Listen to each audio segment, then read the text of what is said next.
we don't have a theme because this is not hit or miss, so there's no theme music.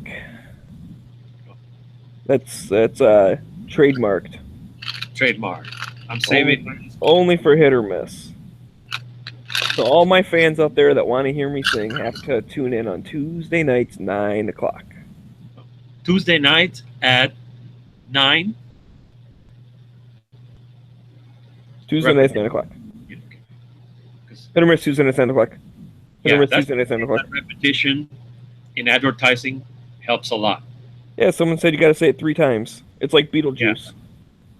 Like Tuesday nights at 9 p.m. Could make a jingle out of it. That's kind of singing. Tuesday nights, 9 p.m. Hit or miss is the place to be. Tuesday nights, 9 p.m. Watch hit or miss or I will beat you up. I won't really beat anyone up. Head on. Head on. Apply directly to the forehead. Head on. Apply directly to the forehead. Remember that stuff? No. Yeah, they sold some cream. And what it did, that was just the ad. Head on. Reply directly to the forehead. And it repeated like 3 or 4 times. But they sold a whole bunch of the stuff. And they never said what it did. Good times. Head on. Apply directly to the forehead. Anywho, welcome to the Smeggy Hangout. Non-official title. I got some range gold. 7, and probably for Dano. There you go. Although I've heard that you shouldn't keep the brass in like a completely closed container because like the moisture in the air will actually like start it like tarnishing it and stuff. Like I knew someone who kept his stuff in a Ziploc bag, and you know he'd pick it up, especially when you shot outside or whatever. Picks it up, throws it in the bag, zips it up tight, and then all that moisture just like stays in there. I keep mine just in boxes with an open lid. I put it next to the air conditioner so that the moistures will be sucking away. Into the air conditioner would get the metal cold, and then it's going to condense the moisture out of the air. That's the opposite of what you want to do. Oh, well, put it over here then. Put it by the heater. And the fact that you just said your air conditioner's on makes me sick. It's freaking snowing here today right now. No. You need the air conditioner. It's not that it's cold here. It's, I don't know, like 30. Yeah, actually, it's exactly 30 according to my phone. 30 in flurries. It's barely snowing. It's just like one little snowflake here and there. I had to put a coat on today.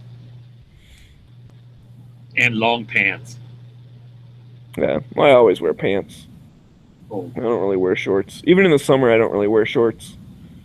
I need to. I work outside, and if I wear pants, I die. See, the thing is, like, when I'm outside, like, normally I'm walking around the woods or something up north, so I like having the pants on so the bugs don't eat me up, you know? Yep. And I get that stuff that's, like, the bug spray that has a bunch of DEET in it. Like, there's this stuff, it's like it's off deep woods, but they make different ones. Like, there's an off woods that's 25% DEET, but then there's another one that's like 92% DEET, and that's the freaking good one. But I hear that stuff's not good for you, like, on your skin. So what I do is I spray it around, like, the cuffs of my pants. So it's not really on my skin, but it keeps mosquitoes from, like, eating my ankles, and it keeps ticks from, like, crawling up my leg and attacking me. Will that stuff keep the deer away, too? Because I know hunters, they don't want smell. Oh, I don't know. I've never had to use it hunting. It's always cold by the time hunting kicks in. I was going to ask you about that stuff. You spray on that musk and stuff? No, I don't. I know people that do. Like, I have a buddy that, like, he goes all out. He has like this special soap that's like a scent killer kind of thing. So he takes a shower first thing in the morning and gets all his scent down, and then he sprays all his clothes with like a scent blocker and like all his crap. And I'm like, oh, that's funny. Like, I don't worry about that at all, and I still see deer. So I think it is what it is. Well, I don't know. I'm not a great deer hunter. Maybe I would see more if I did that, but I don't think so. Just the way where I sit is kind of back down in the swamp, and it's like they're walking along all safe and everything because they're like in cover, and then they kind of like pop out into a little opening, and so by the time they even realize I'm there, if I wanted to, I already would have had a shot at them. You have deer stands or a hide out there? No, I just sit in a chair. I have built kind of like a blind. It's basically where I sit. There's like one big tree behind me, and then there's like four little trees kind of around, and so it makes this like little area. And what I've done is I've taken sticks and kind of put them from one tree to the other and stacked them like weaved them all into each other and stuff. And they're about, I don't know, I'm trying to think. Like if I stand up, it maybe comes up to my waist. So like that tall or whatever. And on the back, it's about 6 foot tall and like really packed in good. But that's because I can't shoot directly behind me anyways. Because directly behind me, if you look through the trees, you can see my house like through the clearing. So I'm obviously not going to shoot that direction ever. So that one's all blocked off. And then the other ones, like when I'm sitting down, I can move my hands around and stuff. They wouldn't be able to see me because that's what the deer see is they see the movement. So I like having that because when I see them or I hear them coming through the woods, a lot of times like I'll just kind of see brown like through the leaves and stuff. I'll take my glove off and get my rifle like up into my shoulder, but still kind of like low ready. And then as they start coming closer, I'll bring it up so that I'm lined up with the opening and either like have my elbow on my knee or on the arm of my chair, whatever direction I'm facing. And then I'll just kind of sit and wait. And then I can look through the scope. So when they come out to the opening, I can see if they have antlers and stuff. And if they do, I can drop them. And if they don't, I just sit there not moving and watch them. And then they normally just kind of walk off. What do you typically aim for a clean kill? Well, you want to hit the best thing is if they're standing like perfectly sideways to you. But sometimes they're not. Like sometimes they're coming towards you or they're walking away from you. So it kind of depends. But basically, if you think of like behind their front shoulder, down near the bottom, if you shoot through there, you'll get through the lungs and the heart, and that'll put them down every time. And then sometimes the bullet will like kind of hit their shoulder blade or something, and then they won't really be able to use their front leg, so they won't run as far either. But you lose the least amount of meat and all that stuff if you go in basically through like the ribs and it hits both the lungs and the heart, and then you're good.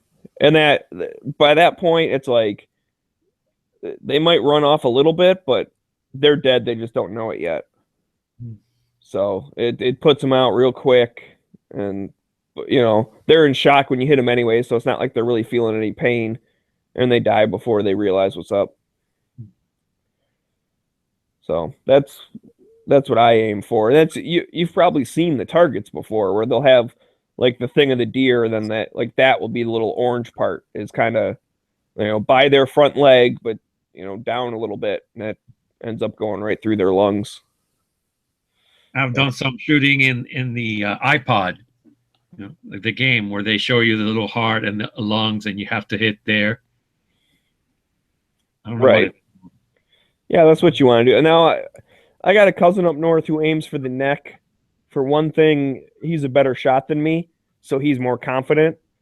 And if you get him in the neck, they just drop right there. You get them at like an hit their artery. brainstem or something. Like he's that type of person that he likes the meat, so he doesn't want any chance of ruining any of it. And yeah, that one puts him out like perfect. My You one don't. buddy, when he got his deer, he actually hit a little high and it hit the animal's shoulder. But when the bullet like went in, it hit the shoulder and it ricocheted up and hit right at it like severed the spinal cord, right at the base of the neck. So the deer basically just lied right down and was done. I mean so that one definitely, as far as no pain, no nothing, it just took him out instantly. Do you do your own dressing and cleaning of the meat? Yeah. I need a little help with that. I don't remember exactly how to do it, but I take it over to my cousin's house. He's got a nice shed that he does all the butchering in and everything. It's cool, concrete floor and all that stuff. And he's got like the hooks to hang them up and everything. So we'll gut them out and take the jammies off and then let them hang for a couple days if possible. And then we butcher it up right then and there. Like, it's hanging up and we kind of work in teams. Or like the first one, he kind of did a lot of the work. He was showing me, but he was doing a lot of it. The second one, I did it, but he was still telling me kind of what to do. Like, saying, okay, see this, line here, like follow this around and don't cut this piece because that messes it up. And but like he was helping me. Mhm. So I'm not confident that I could do all of it myself. I mean, I could get through it, but I wouldn't get all the cuts of meat that you would normally think of because I don't really remember exactly what to do. But anyways, we were doing them as teams where we'd cut them off the bone and then, toss the chunk of meat on the table. And then the other person was like trimming it basically, getting rid of all of the tallow and the fat and all that. And once they did that, we just put them in freezer bags. But what I learned from the first deer versus this, I've only ever had two deer. So I'm definitely not a master hunter. I enjoy doing it. I've been doing it for, I don't know, 16 years or whatever. But I am by no means like this great, amazing hunter. But it's also more the area I sit in. I see deer every year, but I rarely see bucks. And sometimes I get a doe license, sometimes I don't. It just depends. Mhm. The first year that I got a deer, it was a doe, and this most recent one was a buck. So I've got one of each so far. The thing is, they both taste the same, so that's what I care about. Mhm.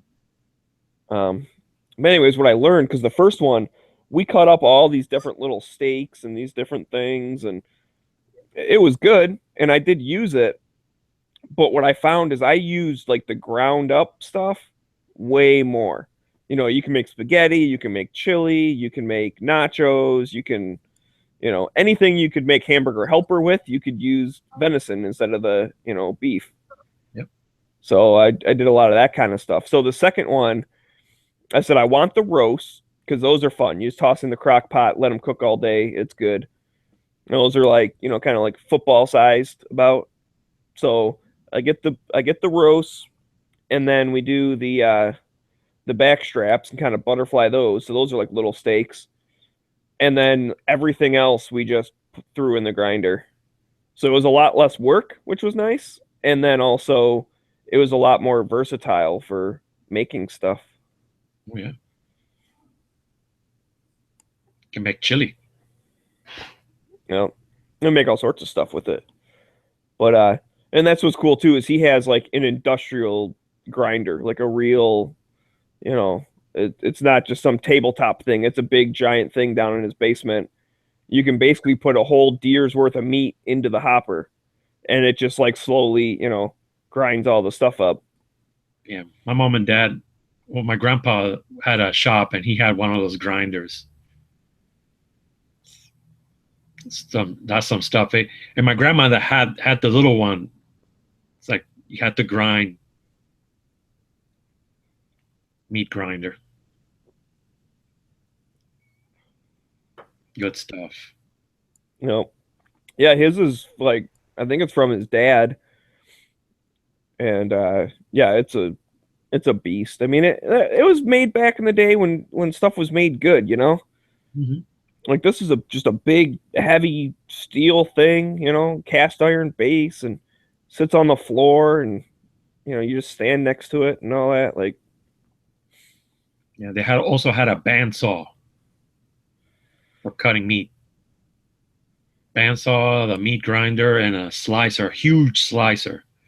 That was my favorite. I like the slicer because I would get salami and slice it really thin and cook it. yeah, see, a lot of commercial places will use bandsaws. The thing is with venison, when you use a bandsaw, like just to like cut through the leg and stuff and just do whatever, you end up cutting through the parts that have like the oils and things, Mhm. and then that stuff soaks into the meat, and that's where you get a lot of that gamey taste. Mm. So the way he does it by hanging it up and then you just like you cut around all those tendons and stuff and then just leave that part on the skeleton. So when you're all said and done, you have it's still almost like a complete skeleton, but you've taken all the meat off of it. Mhm. But we all always had what we got was already butchered, and it just came in big chunks, so we could cut it, Oh, yeah. and it was better because it was frozen. Sometimes you need the bandsaw. You know. Well, yeah, for something like that, sure.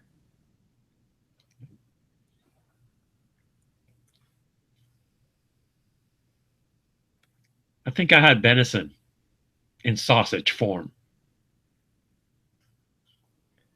Yeah, that's normally pretty good.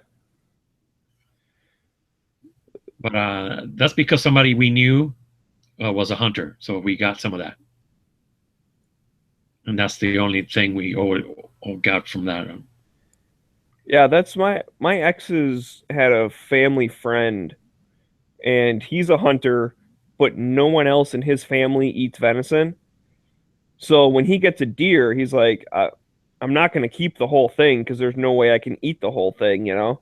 Like when they have family dinner, they're not eating it. It's like he only ever cooks it when, you know, his boys are out of the house or his wife's busy or whatever. So he would save some for himself and he'd bring the rest over to their house.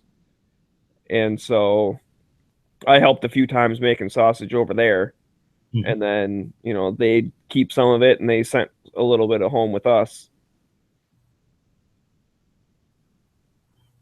I've only seen one animal slaughtered, and that was a pig in Cuba, and they killed it for us because we were there celebrating.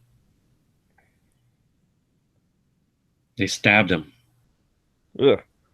Yeah.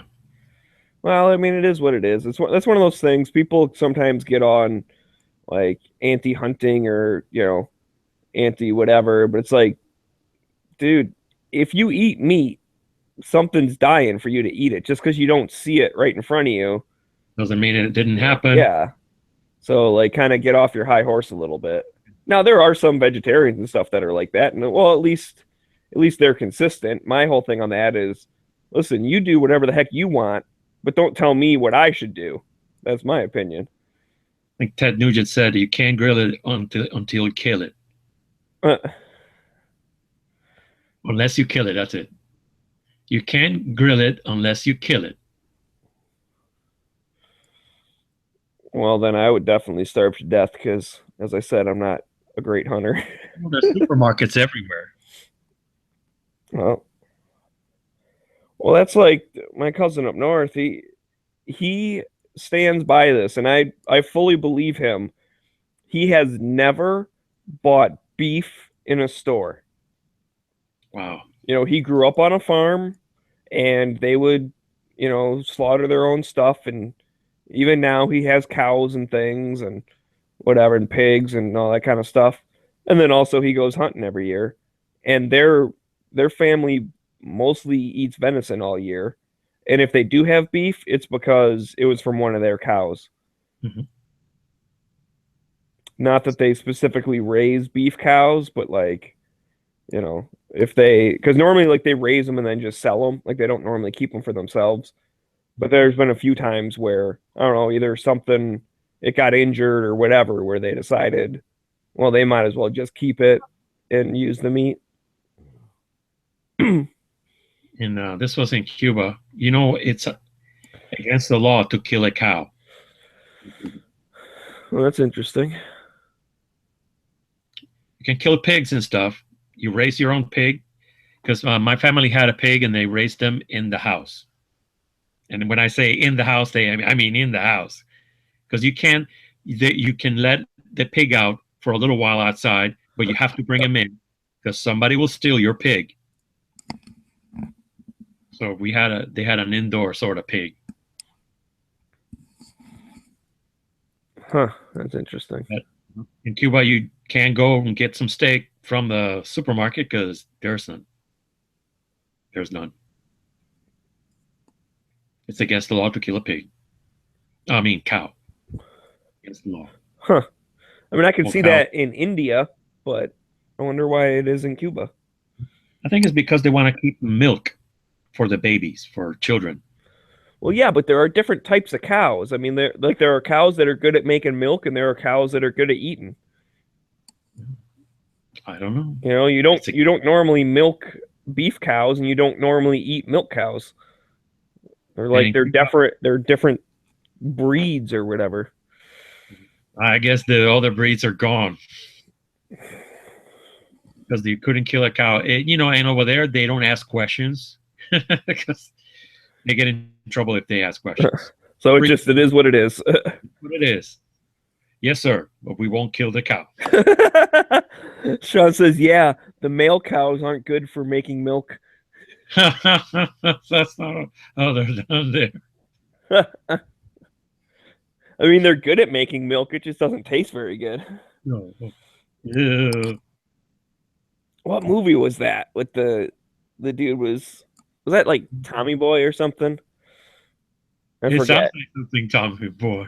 It was some movie, and the guy's like, "Oh yeah," like he get up early. He was eating breakfast, Uh-huh. and they're like, "Oh, I thought we were out of milk." He's like, "Oh, I got it fresh this morning," and they're like, we don't have any cows. We only have a bull." He's like, "Oh, yeah, big old glass of it too." It's like, "Oh man." Oh, jeez.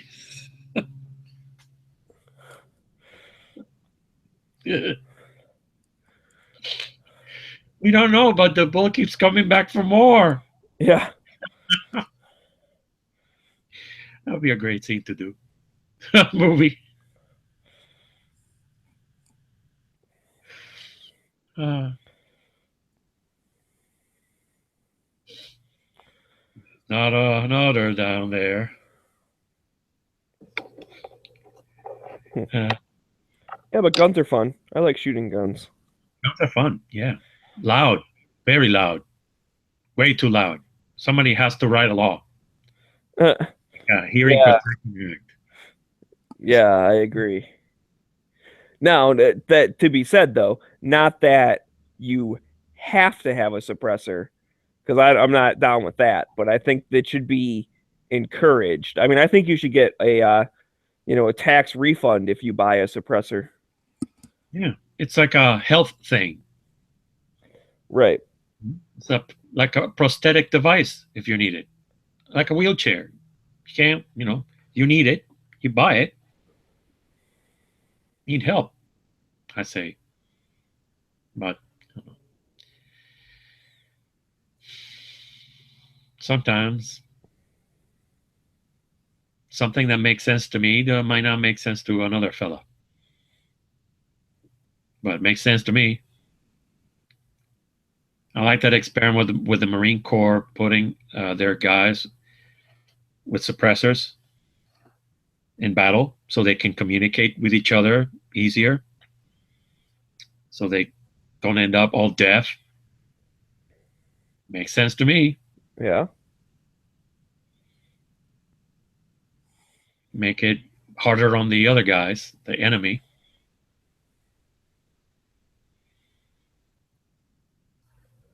But I don't know. Speak as somebody who's from another country, we thought you all were smart. What's happened? What happened? The U.S. was tough, man. The World War II generation, man. Those are some amazing people. Something happened. Snowflakes happen. Uh, Mm. well, seeing as I am a collection of snowflakes gathered up and smashed together, What um, happened? Well, you're toughened. You're probably ice. You have an inner core of ice. no, I have an inner core of love. No. I'm so nice and happy. I'm basically the best person ever. We have to Super humble. My God, I'm like the most humble, humble person ever. hugely humble. Oh yeah, totally. Totally hugely. The most humblest. And featured on the Daily Show for being so Yeah. awesomely humble. Today is your day, Smeggy. Yeah. Well, every day is this Maggie Day Uh, at the Hangouts. But when it is, I prefer gun channels. Mhm. Yeah, I left all my cards at the gun store. I'm hoping to go back there and see them gone. You know, I hope some people pick them up and become members. I left my Every Second Matters cards, the gun show gear website cards. It's gonna be cool. Yeah? That's a good word. I need to see if the other shop that I went to today has a place where I can put business cards. Did not find one. It's a good place. St. Petersburg, Ted's Firearm, and St. Petersburg Police Supply. Good people, very friendly, awesome staff. They have a gun um, range, no rifle, can't shoot rifle. I think I have to ask again. Forgot. They have a lot of stuff like holsters and pepper sprays and ammo cans. A lot of CCW stuff like belts. It's a really good shop. Not a lot of guns though, compared to the other people over here, but over there. But it's a good shop. I like them. No coffee, no picnic table. No. That's the first time I've been there. I used to hang out over there a lot at the there was a car show nearby, but it's too far away. I don't like that place. I mean, it's a beautiful place. I like St. Petersburg is way lot better than Tampa. Tampa is a hellhole. St. Petersburg is nice. It's a nice place. I don't like Tampa. Tampa's Yeah, I don't like the For some reason- the lightning either. yeah. You don't like it. I think that some cities are made for people living better. Like if you can see a city that has parks and benches, it's welcoming. Like downtown Tampa, you can't find a bench, you can't find a parking spot. Everything is so made so like you feel like you want to go in and out as quickly as possible. Yeah. Well, Detroit's a lot like that too. They've been Mhm. turning around. Downtown's okay, Midtown's getting okay, but yeah, it's like you drive in, you go do whatever you're doing, and then you leave. Like the thing I've noticed, and because a lot of people are getting into like moving in downtown, and like there's some nice apartments down there. There's actually some expensive areas and stuff. But my question is, where's the grocery store? Where's the gas stations even? Like there's not very many gas stations downtown. There are once you get a little bit of ways from it, but Like it would be hard to live down there. Like where do you go shopping? What do you do? Where is there a movie theater down there? Like no, it's they have, the parts for concerts and the things for the sports and whatever, but there's not really other stuff. So that's one of the biggest things with Detroit, at least the downtown area. Now, back out in the neighborhoods, they have stuff, but that's also where, all the low income stuff is like away from downtown. Um, they have some really nice, like old neighborhoods, like really nice houses and all that stuff, but it's just they're not safe. So I don't know. They've been trying. There's been this big push to get people to like move downtown, but it's like if you don't work right there and you can't go shopping right there, and like there's no reason to live right there. I'd rather live a little further out where there's stuff, and then just drive downtown when I want to go to a hockey game or whatever. Yeah. Yeah, they're trying to make Tampa like that. They put a whole bunch of apartment complexes but there's nowhere to eat. And there's just one movie theater, and that was made in 1927. And parking's still horrible. And the sad part is that they're tearing away buildings that are made like in the 1910s, brick, beautiful things. You can see like ornamental Art Deco stuff in the corners. They're gonna tear it up and make some kind of nasty apartment complex. So at the same time they're growing it, they're trying to destroy the past. So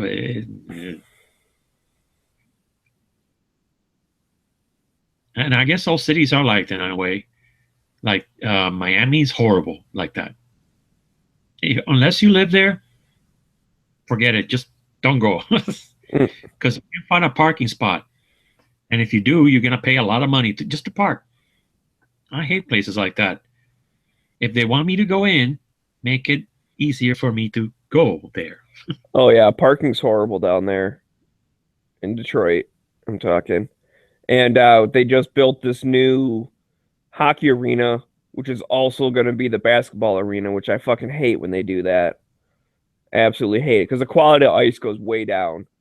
I hate it. There was rumors that the Pistons were going downtown. In fact, I heard from a guy who was actually working down there, and this was months before they officially announced it. But he goes, "Well, we just finished the Pistons locker room." I'm like, "What are you talking about?" He's like, "Yeah, I just finished the Pistons locker room. Like we finished putting in the ventilation and stuff." And I was like, "Oh, damn it. That sucks." So that was no fun.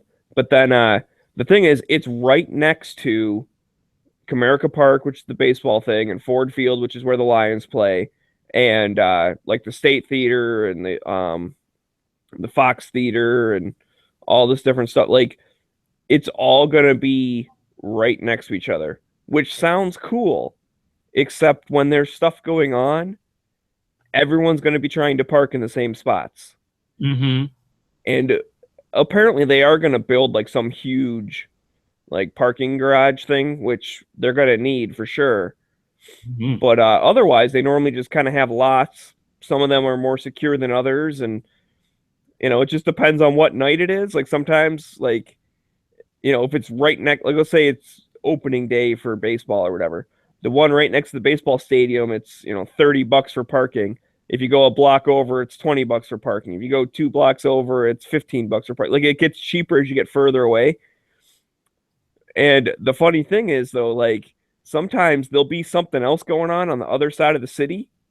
So, like, you're far away from the baseball thing. So you think, well, this should be like $5, but you're right next to the concert thing. So it's $20. And you're like, oh, but I'm not going to the concert. I'm going to the baseball thing. Like, they kind of overlap. So just everything's super expensive. Yep. And what if you go down there the next day and that lot that was $20 is $5, so it's like they just change it every day based on what's going on, which I guess is supply and demand. Okay, that's fine.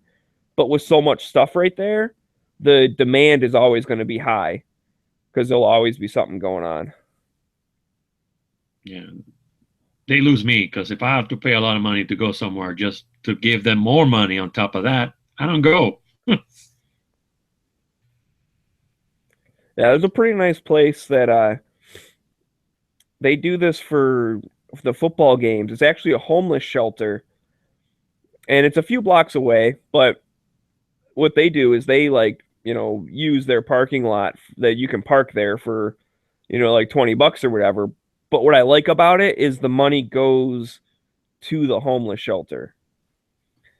So That's it, good. it like it's kind of worth it. I think I'd rather do that because those people are actually like helping the people that are down there Mm. rather than just like Right. some dude who's happens to Yeah. own a chunk of land. There's also a big Yeah. problem with people, selling parking when they don't own the parking lot. Like if it doesn't have a big gate or whatever, like if it's just kind of fenced in, it's kind of first come, first serve. Whoever happens to stand there with a flag and a sign. Yep. And so you drive up, you give them cash, you park there, then like the parking lot owner shows up and's like, "Hey, get the hell out of here." So he leaves with your money, you know, and then the parking lot owner's like looking at you, going, "Hey, you never gave me money. Like I'm going to tow your car because you don't have the little pass or whatever." It's like, but I gave my money to that dude, and he had the flag and the sign. But it's like, no, he doesn't actually work here. Like, that's what they do. They just stand out in front of it a lot because sometimes they're not even fenced or nothing. It's just like a gravel parking lot. And they just flag you in, take your money, and then they walk away. Mm. Yep. Fill it It's up with like like 10 cars. you're on your own now. You got Exactly. the money. And I'm gone. and then who knows where you're actually parking. And, like I said, the owner could show up and be like, all right, I want all these cars towed. I've never had my car towed down there or anything, but I've definitely heard of that happening where the parking attendants are just people that happen to be walking by. They flag you and take your money and then just keep walking down the street.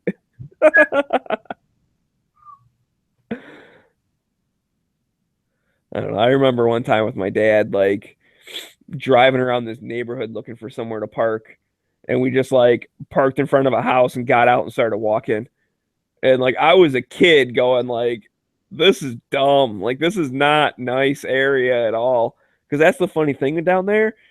You'll be in the nice area, you'll turn the corner, go down one block, and you're in like heavy like gang town, like selling drugs, like all sorts of stuff. And it's a block away from, like the downtown area or whatever. Mm. And so you got to be careful. You're leaving the hockey game and you're walking down through these side streets, and the people know, okay, you took the time to drive down and go to a hockey game. You probably have money on you. Like it can be a little scary. I've never been mugged or anything, but I also try to avoid doing that. I don't know what the hell he was thinking. Something like that. Okay, I'll pay the $20 and go to the structure. I don't care. And granted, we beat all the traffic and shit too, because that's the other problem, right? Because once the thing lets out, the way the roads are, like there's only a couple of roads that get back to the expressway, and it's always backed up like crazy. But this, because we were kind of out and around the corner from it, we got out, walked to the car, got on, like, cut through the side street and jumped on the expressway because we were like further south from like everyone else. So we just popped on over and got out of there. So that was fine, but shit, dude. I'd rather sit in line in my car for 10 minutes than do that. Mhm. 15 minutes, even, whatever. I don't care how long it takes me to get home.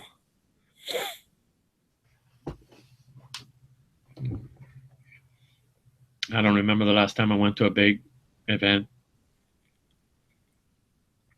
I've been to the hockey arena twice. All right. One time I had club seats. That was cool. Oh, yeah. Yeah, I've been up in the suites a couple times. It's pretty cool. I remember again, I was a kid. It was so a company my dad works with. So they were all like in the suite, talking business and shit. And I remember like I was sitting out like they got the little chairs and stuff on the outside part. I was sitting out there like crazy watching the game, and it's like I always remember being like, what are you guys doing? Like, you're missing the game. Like, that's what the hell's wrong with you? But I guess when, it's a company thing, those people might have been there not because they like hockey, but just because, it's a company thing. They have to be salesmen or whatever. We got to do business. Yeah. And the other thing is they probably go to like every home game or whatever. So after a while, it's like, oh yeah, another hockey game. Whereas to me, I go to a couple a year. It's still exciting. Like it's still, it's an event to go down to a hockey game. But I guess if you go to like 42 of them or 41 of them a year, you're just like, oh yeah, it's another one now. You probably go to it's when they have a little home streak, you're at 3 or 4 a week for a couple weeks in a row. So I guess I could see where it would go to be like, I don't know, like not as exciting or whatever. Like it's just routine. It was fun for me. Oh, it was so fun. Oh, and yeah, Sean, Little Caesars Arena. You're correct. Excuse me. Because Illich is building the thing, and Illich owns Little Caesars, so he's naming it. Ours used to be the Ice Palace. I don't know what it is now. Amway something or Amtrak. I don't know. I don't know the name of it. It used to be the Ice Palace. Yeah, see, I don't like how all the things are named after stuff now. You know what I mean? Like Joe Louis Arena, that was named after the dude Joe Louis, right? But it's like it was named in his honor or whatever. It wasn't a money making thing. Now it's all, blah blah blah, presented by so and so with the blah blah blahs. It's like, dude, and I get it, right? It's expensive to build, so they sell the name in order to, make money to build it and all that stuff. But I wish the arenas were just like named stuff. Like you said, the Thunderdome or the Ice Dome or whatever you said. Now it's called Amalie Arena. I don't know what Amalie is, but that's what it is now. Or Raymond James Stadium. I never knew about Raymond James before they named the thing. Some financial firm or something. It used to be called Tampa Stadium. That makes sense to me. Yeah. Well, I like when it at least has some type of name, but not a sponsor name. And yeah, Sean, I know they name it because it costs a bunch. I agree. But it's mostly taxpayers' money. It depends. Like Little Caesars Arena, they got some money from Detroit, but Illich is spending the rest of the money. So it is like a private thing. They just got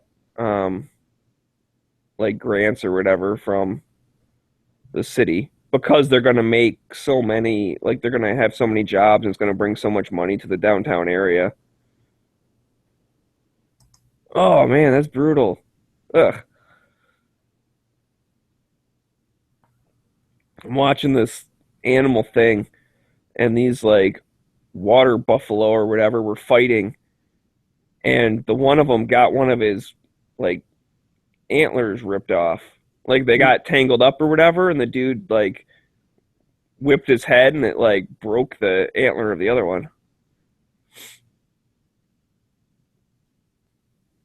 Ugh. Yeah, that was brutal. Poor thing. The funny thing is the one with the broken one ended up winning the fight. Like he's the one that chased the other one off by the end of it. So whatever they were fighting over, like he won. But shit, at what cost?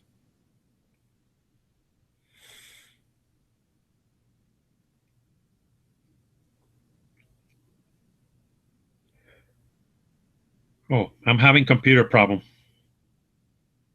This computer. All of a sudden, I can't type 5, 6, E or U. I don't know what to do. This is not a very expensive laptop. It's actually a Chromebook. So I'm thinking I might need to buy one. I was hoping not to. I've been getting away with using a USB keyboard. But the prime reason for having this Chromebook is so I can take it on the road with me and watch movies and be on the chat. But I have to bring along a keyboard now too.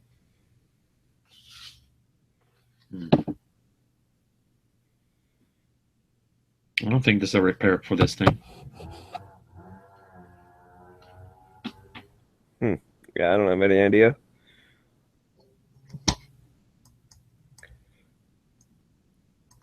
I mean, if it's a hardware issue where just like the buttons are a little like sticky or something, it might be a way to clean them. You have to open it up. I think it's something in the Well, hardware. And so you could try the like that blow off stuff and get down in there and hope that it. I mean, I don't know. I don't know shit It's about the- computers anymore. Yeah. I don't wanna.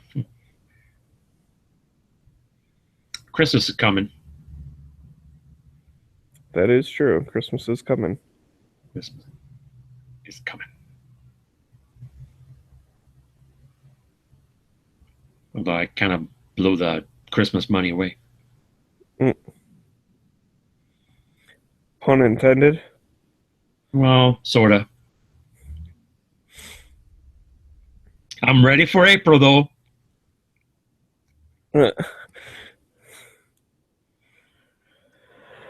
Oh man. Oops, that's not what I wanted to do. Go back. Hi, all on TV land.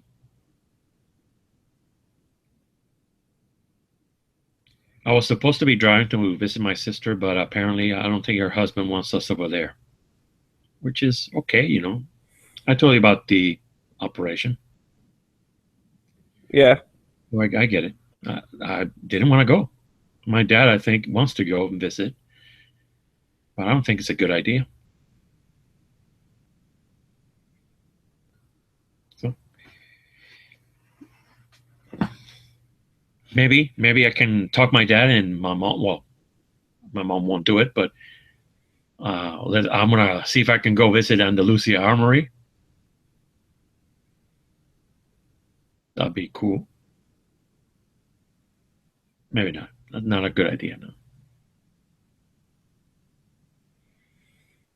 Or another Bass Pro Shop. There's one in Gainesville. I'd like to see it. See if I can buy some ammo.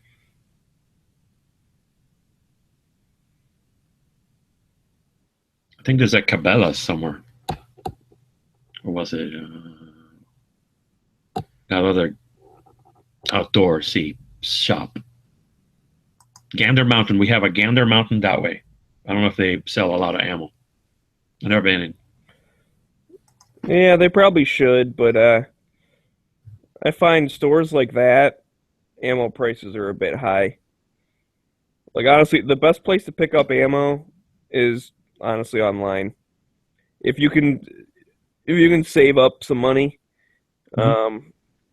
like that's I know different people sometimes I don't save well or anything, but what I do is I wait till I have like a couple $100 saved up and then I just buy like 1,000 rounds of something. That's what I'm thinking. That's really because even with shipping and stuff, especially if it's around this time, you can find stuff with either free shipping or um, they'll do like $5 shipping no matter what you get. And if that's the case, then holy shit, get a few thousand rounds and just pay the $5 once. Like I've been looking at the Sportsman's Guide. They got free shipping, ammo included, and I didn't have it bookmarked. 1,000 rounds of 7.62 by 39 is 218, but you gotta be a member. And I can get the 3-month membership for free, but that's $30-something when they renew it. See, that's 21 cents a round. For what? For what caliber? 1,762 by 39. Oh, Tula, this is Wolf. yeah, 20 some cents a round is about right. I found one for 18 cents around at Bass Pro Shops. I would only have to pay for the tax, state tax. That's 14 or 16 bucks, and no shipping, of course, because it's already there. Right. Pick it up.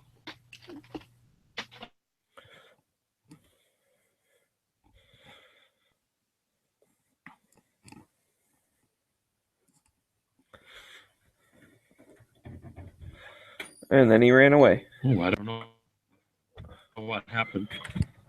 I didn't pick it up because I didn't have internet service, and I did not know if that was a good deal or not. Yeah, that seems like a pretty good deal. Yeah, apparently not all shops carry that ammo regularly. Because I asked the guy in this shop over here, town, whether they carried it or not, and it's they never know when they're going to have it in stock. It's one of those things that when it comes in, and you can't special order it because you have to pay for a hazardous fee. So, hazardous material, hazmat. So I'll be hitting every store I can find. I have till April, where I can just buy some of that Sportsman's Guide ammo. If you think about it, though, 3 cents is a lot of money when you're talking about 1,000 rounds. Yeah, it's 30 bucks. That's a lot of money. So,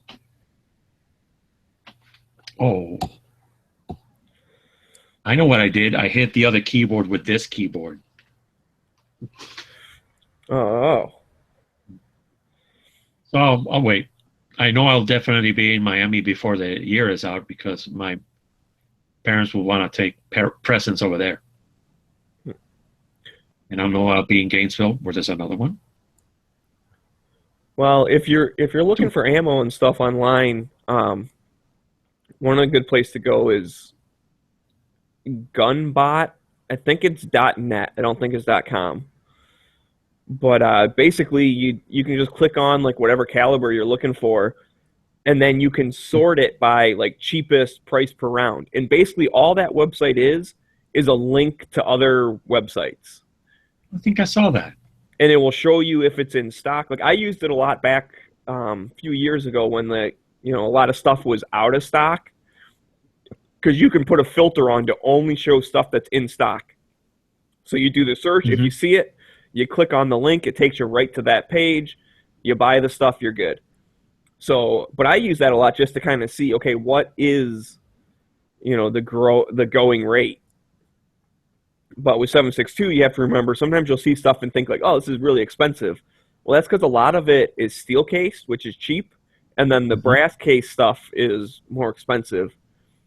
But a lot of ranges won't let you use steel cased ammo.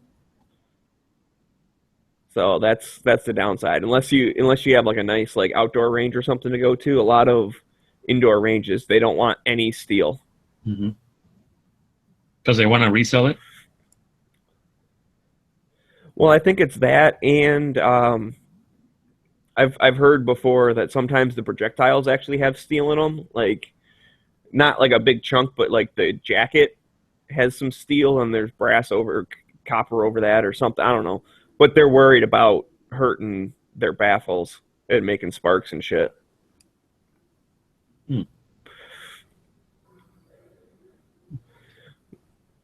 But a lot of places just say, okay, no steel at all.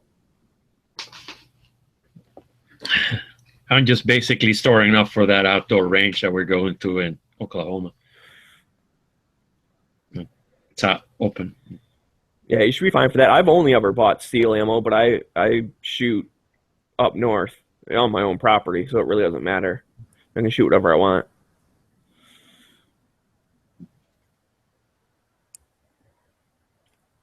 I keep my eye out for stuff. Yeah, I mean, it's good to kind of be in the loop on what stuff costs, because then, like you said, if you do see something in the store and they're having some big sale or whatever, then you know right then and there if it's worth it or not. Hmm. But what I've found, generally speaking, unless it is a specific, like a Black Friday sale or something special, the prices in the stores, they don't even hold a candle to what you can get online, even with the shipping. Like add the shipping in when you figure out the price per round, because that's one of the things. Like when you use that gun bot, it won't include shipping in that price. So you're like, oh great, this is only 10 cents a round, and then you look at it and like it has $100 shipping or something. You're like, oh, you sneaky bastards. That's not really worth it anymore. But it's just something to look out for. But anyways, like most of the time, buying in bulk online is the cheapest. You'll find it. Definitely. But that being said, if you go to your gun store and you're just trying to help them out or whatever, buying a box of ammo off them will help them. It actually probably helps them more than buying a gun, really, because the percentage on Mhm. like firearms is normally pretty low. They make their money off of ammo and holsters and cleaning supplies and all that other stuff. So I try and buy that. Range I feet. try and buy that kind of stuff not the Pardon. ammo part, but like the other stuff. I try and buy from the store. If I need some cleaning stuff, I'll get it from the store. I'm gonna need some of that stuff soon.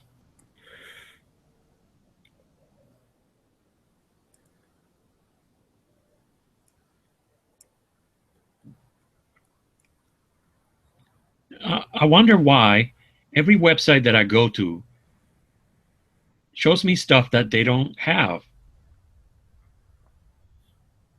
Like, if when they're out of stock, why do I want to know? I can't buy it now. It doesn't help me. Well, one of the things it's just easier for them because then when it gets in stock, they just change one thing. They don't have to you know, redesign their website to only show stuff that's in stock. They can just leave the page up, and then when it shows up, it's in there. And when it's not, it just automatically says out of stock. Like a lot of them use software. When people add the stuff to the cart, it just automatically updates their inventory on the website. So the website knows exactly how much they have.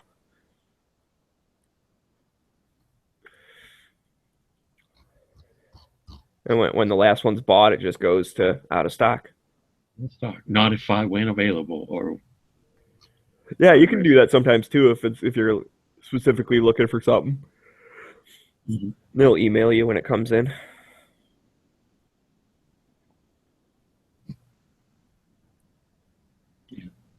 But yeah, one website I do really like for ammo is Freedom Munitions. It's got Yeah, look at that. it's got reloaded stuff, but they also sell new, Mhm. and I've never had a problem with them.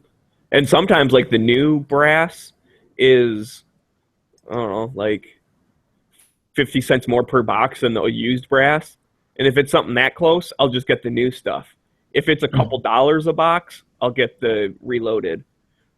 Because I mean, it still works. They quality check all their brass, so it's not like you'll get bad stuff. It's just if you're reloading, it might wear out a little bit sooner because you don't really know how many times it's been fired in the past. Yep. But I do like them, and they're normally some of the cheapest. Like for 9 millimeter, at least, that's about the only place I get it from. And what do you like for a price for 9 millimeter per round? 9 mil should be 18 to 20 cents around. Should be like $9 or $10 a box. That's for a box of 50. Saw Palmetto State had some 9 millimeters there, for, Smith and Wesson, with mail-in rebate. But if you look, I don't think you can get the mail-in rebate now. Yeah, I think the mail-in rebate was a Black Friday thing. They might have Yeah, done it and for the week after, but yeah, I think it's over now. well, they took it out. Cool, because they had it listed. They had a little link for the mail-in rebate, and it said that it was for like November 27th to 28 or something. Somebody complained. Oh, it was Remington. Yeah, yeah. You know how the internet works, man. You just keep your eyes out for good deals. Just keep searching stuff. You'll find it. I got until April. And I'll see somebody will post it on the gun deals on gun channels. I hope. Yeah. Oh, what's that other website? Is that Slick Deals or something? Slick Guns. Yeah, I think they always show deals and stuff. Although that, I don't know.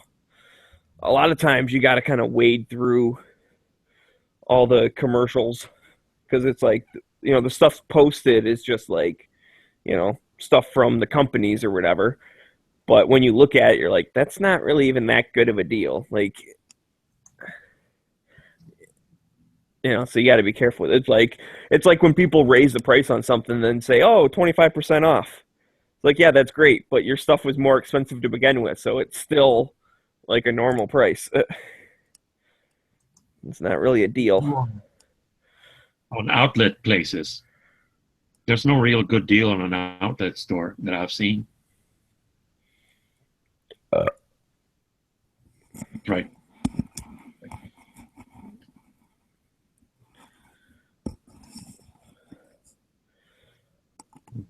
oh man. Guide is running out of ammo. Because I used to be able to look at Tula, but they're out.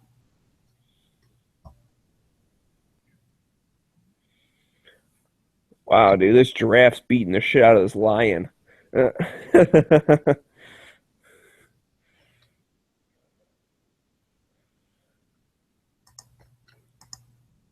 God, bears. no, no bears.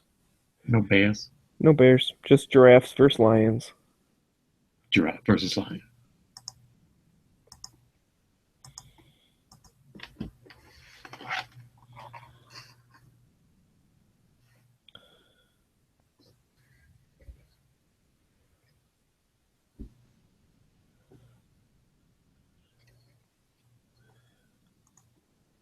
Hello, interweb.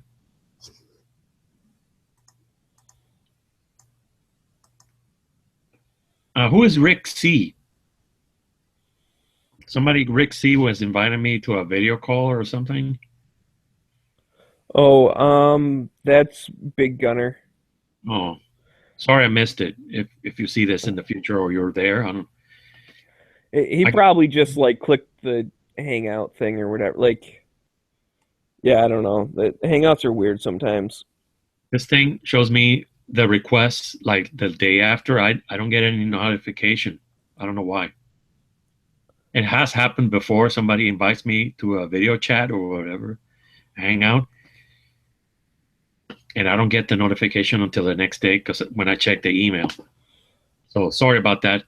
Yeah, I never worry about invites. I look at it as if someone wants to invite me to a chat, they'll either send me the link on gun channels or whatever. Because I have my hangout set up to like not notify me. Like I do that on purpose. I don't know how to do that.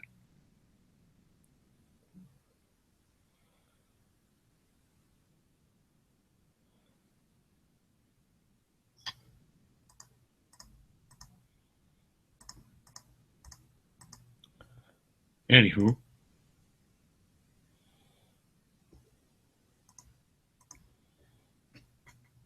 so I've been bitten though, Smeggy. All of a sudden, I'm looking at a Krag Jorgensen rifle.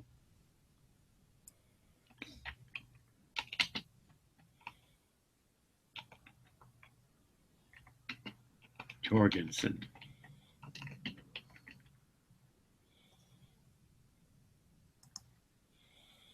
Be cool to have, except I don't know, 30, 40.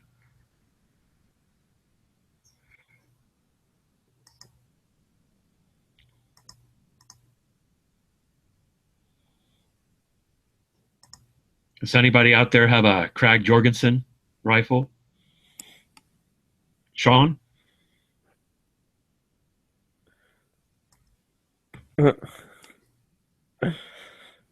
Yeah, Moon has a good comment out there about the Hangout thing. It alerts everyone ever in the history of the world. Oh. And that's about accurate. Like I said, if someone clicks like an old link or whatever, and they're like end up being the only one in the call, it like tries to invite like everyone that was in that call at some point, and it'll be like so and so tried to call you. And you're like, what the hell? Well, that's why.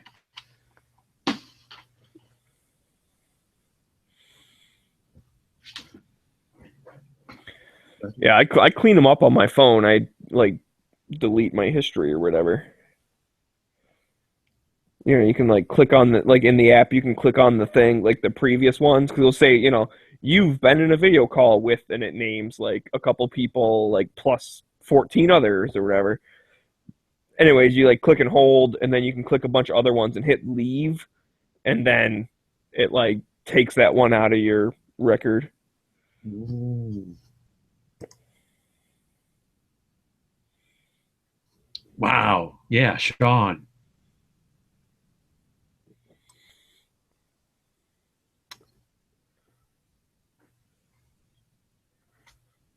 I was looking at a movie called Shoulder Arms. Charlie Chaplin movie, and he's got one. And I've seen him before. Like, oh man, that's cool.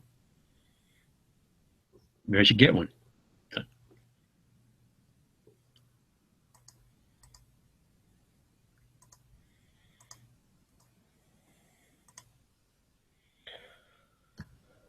700.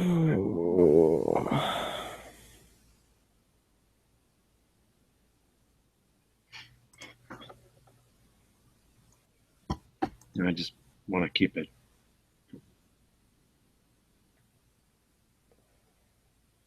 Maybe.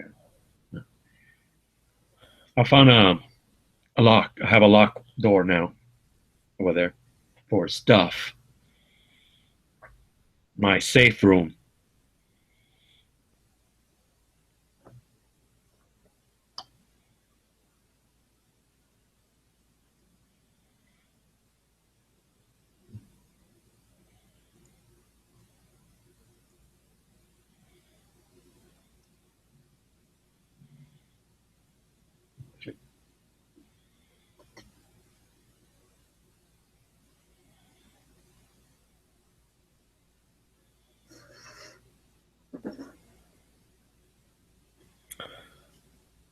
With my certificate.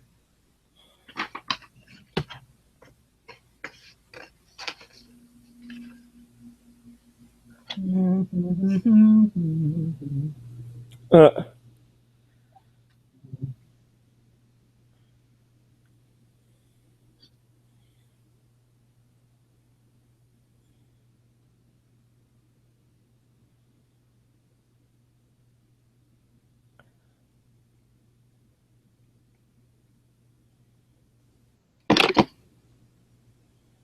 This hour of the program is brought to you by the friendly folks at Altoids.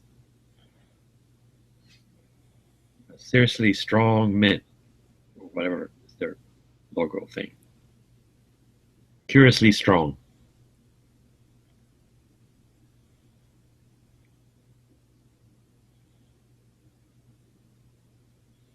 Found a cool thing here.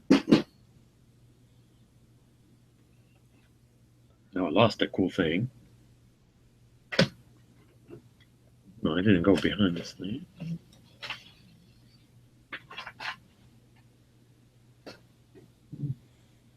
Where did I go?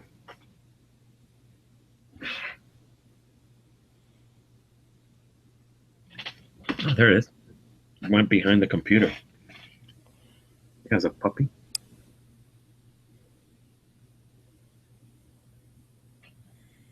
American flag.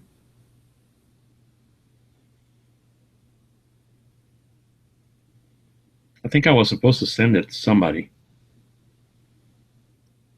on the anniversary of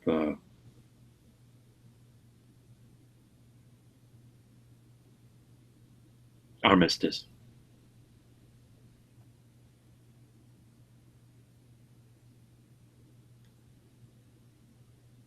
Or the Centennial Plaza. Who doesn't love?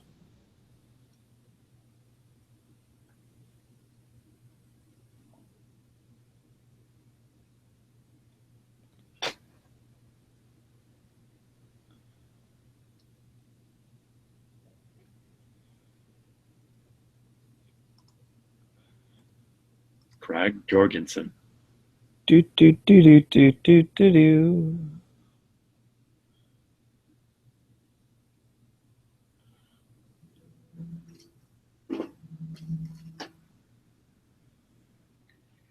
So every time I go on a trip and I have to pass through the state of Texas, I pick up some stickers.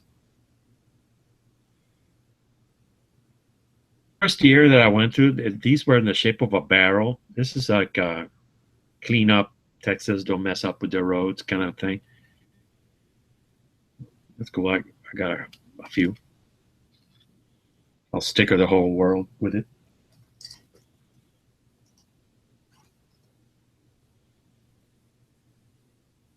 I like stickers.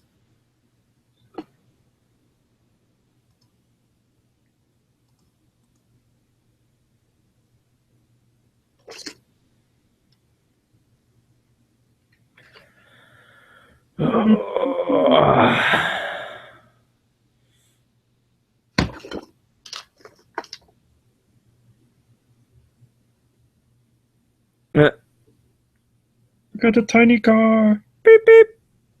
Beep, beep. This is the only thing I found at the flea market when I went to Miami. I had to get it. It's cool. And he's tiny. And he's tiny. I don't have anything to compare it with. Oh, there's something everybody should know. Right. Next to a bottle cap for a favorite famous drink. Tiny. It's supposed to be a prior to 53-ish beetle because of the window, the rear window. It's a split window. Very cool. There's a lot of detail in it. And I thought it was going to be old, but it was probably made last year. It says Volkswagen 2015. Real nice guy I bought it from. Very cool. I couldn't pass up on that. Oh my goodness, my back hurts. Mine too. Right there.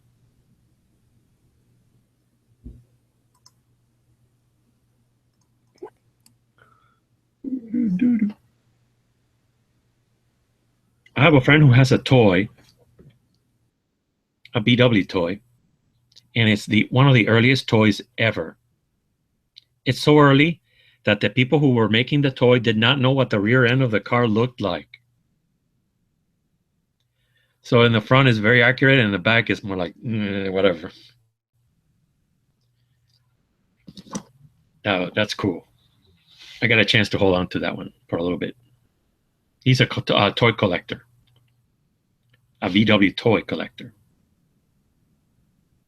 Hello, Mr. Knives. What's up, Ref? What's up, Maggie? How's it going? Hey, How you doing? my back hurts. I need to find me someone who can give me a back rub.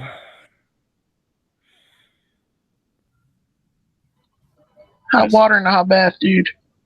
That shit helps. I don't fit in the bathtub. Oh man. A shower, not bathtub.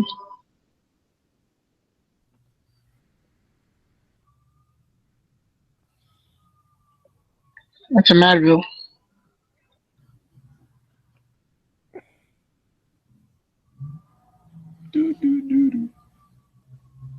Phenomenon.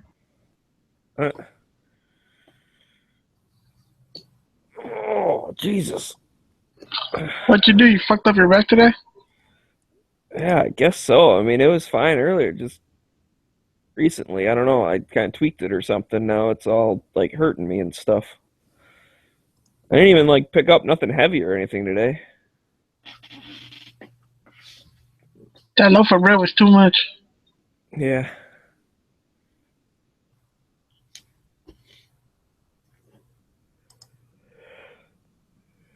Anything in the news today? Not that I saw.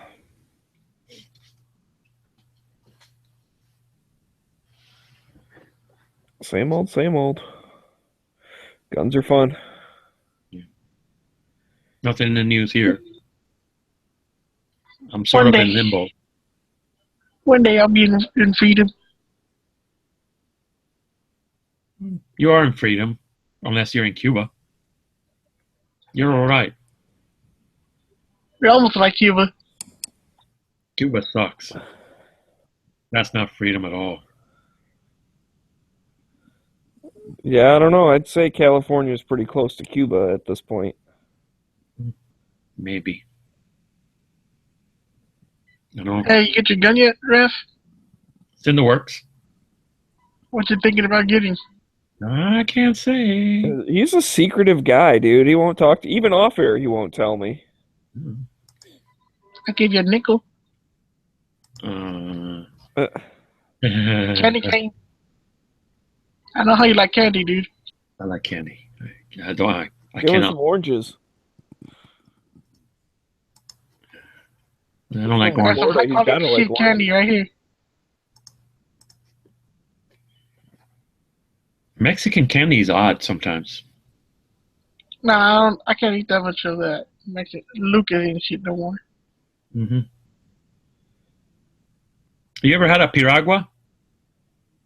No, I don't remember what it looks like. You know, it looks like an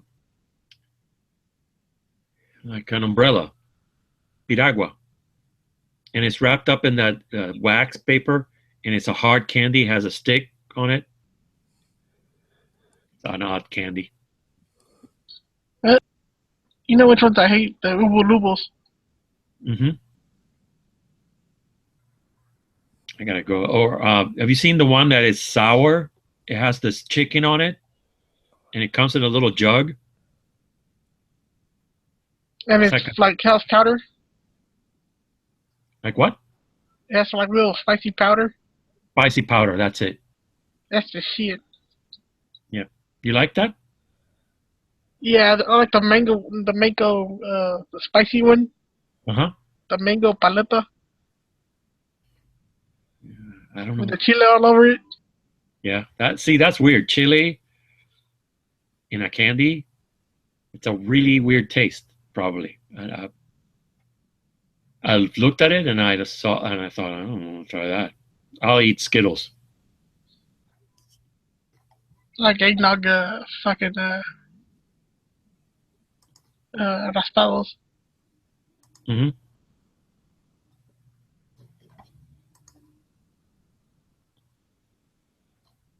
I'm hungry, shit.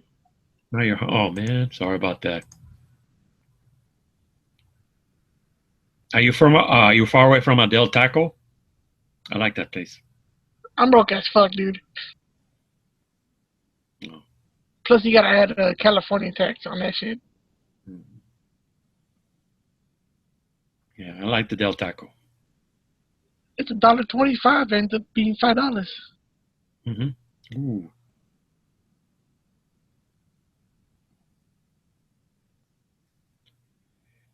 That's the only. I like the In-N-Out burger, Del Taco, and. In-N-Out burgers and shit. Mm-hmm. Quiznos is good too. Mm-hmm. You got Carl's Jr. We got Hardee's. The same thing. People. We got both. Yeah. It goes both ways, like a bisexual. You got Jack in the Box. We don't have it here.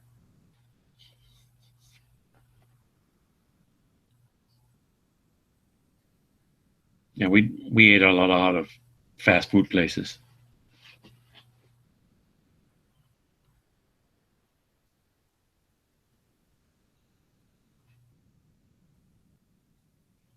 You got them bodegas. Yeah, we got bodegas. But I'm not there looking for stuff really. We used to when when they had video cassettes that you can rent. That's be the only place that you can get a Spanish movie.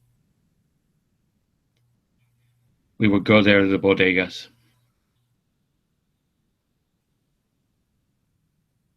Because finding VHS stuff in Spanish was kind of difficult. And Telemundo sucked, even then. And it still does. Telemundo always sucked. Unless you're looking for a novela. And I hate novelas. That stuff is awful. I don't know how my mom does it. She watches that stuff.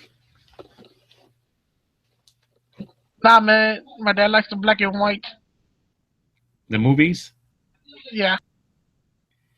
It'd be great, but every movie that they play is Cantinflas. My dad loves that shit.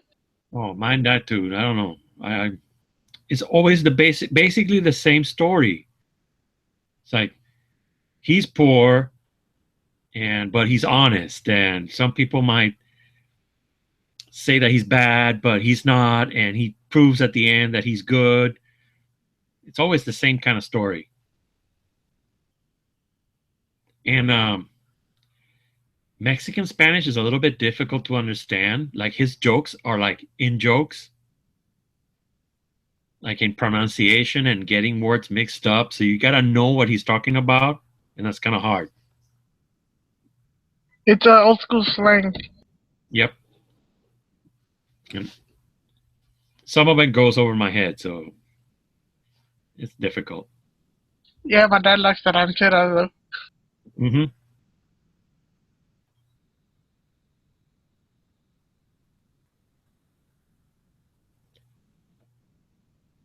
I remember I saw one of his movies in the theater, El Barrendero. That's the only Fucking one I hate saw. that one, dude. Yeah, it was bad. Not one of his best. But they always play El Padrecito. I think that's one of his. Yeah. That one is, you turn on and there it is. Oh man, again? What the hell? But my dad would watch it. I like the cowboy movies. The one with John Wayne and everybody else. Cowboy movie.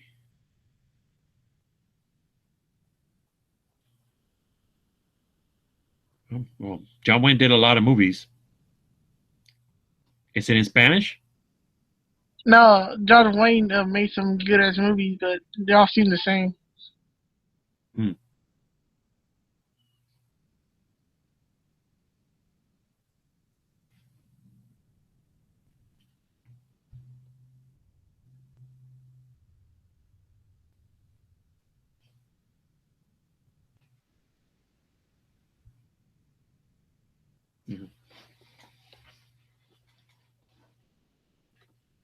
I do like Pedro Infante. You know Pedro Infante? Yeah, he was in the John Wayne movie too. Yeah. No, he's cool.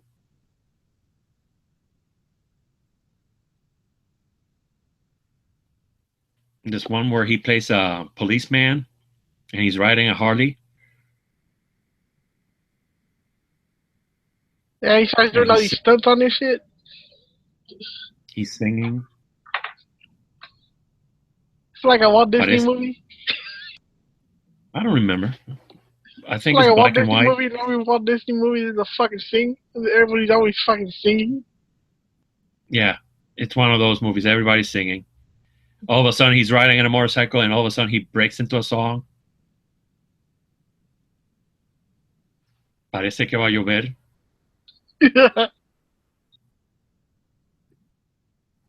But, you know, it was entertainment for those people. Some people still like it. I don't like songs. I don't like musicals. But I have to say, musical songs are good. Whoever wrote those musicals, they knew what they were doing because the songs are catchy.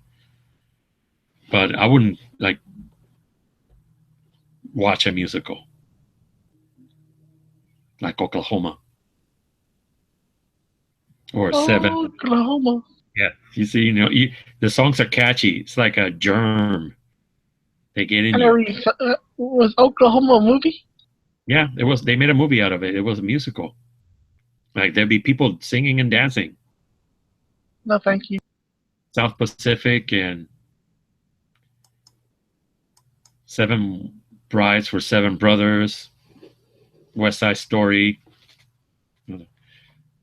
All of a sudden, somebody feels like singing. Be funny if real life was like that, but thank God it isn't.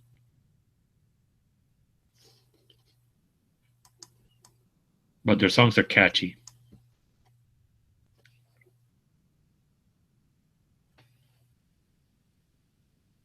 Everybody's talking about Hamilton. That's a musical. And I bet they're going to make a movie out of it soon. Which I don't understand. Hamilton was not that interesting to begin with. All I knew, the guy was shot by Aaron Burr. Aaron Burr shot him, and now it's in a musical.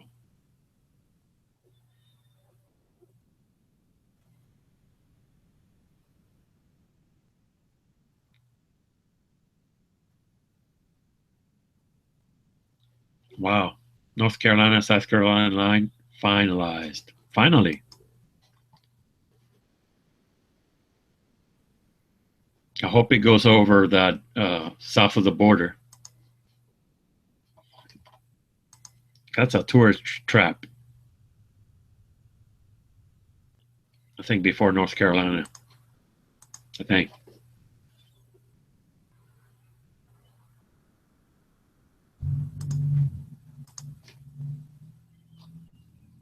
That's a good thing they didn't have to fight for it. It's pretty cool.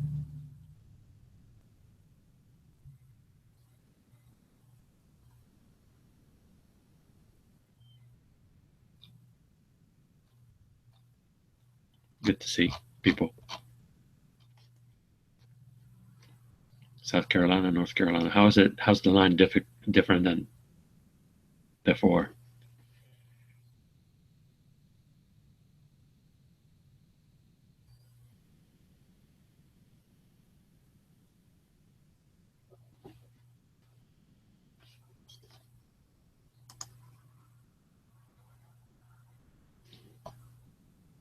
Mhm. Every time I pass through south of the border, the place is closed. I don't know how they make money. When I actually did pass, we usually just drive by. Last time I went there, I think my sister, we passed. We got in there, drove around a little bit. The place looked abandoned.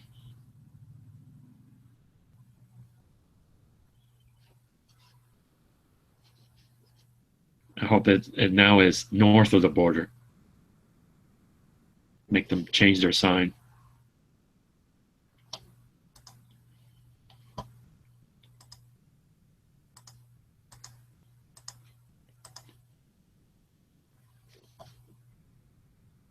Hmm. We'll try to get. We'll try to visit again.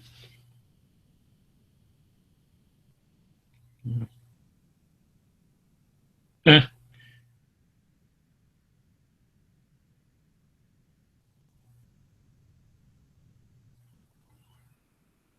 I'd rather go west. It's more interesting. Maybe. I want to go to maybe North Carolina, visit. Definitely go South Carolina soon, I hope. Now I'm going to Oklahoma next year.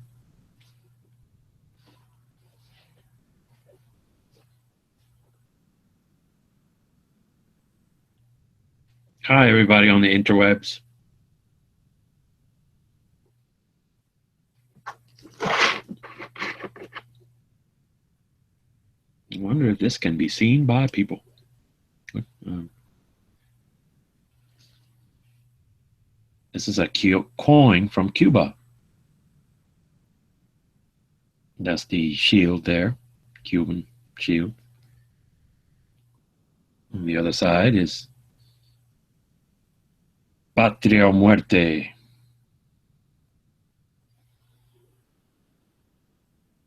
$19.89. Some odd mixture of, it's like a reddish copper color.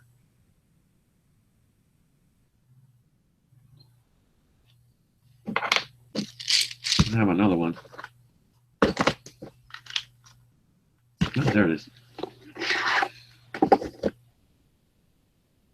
This one's a lot prettier. So it has the emblem, República de Cuba. Where the fuck did you get that? Cuba. And this is Che. That Che Guevara or some bullshit? That's Che Guevara. Patria o Muerte, 1995. It's from that famous T-shirt. I never understood that Che Guevara guy. I don't know. Everybody likes a rebel. Yeah, I agree. Worthless commie garbage. He was a murderous thug. Kids like him, though, because he's a rebel.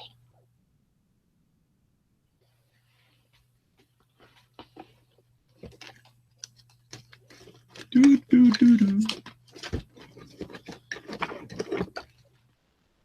I'll be back, man. I gotta go do something. Yeah, cool.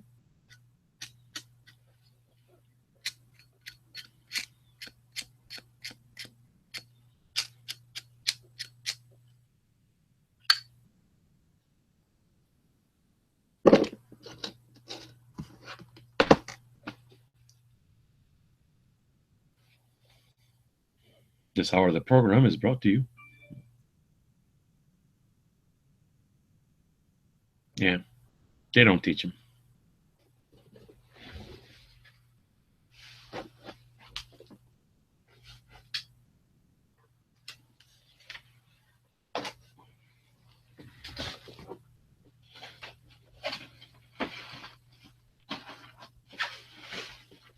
Had my stuff all bagged up. I thought I was going to leave today.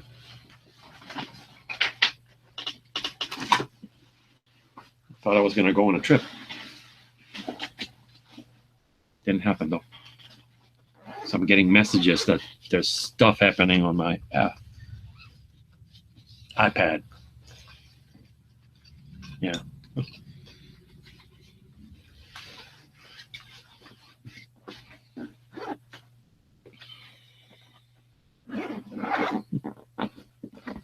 I don't have a big opinion, Che. He wrote a book on guerrilla warfare and got killed in an ambush.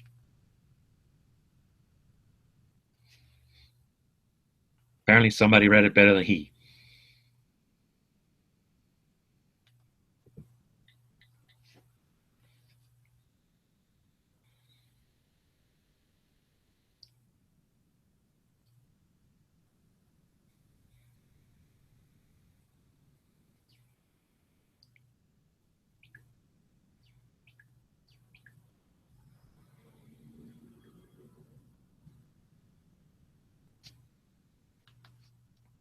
This hour of the program is brought to you by the friendly folks at Equate.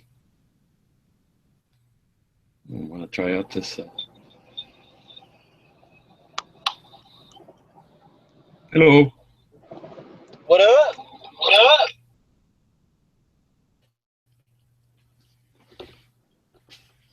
Nothing.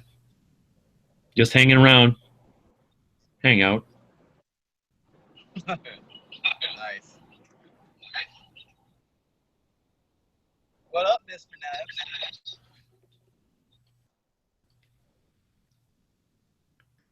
Got a fire on your screen? Yeah. 12 fireplace. That's cool. I finally got it to work. What up, Smeggy? Thinks Maggie might be eating. Where's the flippy at? Kicking indoors right now?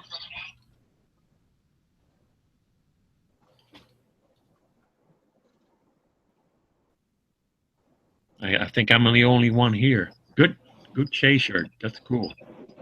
Looks like.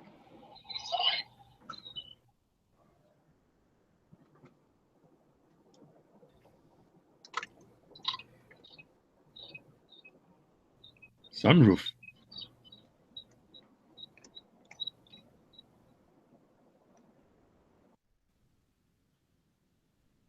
This is for everyone in the colder climates. I'm here to help.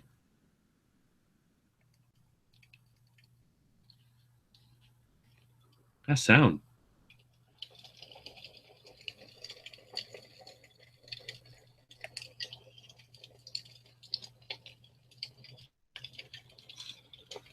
I love technology. Someday you will have a fireplace in your own hand. That's funny.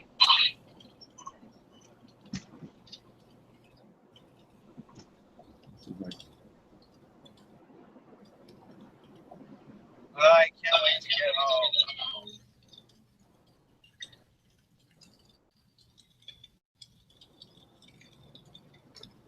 Where are you at? I'm on the freeway right now, coming back from shooting a shooting academy. Had a film shoot today.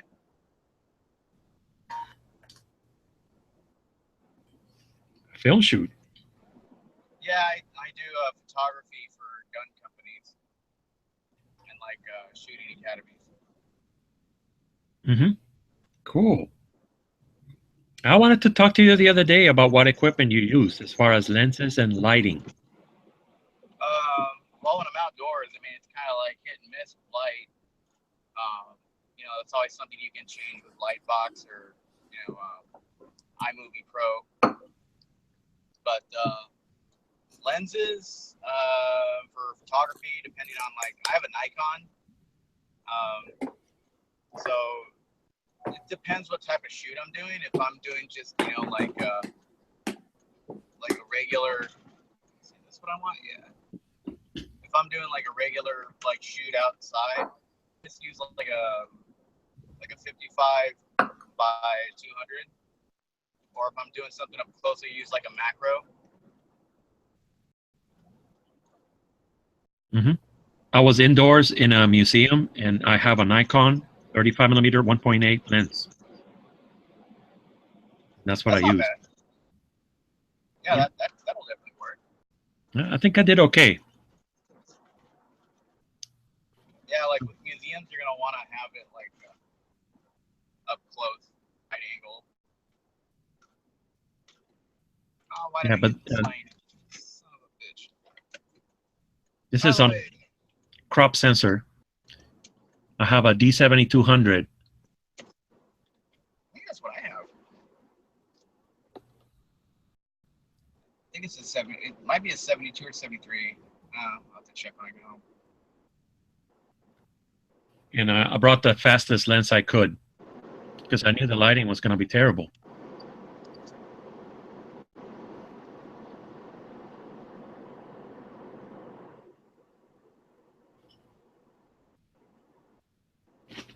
This is my camera bag.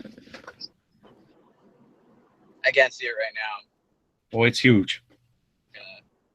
It's huge.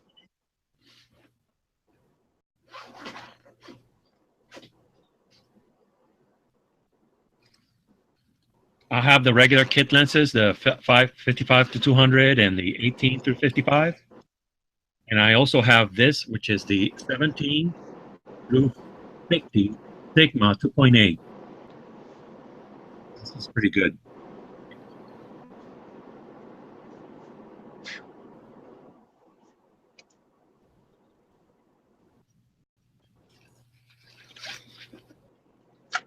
The weird thing was that at the museum they have fluorescent lighting in some of the display cases,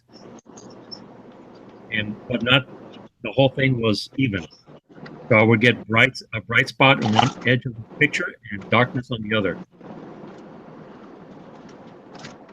And since everything was under glass, I couldn't light it up with anything. I couldn't flash. Great. Of course, I get stuck behind the slow ass Beretta.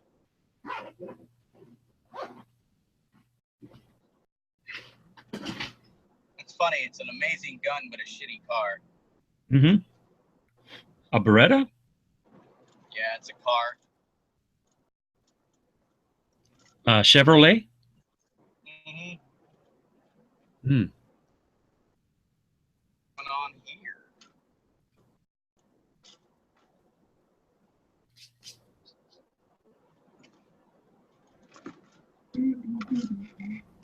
Live from the interstate. Wow. That's a lot of cops. Mm.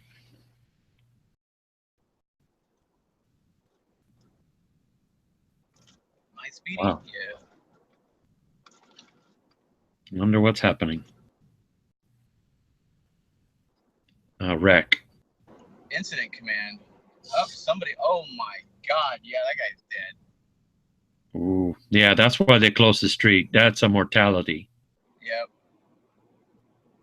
a fatality on the road. That guy's freaking motorcycle was cut in half.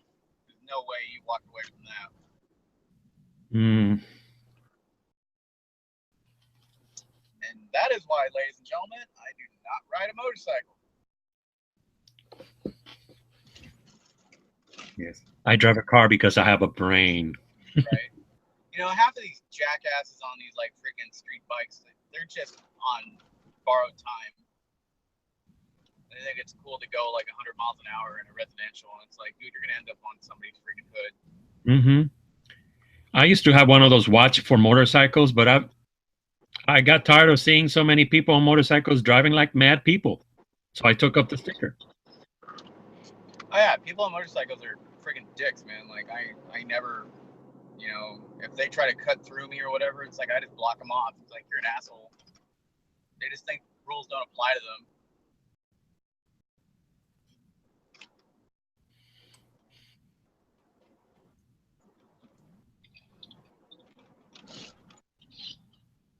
Yeah, I took off the sticker. I was like, yeah, they're on their own. Yeah, or the other one says, yeah, watch twice for motorcycle. Yeah, I'll do that. Okay, but I won't put the sticker on it. And they drive around like maniacs. That's awesome. This guy's Is that the terrorist says, terrorist hunting license? That's so funny. That's awesome. You see like those type of stickers like all over the place. What does it say? Don't tread on me. Oh, the snake. Yeah. Yeah, the Gadsden flag. I got a sticker on my car. I'm always worried that it's going to piss off some liberal and they're going to key my car for it, though. Not in Arizona, man. You don't have to worry about that. Unfortunately, I don't live in Arizona. I wouldn't mind moving out there, though.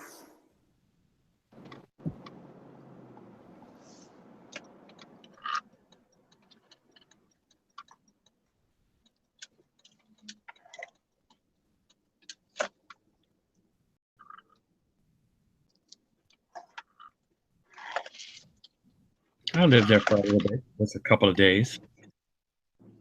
I went to Tombstone.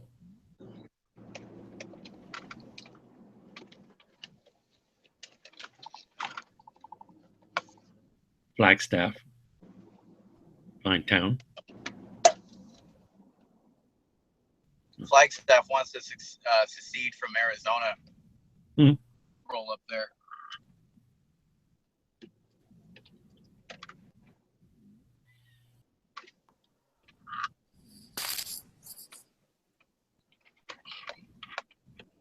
Yeah, I spent like 3 weeks out in New Mexico 2 summers ago working on college degree. It was really nice. It wasn't too hot. Everyone was really nice to everybody.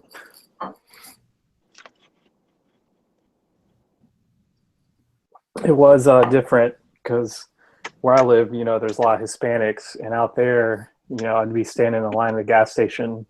There'd be like people talking behind me, and I was like, "That's not Spanish." I think it was like Native Americans talking Navajo or some shit. I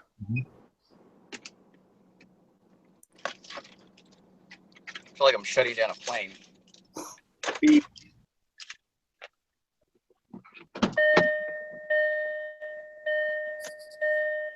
Your door is ajar. Yeah, it tells me that, but I still believe it's a door. It's a door. Oh, I found one of these out there, a simunition round. I'm gonna shoot my roommate when he comes home. Tee hee. Actually, I wonder if it'll fit. Let's see.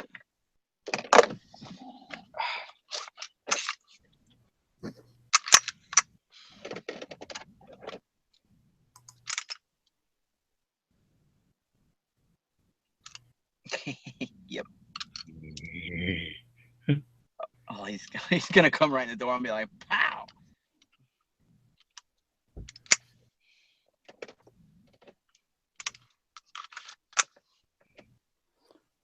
Kind of SIG is that?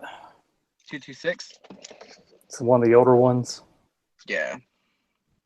Yeah, I got an old West German 228. They're nice. Yeah, man. The old SIGs are nice. Yeah, I don't have much. I mean, I'm sure the newer ones work fine, but there's like I'd pick up that 228 and it just feels like built really, really well. And then I have a SIG, the SP 2022, and it kind of like rattles and makes noises and definitely not as well put together. Yeah, it seems like everything has kind of gone that way. Like even if you like handle some of the new Berettas, it still feels like, I mean, it's a Beretta for sure, but about it, it just feels like,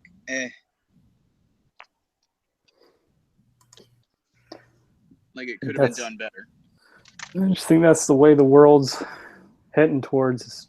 Cheaper is better, unfortunately. Yeah. More quantity, less quality.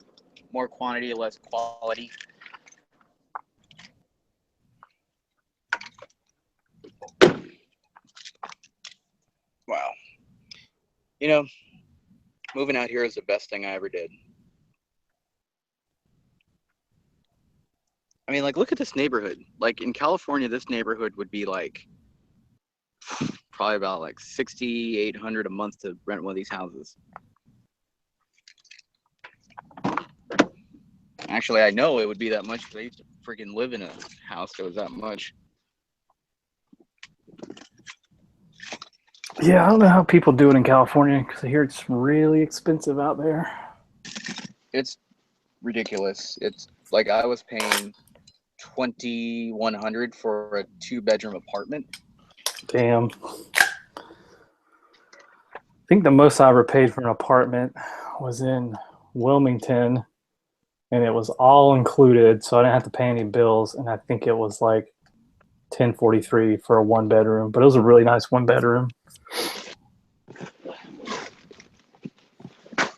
God, we're in December and the mosquitoes are still here. Get out of here. Shit, it's supposed to get like 23 tonight. Mosquito torpedo. Man, I would love to get 23 degrees. That'd be awesome.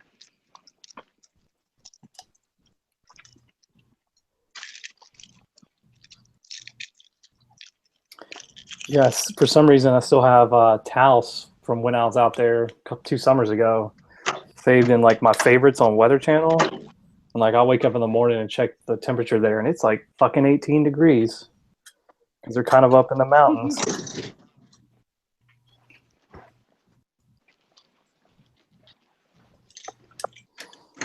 But I know I can't complain because I know where like Bob is in Canada. It's probably covered in like 3 feet of snow already. Right, Bob's house, you have to dig it out. Yeah. Honey, I'm home. Oh, that's right. My ex is a bitch. She left. Aren't they all? Nah, Bob hired me to go dig them out.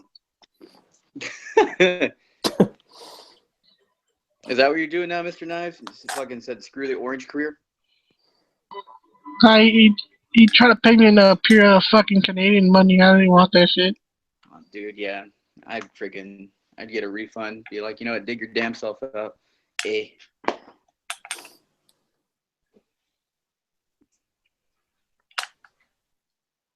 Yeah, that would really suck, man. You know, like, yeah, I bet you complained that I never see snow, but I'm glad I don't have to dig myself out in the morning. My grandfather used to live. My grandfather had a cabin in Alaska, and he would literally, like, as soon as he woke up, he'd have to dig himself out of the door. He like got trapped in his house.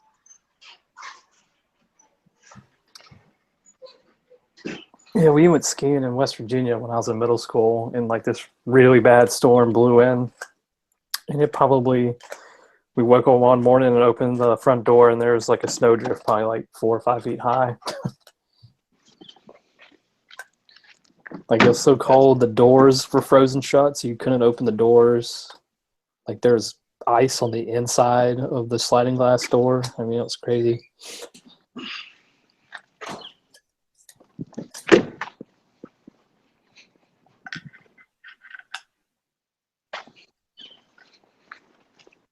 You know what's funny is the motor vehicle department messed up my license plate. I got a custom plate, and I wanted to get the American flag one, but they sent me a license plate that says Freemason. And so now, Intruder.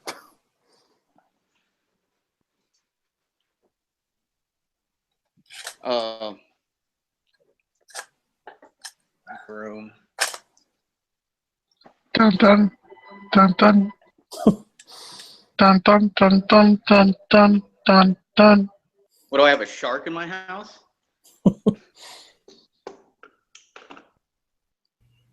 Land shark. Lord. Yeah, but Not a anyway, bad so beer. like they gave me a freaking stupid Freemason. What's that? Oh, feedback. They gave me a Freemason plate, and since then I haven't been pulled over because I usually get pulled over for whatever reason. But They don't fuck with the Freemasons. They rule the world. no, because 10-1 they're cops. So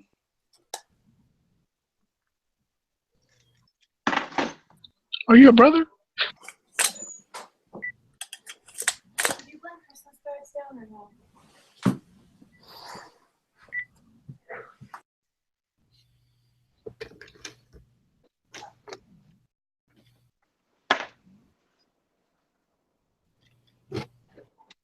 I picked up some extended 226 mags. Damn. They hold about 20 rounds. Not bad if you're in a pinch. Did you get a new toy? Nah. Yeah, I had to stop buying guns for a while. I sold my what is that thing called? Chris Vector. You finally sold it? Yeah, $800. I got freaking taken for it, but yeah, it was just sitting under my bed. I wasn't using it. It's like a $1,500 thingy. I bought it because it looked cool, and I was like, oh yeah, I'll use this. No.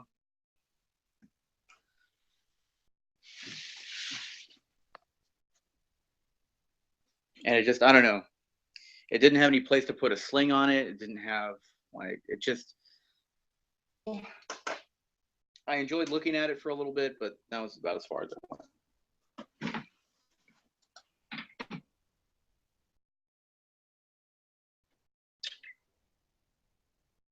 All right. Let's see here. Where's the link? I can get off my phone.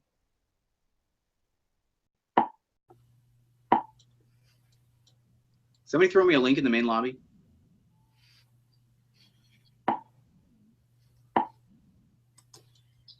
Senior Knives.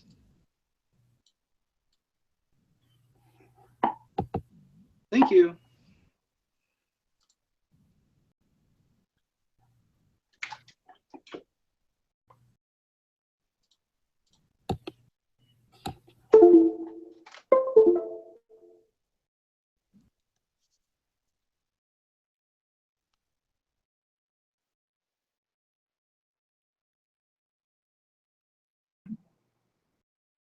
All right, well, that's better. You guys hear me? Yes. Cool. Man, it's amazing how much the camera drains the phone. Holy crap. I had like 80% when I was first started talking to you guys, and now it's on 25%. Wow.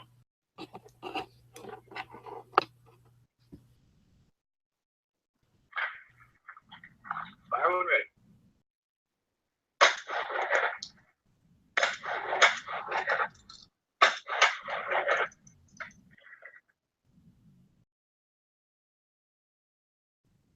Who's going ham? Who's giving who head? What? Who's going ham?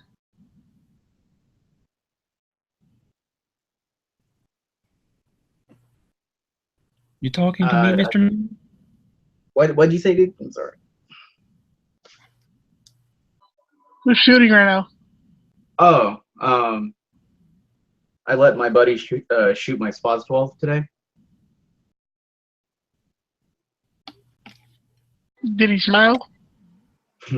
Yeah. So when you shoot that, Brandon, do you ever get the urge to be like, clever girl? Sometimes.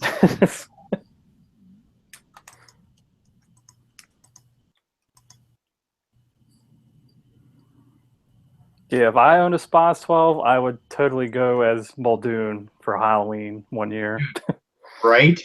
or every year. May he rest in peace, man. That guy freaking shouldn't have died. I was so pissed when they killed off Muldoon. Yeah, he lives in the book. Does he? Yeah. Hammond dies in the book. He gets eaten by those little compy dinosaurs Oh, really? that eat the guy in the second movie. Like that's how he dies in the book. Like he breaks his ankle or something, and he's like trying to like hobble away, and they just like swarm him and eat him. Oh, is he like a bad guy in the book? Yeah, he's kind of a dick. He's not like the old cool grandpa. He's kind of like the greedy crony capitalism type. I'm gonna do anything to win, including like letting people die in my park. Yeah, they made him more like of a nicer guy in the film. Yeah. I mean, you can't really make Richard Attenborough a mean guy. Like he's always been a nice guy. I know. It sucks he died. Well, got to get old at some point. Yeah.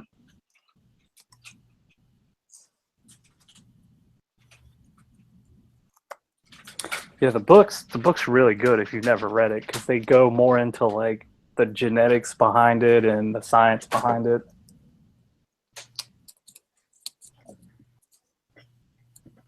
Mr. DNA. Yeah. Like in the book, Hammond has this like little, it's like a miniature elephant that he's like cloned. So it's like a elephant, but it's the size of like a small puppy.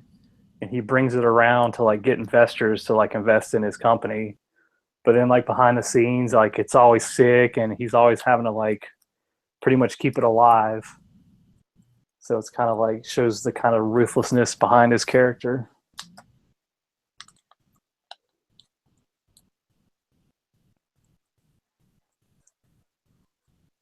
See, if I would have made that movie, I would have made all the dinosaurs small.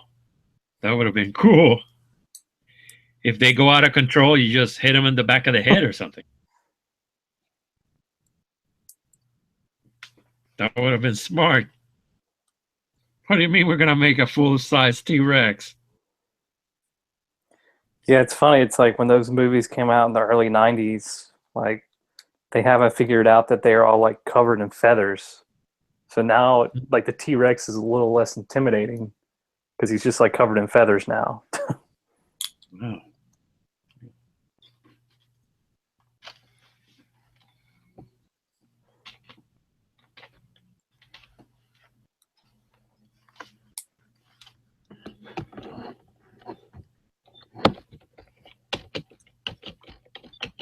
Wow. Wow, it's true. Somebody has asked Google if the T-Rex have feathers. Probably so. At least when the animals were young. Paleontologists think feathers may have first evolved to keep dinosaurs warm. Yeah, that's what I've. When I was But what? when I was in school, that's what we learned. Like they actually found a fossilized tail in amber, and it looks like it has feathers on it. Yeah, I saw that was today's news on the BBC channel Yeah, about the amber with the dinosaur tail on it. but I remember when the whole thing about them having feathers kind of first started like gaining traction. Someone made a meme, and it was like this cartoon T-Rex. They had this like feather boa around its neck, and it was like science. They made dinosaurs less cool, and it's got the T-Rex going like grrr, like he's a flamboyant gay or something.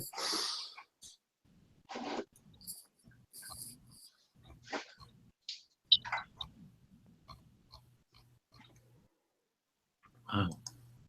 A feathered tyrant.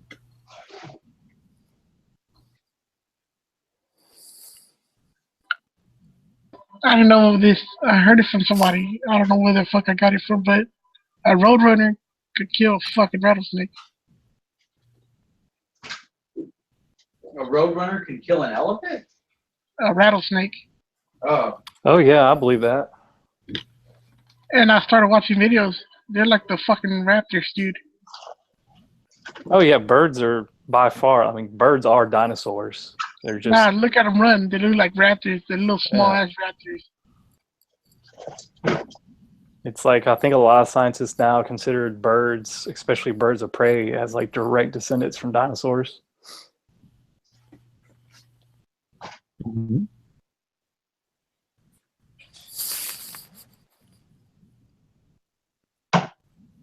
That's why I eat a lot of chicken. It's payback time. Yeah, I loved dinosaurs when I was a little kid, and I would always be bummed. I was like, why dinosaurs have to go extinct? But then you realize when you get older, it's like, if they weren't extinct, I wouldn't be here. Yeah. Why couldn't the liberals be extinct? Just give it some time, Knights. It will happen. They're already in like total disarray because like the party's like split in two. You got people that were like the kind of the whole Clinton type democratic process, and then the other half's like the Bernie, like give me free shit, safe space type deal. And those two parts of the party are just not compatible. So they're either gonna like shift more to the right to where like Clinton was, or they're gonna have to shift more to the left where like Bernie was, which I don't think will work because then you just have to be like, oh, you want socialism, and that scares a lot of people. Ain't there like some another party? It's a Democrat party, but I think it's 3 divisions because I think you still got the OG Democrats too. Yeah, they're saying that they're in more trouble because like the mean age for like a Democratic congressman's like 77, and for Republicans it's like 44. So like the Democrats, like the old ones, they're dying out, and they're not getting replaced with like younger congressmen. They just keep getting replaced with like older Democrats. And like, it's funny that you say that because I was listening to this thing on the Young Jerks today, and they were saying how pissed they were that fucking Nancy Biotox face Pelosi got reelected. Yeah, and he was saying that, like, he was like, man, you guys are not real progressives. You need to move out of the way. It's time to make way for like new, like real progressive blood. And I'm like, oh no, I'd rather have these old freaking cowardly Democrats than these new crazy passionate socialists. Yeah. So it's like I hate to say it, but I'm kind of happy with the pussy Democrats that we have now, because if we had these new passionate freaking, yeah, we want gun control type, like, dude, it would be a different America. It'd be scary. Yeah, like I listen to the Ben Shapiro podcast, and he's always like, yeah, the Democrats double down and re-elect Pelosi, and they just are not learning their lessons. It's like they should listen to Bernie Sanders, but they're not going to. Which is a good thing because Yeah. if they keep listening to like Pelosi and Dick Durbin and all these establishment guys, then we got nothing to worry about. I mean, not that we shouldn't be vigilant and, you know, kind of keep our ears to the ground, but it wouldn't be like, let's say you had Bernie Sanders, you had Jill Stein, you had all these like new wave progressives in charge of everything, you know, and Bernie's old, but he's kind of like a new progressive pretty much. He's like a hippie old guy. And I just think it would be a lot worse if we had like these new progressives in there versus like the old, like, you know, as I said, like Pelosi and Durbin and all these other guys. Yeah. Well, we got 4 years to do something. Hopefully it turns into 8 years. You know, I think at the way it's going right now, I think Trump will actually do okay. Yeah, he can't be terrible. Like, I feel like there's enough safeguards in there to keep him from just really destroying everything. My brother's starting to turn around too. My brother's starting to like him now. Well, my roommate, he works for U-Haul. He's the GM at U-Haul, and he's like, yeah, his stock has gone up like $30 or $40 since Trump got elected. That's awesome. I was like, yeah, because you got a business guy in the White House now. That makes investors a little less weary. I think Trump will make the right business decisions. I don't think we need to worry about that. Now, I think a lot of things are going to change with trade and foreign policy and stuff like that. I don't think we'll see any improvement or taken away on Second Amendment rights, which is better than taken away. We do have, like, I'd say about a 2% chance of seeing some gun control go away, but some go away or maybe some sunset, you know what I mean? Like, I'm sure there's some stupid bills in there, like, you know, that were probably on their way to the desk, but, you know, when Obama gets out of there, like, it's, at least we can breathe for a little bit, which is nice. Did they introduce the bill for reciprocity? Now, Yeah, I guess it's should go to committee soon. Like, they won't push for it until Obama's out, though. yeah, because if it goes through, then he won't sign it. Yeah. So, I mean, but just think of all the executive orders that if Trump does indeed rescind them, like, now we can get, like, Russian AKs, we can get, you know, all that stuff back in. And there's, like, a bunch of little laws that I don't really know a lot about, but it's like barrel bans and Start hoarding again? Well, yeah, it's like R22 compliant bullshit. well, if Trump does what he said he does, or what he said he was going to do with, you know, the executive order, man, G-Web's going to do a W-2 stuff, because I know he loves his AKs, and you know, he's going to want to get those back, especially like the imports. That was stupid. Like, you know, G-Web said something. If we rallied behind the import ban and, like, you know, what was it, the 4.5 by 5.59 or whatever, it was some weird AK pistol round, the way we did around Green Tip, then it probably wouldn't have happened, because he also pointed out that the whole Green Tip ban was a test to see what they could get away with. And, you know, we all kind of had a call to arms, and we all fought against it, wrote letters and called our representatives. And if you can imagine the type of power behind that, you know, can you imagine if they came out and said, we're going to, you know, friggin' ban ARs again, you know, how much of a freaking fuss we would make, and for good reason. Like, I filmed a whole class today that was based on ARs. It was people from all different types of, you know, backgrounds. And it's like, you want to take away an entire class of weapons because of some asshole? Like, Yeah. Like, after Sandy Hook, I remember the only way I could get 223 was I had to go to Dick's Sporting Goods at like 7:30 in the morning on a Friday. And I was sent, and the same people would be there every Friday. And there was a guy there, he was a doctor, and then another guy was a lawyer, and then another guy was an architect. And it was just like, yeah, you would have never, if you saw this guy just walking the street, you would never think he was like hardcore into ARs, but, you know, it's like people are like that are out there. And I think that's just what the Democrats don't get. Is it's like, yeah, this doctor might not be a gun guy, but he's got an SAR. He's got an AK, and he's gonna want to keep that shit. Yeah, and that's like, for some reason, Democrats and progressives, whatever you want to call them, like they have this stereotypical idea that a gun owner is some guy that lives in some backwoods country and he's got sitting on like a mountain of tannerite, just can't wait to blow up a federal building. It's like, no, dude. Yeah. So I'm hoping that, like, I don't know, maybe y'all know, like, has someone actually done like the poll numbers in Pennsylvania and declared like, yeah, she lost because of gun control? Who?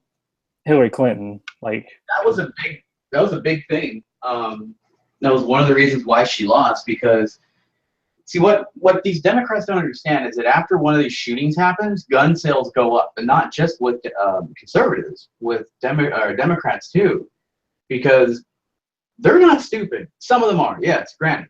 Like you have the call-it progressives, which are dumb as shit. But your kind of GOP Democrat, if that makes sense, is like, well, this person's getting shot over here. I'm in a house right next door to where this happened. I kind of want a fighting chance as well. And then Hillary comes out, we're going to take all the guns. And it's like, what? No? It's like, so she didn't understand that. And the push for gun control has dropped dramatically in the last couple of years. And that's a good thing, I think people are finally wise enough to see that, that's not the answer. You're never going to be able to legislate evil. yeah, I think I read a report, and it was like the push for stronger background checks is up. It's like up 20 or 30%, but an actual like assault weapons ban, it's in like the low 30s now. Like nobody wants to touch that shit. It's poison. It's political suicide. Oh yeah. I'm kind of hoping the Democrats learn their lesson this time, and they're like, yeah, maybe we shouldn't push gun control anymore. Yeah, they if they're smart, they won't. Because But like, let's keep. I wanted to keep pushing it, because then they'll keep getting shot down. And they're gonna look like flaming idiots up there and be like, take all the guns, but leave it to the military and police. It's so funny because the Democrats and the progressives, namely, this whole Standing Rock thing. It's so funny. They contradict themselves. They're like, we hate government and we don't want them oppressing our rights and taking away women's rights, but we only want the police and the military to have guns. yeah. What? Like one of my favorite memes of all time is like this, protester getting sprayed in the face with like hardcore mace, and it's like at the top it says wants more government, and then at the bottom it's like more government. Yeah. Yeah, I never understood that. It's like you bitch that the cops are out like shooting unarmed black people, but yet you don't want your neighbor to have a gun and only the police to have guns. So how does that make sense? Yeah, it throws me through a loop, because it's like, okay, you're saying that you don't trust me to have a gun. Okay, I'll get your paranoid delusion. Granted, you don't know me. I'm just John Q. Citizen. But yet you don't trust the government either, and you hate police, but yet you want the only people to have guns are the police. And it's like, I got nothing against police. I'm really pro law enforcement, but I don't see their logic of thinking. You would think that, if you sat somebody, if I could sit down with a progressive, I would say, so you have this disdain for strong corruption in government. Okay, I get it. You don't like the guys that are out there, shooting flashbangs at the natives at Standing Rock. Cool. Now, from what I understand, you don't want me to have an AR-15, correct? Yeah. Okay. But you're fine with the guys at Standing Rock having AR-15s? Well, no, we don't want them to have either.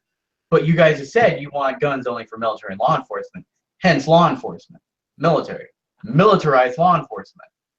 Did I miss something? Yeah, they lack in critical thinking skills. Yeah, man. When you got passion, who needs thinking? Yeah. Hey, Brandon, check that link. Give me a second, man. My faith outweighs facts. Yeah, it's, like bless their passionate hearts, and it's some of those things that the progressives stand for, I believe in, like equality and all that stuff.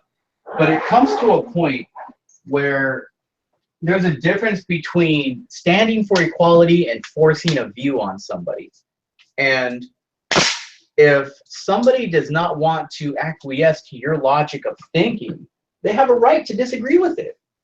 And it doesn't make them a bad person. Like this whole thing right now, like, well, if you don't, if you're not okay with like a gay pride parade coming through your home, then you're a homophobe.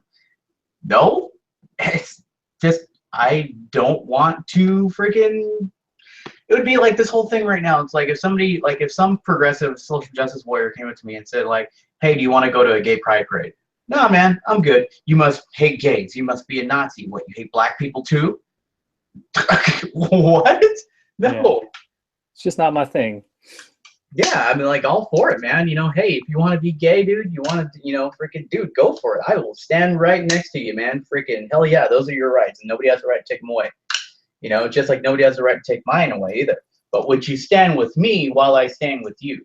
Probably not. Next time you should be like, hey, you want to go to a full auto machine gun shoot?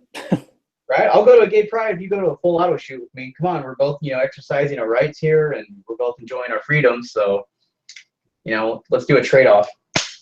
That, dude, somebody should do that. I want to go to San Francisco. I'm going to California in like a couple days. So I'm going to pick out the most social justice flamboyant dude ever. I'll be like, hey, dude, come here. Check this out. We're going to go to an NRA convention. But first, I'm going to go to your freaking gay pride parade and support your rights. Do you want to go to my NRA convention and support mine? Deal, right? I mean, fair is fair. They'll probably be like, duh. The head will just pop. Yeah. Their pink highlights will turn white, and then they'll be pissed because they have to go re-dye them. Actually, there are a lot of gay people picking up weapons right now. Oh yeah, their sales are up. Minorities are buying more weapons because they think Trump supporters are just going to start running around killing people. Oh, you saw that Young Turks thing? No, I read an article somewhere else saying that like sales from minorities are like up 30% after the election because they're worried like Trump's rhetoric has emboldened like the racists to start committing crimes. I'm just like, you know what? This is a good thing because when they don't get attacked by white people, now we have a new set of gun owners. Yep. So when the government's like, oh, we got to crack down on guns, they're like, you're not taking my fucking gun. They'll realize shooting is fun and it's good to be a citizen. Yeah. So it's that's a win-win in my book. It's giving the gun manufacturers money and it's adding more pro Second Amendment people. I can just see it right now, man.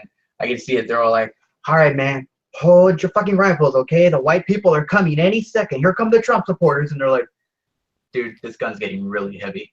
Man, they're coming. Don't worry. Man, they're not coming, dude. You just spent $1,300 on a Daniel defense for nothing.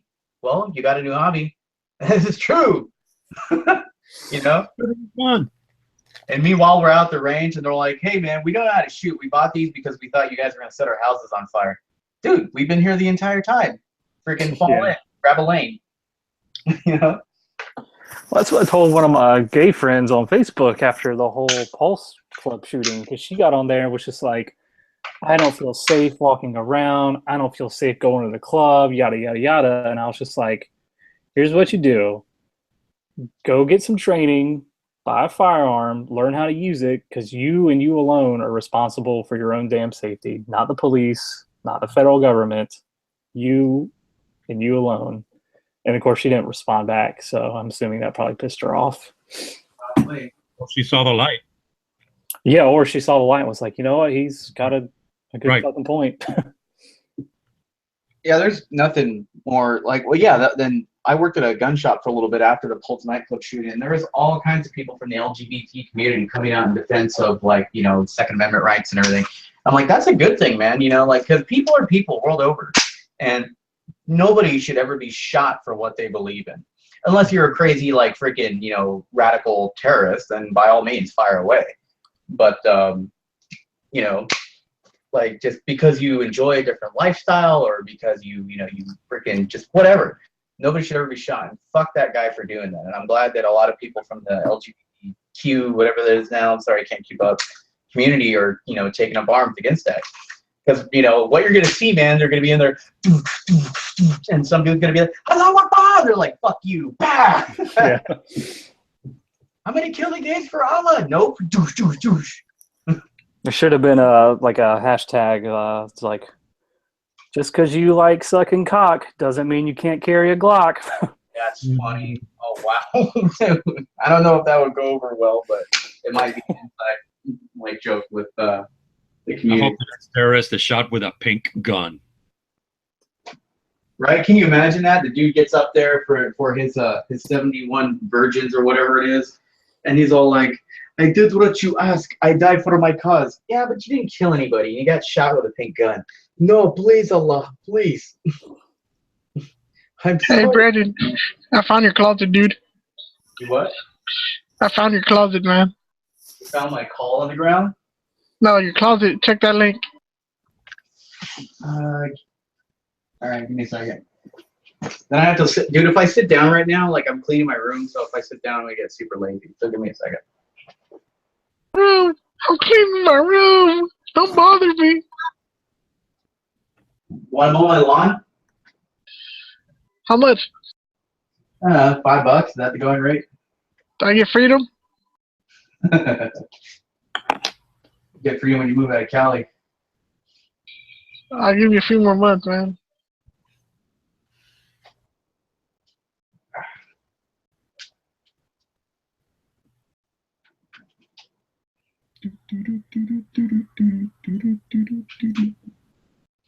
Phenomenon.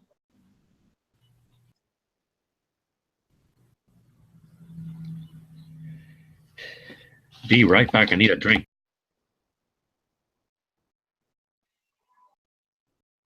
Bring me back a beer. Man, I bought these really expensive headphones and the freaking thing keeps coming off.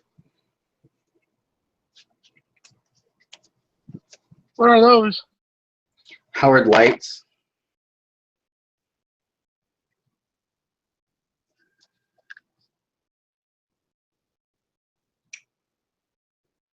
Yeah, it's the Impact Pro.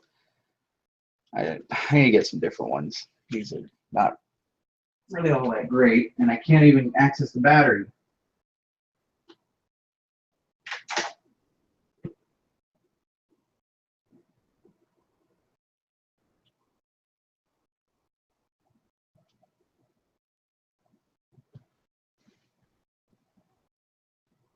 Holy shit, we got 3 generals.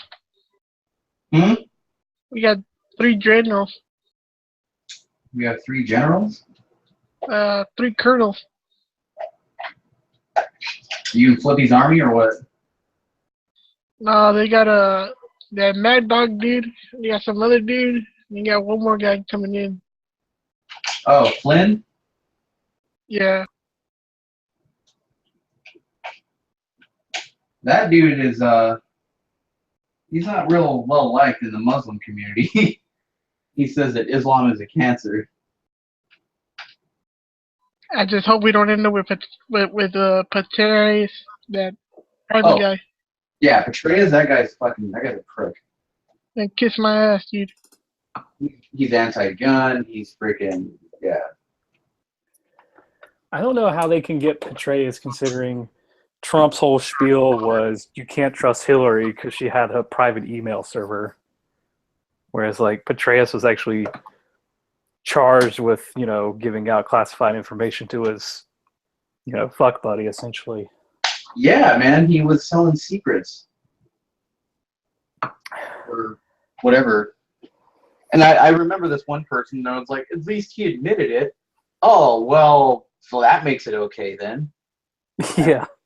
Kind of a different analogy that's like Heinrich Himmler being like, well, we committed mass genocide and killing all the Jews. Well, you know what? It's okay because you admitted it. Good man.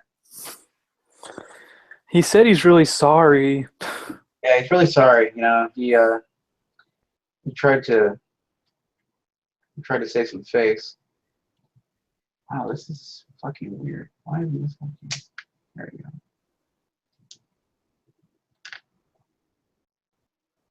Oh, some big ass headphones, man. I know. I don't really like them that much. They make my head look stupid. I need to get the little small ones, but I really can't hear as good out of them. Yeah, I've had an ear infection all week, so I've only been able to use one earbud. You had an ear infection? Yeah, Oh, sucks. If you can avoid getting an ear infection, do it. Oh man, I hate ear infections. I used to get them when I was a kid. I used to have to take that really, really nasty strawberry pink stuff. See, I haven't had an ear infection probably since I was a kid. And, they gave me some antibiotic drops, but it was $193 for 7 milliliters, and that was with insurance. Jesus. I was like, yeah, no shit. I hope I don't get another one anytime soon. I can't afford that shit. That's must- like 420 rounds of M855 that I could have gotten. There must be some special ingredient in there. It's just like I read the ingredients and I'm just like there's nothing in here that, Just tears. yeah, it's just antibiotics, eardrops. It's made from a special plant that only grows on one side of Everest. Yeah. Right? You can only get it if you make it up to base camp on top of K2. That's if your ear blows up by then. Like I'm all for like free market and, pharmaceuticals trying to make as much money as they can. And like I understand that when a new drug comes out, it's expensive because of all the R&D that had to go into it. But it's like fucking antibiotic eardrops. That shit should not cost almost $200.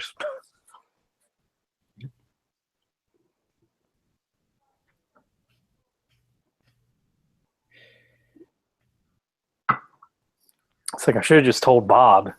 He probably could have gotten in Canada for like 10 whatever the hell they use up there. Go to TJ. 10 loonies. Don't they have loonies up there? Bob probably uses like freaking grounded up like moose antler or something like that, some Canadian remedy. Well, my dad told me one time that when they used to get earaches, he was like, yeah, my grandma would just have like my cousins piss in my ear. Oh, And I was like, seriously? He was like, yeah, it worked. I'm not hungry no more. It's like, yeah, but you got piss in your ear. It's That's like just a cow to tell you that. it's like piss and onion juice. Apparently, if you put onion juice in your ears, it helps with earaches. I think that all began as a I dare ya. Or It could have been. I bet you I could piss in your dead ear. I think my piss will heal that ear. I was like, Dad, aren't those the same cousins that used to make you piss on the electric fence? He was like, yeah. I was like, are you sure they just weren't like BSing you? It's like, oh, they probably were. But I was young, so I didn't know any better.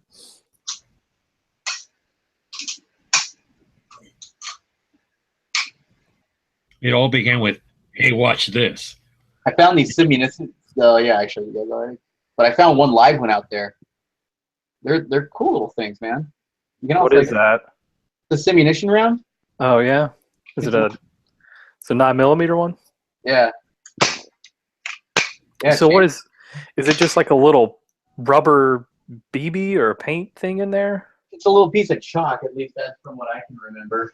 I don't know. I'm gonna see how bad it hurts. I'll let you know. I'm sure you'll be able to hear him scream. I'm gonna toss him a vest and be like, "Here, hold this." What? Yeah, it shoots like this little chalk thingy out. It's gonna come out. I'm sick of your shit, Brandon. Fuck this shit. I'm out. Dude, I'm the prankster here at the house. He gets so tired of me. It's gonna be great. I'm gonna be like, "Look, Lonnie, I've known you for a long time, dude. I'm sorry, man. Dude, what are you doing? Bro, What are you doing? I'll be like, look, dude, I'm sorry, man. Say if he's ever watched any of the Naked Gun movies, you could just walk up, pick up the gun, and be like, "I must kill whatever your roommate's Kill. name is. I must kill the queen." Must kill the queen. Yeah, it loads perfectly in there. Have you ever seen a movie called Telephone with Charles Bronson? Charles Bronson. Yeah. No, I haven't. Nobody's seen it? It's really cool. It's about these sleeper agents that the Soviets have planted in the United States, and they don't even know that they're agents until they get a phone call, and then they tell them a special set of words, and then they go all, Oh, they're sleepers. yeah, and then they go all, and do their missions and kill people and stuff. It's a really good movie. Telephone. That's kind of like that show, The Americans. Yeah, I really like the Americans, even though they're like commie bastards. It's interesting to like they try to put historical context into it. Yeah. But these people have been brainwashed to destroy power plants and things like that. They have been Manchurian candidated. That was a good Sweet. movie, man. I really like that one. Freaking Denzel Washington was excellent in that movie. You ever seen the old one? I really don't like old movies, man. Like I can't. The acting is so. No, you got it all wrong. Yeah, Fast Talking High Pants. Yep. All the presses. I got a The great original story. is good, and man, there's some really weird things in there that I still don't understand. There's Frank Sinatra and I don't know the other guy's name, but Angela Lansbury is in there. It's really good, really good. It's so funny. If you watch the new one with Denzel Washington, Meryl Streep said that she emulated Hillary Clinton for that part. And it's pretty damn true, man. That is like Hillary Clinton's clone. I thought it was funny. I was watching The Talking Dead when they first introduced the governor. He said he got his inspiration from watching Bill Clinton. So it's like, oh, you're a smooth talking psychopath. That's good to know. I don't know. I don't see the governor in Bill Clinton. I guess it's like the southern charm type deal. I don't know. I saw a picture of Bill Clinton and Hillary, I guess when they were in college. And Bill looks like this hippie lumberjack. Like his hair is all grown out. And he's got like this fucking red beard, and it's really weird. It's like, man, I can't believe this guy became president twice. I don't know. Like, oh my God, Hillary. You know, I loved it when that Marine stood up in, I think it was somewhere in Sacramento, and he was campaigning for Hillary. And the Marine stood up out of the crowd, and he's like, sir, your wife is responsible for, the deaths of Benghazi and all that stuff. He's like, I'm not your commander-in-chief anymore, but if I was, I would tell you to sit down. He's like, and I wouldn't listen. Good for you, Marine. He's like, you owe those families an explanation. She owes them an explanation. He's like, you guys are rotten to the core. Yeah, I get. It hasn't been as bad since she lost, but I have a friend on Facebook that he's just die-hard Clinton. Like, I think Hillary Clinton could literally like kill his mother and he would still vote for her.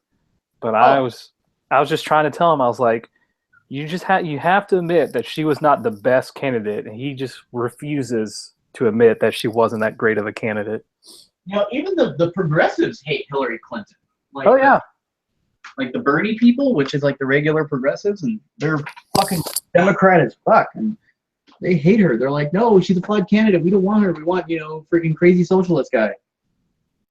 Well, my mom and my dad and my sister, they're huge Democrats, and even she was like, there's a reason I didn't vote for her in the primaries. So even she knew that she wasn't that great of a candidate. My dad's a Democrat. My mom's a conservative. And yeah, like even my dad didn't like Hillary. He didn't like Trump either, but neither did my mom. Like my dad, he's getting pretty old, and I guess like he fucked his back up. He slipped on some ice or something. My sister was like, "Yeah, Dad needs to find a new hobby." And I was like, "Man, if I could just get Dad into like building ARs, that would be awesome." But that will never happen. Or reloading. Yeah. It's like, "Hey, Dad, you want to start getting into reloading? Just reload me 9mm and 5.56 all day."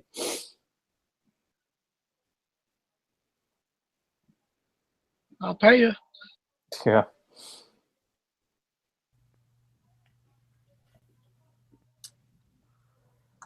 Well, hopefully that will be the end of Hillary Clinton.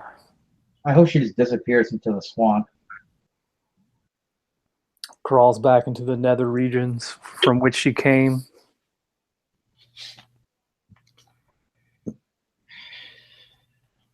On another grooming Chelsea Clinton. I'm just like, enough of the Bushes, enough of the Clintons. You know, now they're like, we need Michelle Obama to run in 2020. It's like, enough of the Obamas. Just get some new blood in there. Don't say new blood because they'll drain ours. They're all like vampires.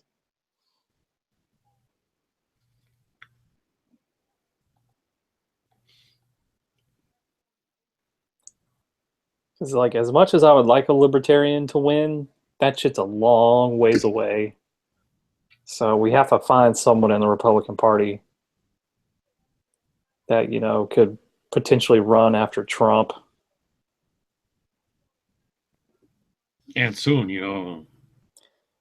Because now they're saying Biden, like, Biden regrets not running now, and that they might run him in 2020, and he actually might win because he's pretty popular in the Democratic Party.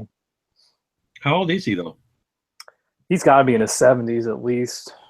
Yeah, you know, time is ticking, you know, and Biden, there's no way he'll run. He's too old. Nobody likes him.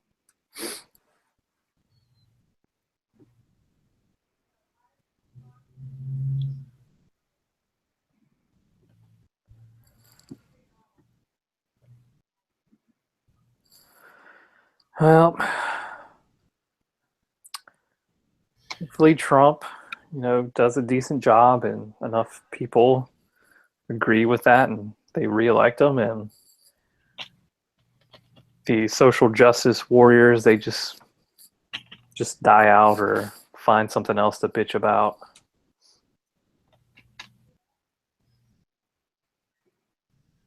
It's just like the direction they want to take the country, like they literally want us to be like Europe. It's like, no, this is fucking America. If you want Europe, fucking go move there. Don't change our country. Just fucking move.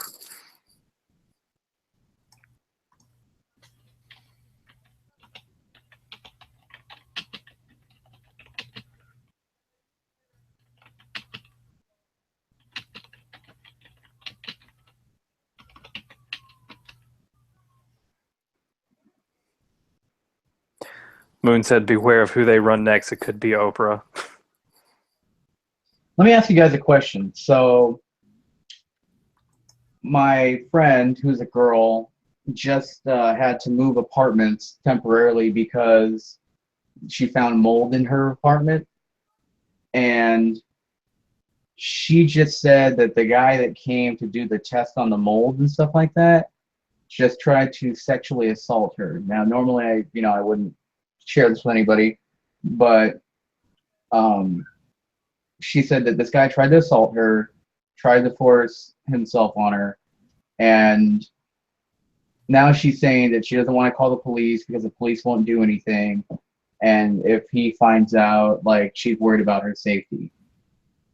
Now, granted, the police, but like, I want to tell her, like, look, they put people in jail for hearsay, like, this guy shouldn't be, if what she said is true, which I do believe her, this guy shouldn't be walking around the streets.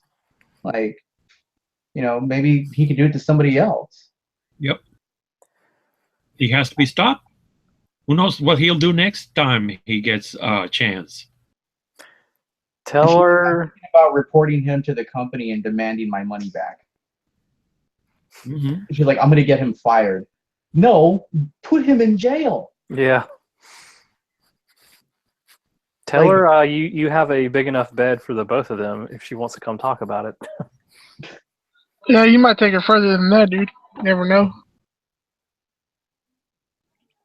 No, she's my ex, like many moons ago. And she's still a friend. We still talk, and she just told me this. And since Yeah, like my, not even sexually assaulted related, but like my roommate, he had like a gun brandished on him one day, and I was like, "Did you call the police?" He was like, "No." I was like, "Dude, you should have. He just fucking broke the law, and he probably doesn't have a CCW because no CCW holder is going to fucking brandish their weapon." It's like that guy doesn't need to be out on the fucking streets. exactly.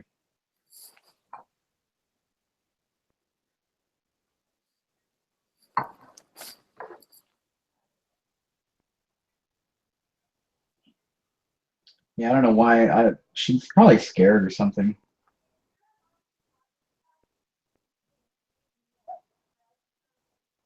Because why wouldn't she report that? Any sensible person would.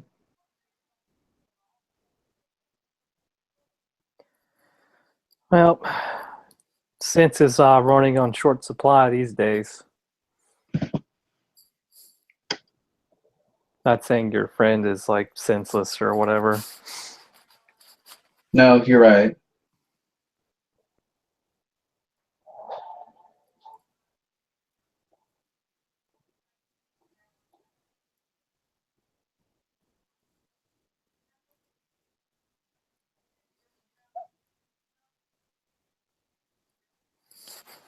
Yeah, when I was when I had dinner with my mom and my sister, when they totally shot down my suppressor talk, and then after they belittled me for somehow they know more about guns and hunting, having never picked up a firearm or bought one or shot one.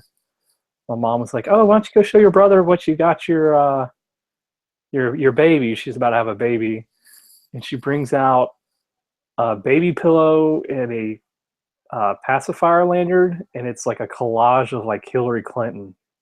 And I was like, "Are you trying to give the kid nightmares?" They're like, "Oh, hush." I was like, "No." So now I kind of want to buy her like a Trump blanket. Just be like, "Hey, this kid's got to like grow up with some fucking sense in him."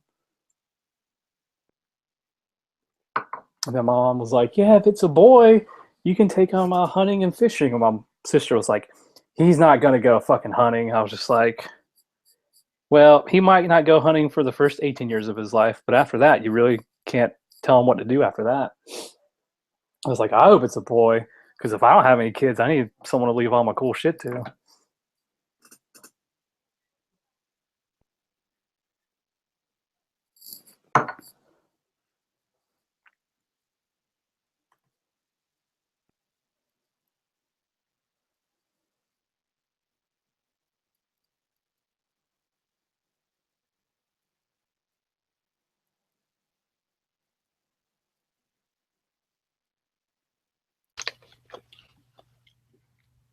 So I went to a gun store, and while we were there, this old guy came in and gave the guys behind the counter a bullet.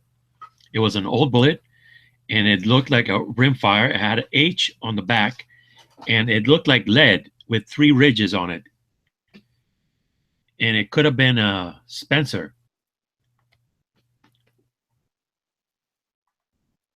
Is anybody out there knowledgeable about such things? Is that right? Gee webs. Like, how big was the bullet? Was it like could have been like a 22 short? No, it was big. It's wider than a 9. Well, a lot of older bullets, they weren't brass plated. They were just straight lead. Like I think it was lead because it was like a whitish gray, blackish color. yeah, let me go grab. I got an old box of bullets. Let me go grab one and I'll demonstrate.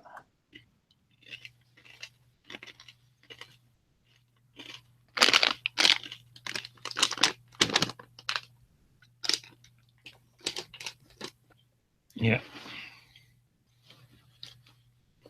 The bullet itself was very loose, so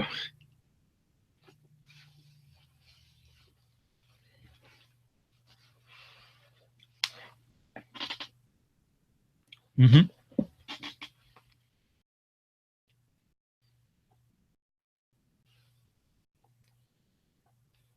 yeah.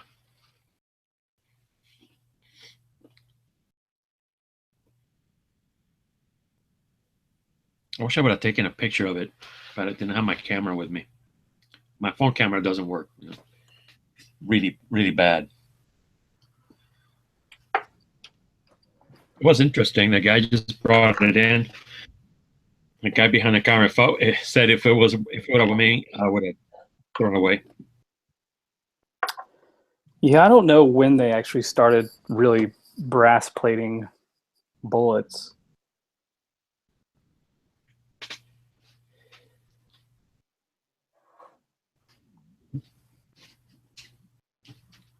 Yeah, but the round I had, it's like a rifle round for a Winchester lever action. Mhm. It's a 25-20. And apparently, like I was reading up about it, apparently some guy shot like a world record deer with one of these things, which is kind of odd because it's really not made for deer. Mm. But like a lot of, it used to be really popular like rabbit hunting because it Mhm. didn't tear up the meat too bad, and it's apparently it's a pretty quiet round. It's not much louder than a 22. Yeah. One of the things I would like to get is that cartridges of the World Book. I want to get one of them cartridges of like it's like in a shadow box and it's just different cartridges. And they're like $200. I thought that would be pretty interesting. But yeah, one of those cartridges posters. I've seen a poster of one. It's pretty interesting. I'm thinking of starting a collection. I'm going to make a shadow box with every cartridge that I have shot. Turning into G-Webs already. Well, just those. Not a whole lot. I just want to have. I'm missing a couple, like 357 and 38 special. I started. I'm lucky. I only really have like 22, 45, 12 gauge. And that's about it. Yeah, I've started collecting old cartridge boxes. It's actually No, sorry. It's the same day I started liking men a little bit. I accidentally shot a 40 at the range one time. I had to find some 40 graphs.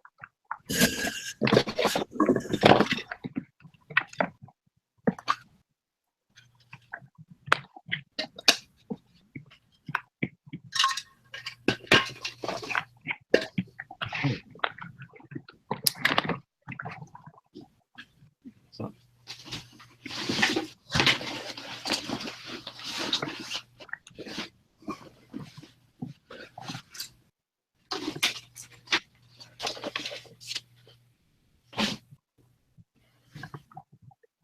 I think that cat wants out. Be right back.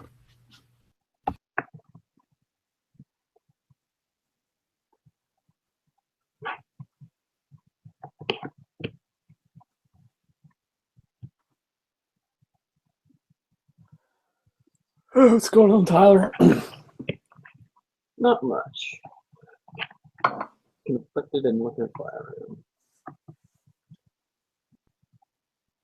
I'm torn between buying an Enfield and a Nugget.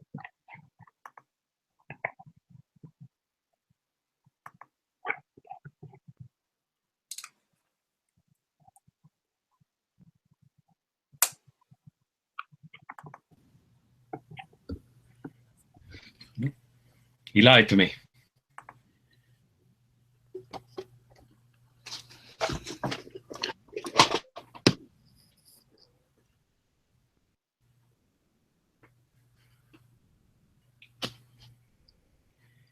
Hot cocoa.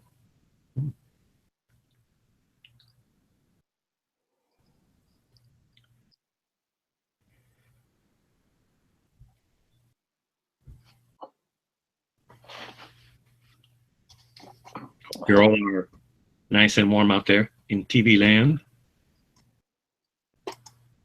It's cold where I'm at, but it's warm inside.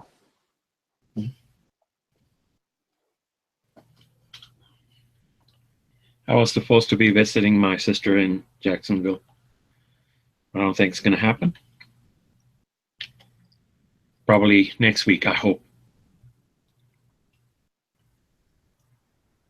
Jacksonville, Florida. Jacksonville, yes. See, I'm originally from Jacksonville, North Carolina, and I tell people that, and they automatically think Florida. It's like, no, Camp Lejeune, Jacksonville, North Carolina. Yeah. I like to go there. She lives in a really good neighborhood. They're really good people, and they have a little Santa Claus Christmas parade, and I want to see it this year.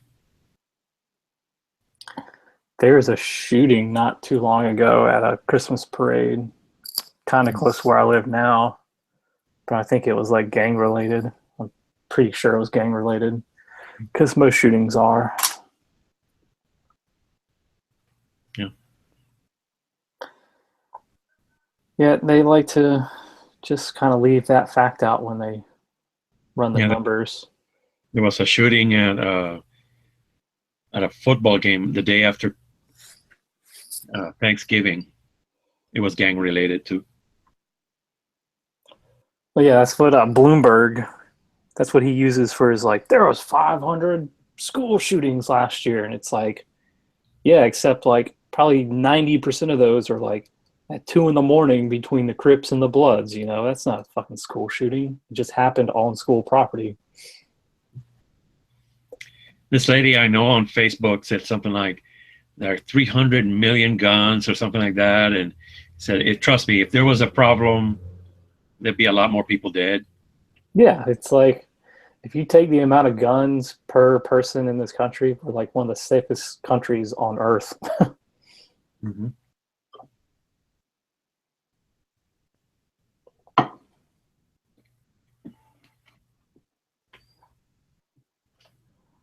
Yeah, it's just hard convincing people otherwise, even though when you have the facts to back it up, they just refuse to acknowledge that. It's like I said, you know, blaming guns, that's the easy fix. Actually fixing poverty. That's the hard thing. They don't want to fix at all. Yeah, you know, getting rid of the drug laws, all this stuff that would actually make a difference in violent crime, they just don't want to do because it's going to take a long time and a lot of money. Most of them that whatever social programs they're working on are not helping the people that are meant to be helped. It's like how Chicago, that's been in Democratic control for over 100 years, like, how can you not live there and say, you know what, these guys don't know what the hell they're doing. We should probably vote in some like other people, but they continually doing the same thing. It's like the definition of insanity. Right. Keep doing the same thing and keep getting the same result. And they want to get a different result, but it's never going to happen. Yeah, it's like that's why, like, the whole Black Lives Matter. Like, I agree that there's definitely, like, if a white guy and a black guy both get arrested because they had marijuana on them, the black guy is going to get a worse treatment judicially than the white guy. And, like, that's a problem. But it's like, just pointing out when white people shoot black people and not point out, like, the crime in Chicago, like, I can't take you seriously. If you really cared about Black lives, you'd be out marching in Chicago, marching in Baltimore, you know? Mm-hmm.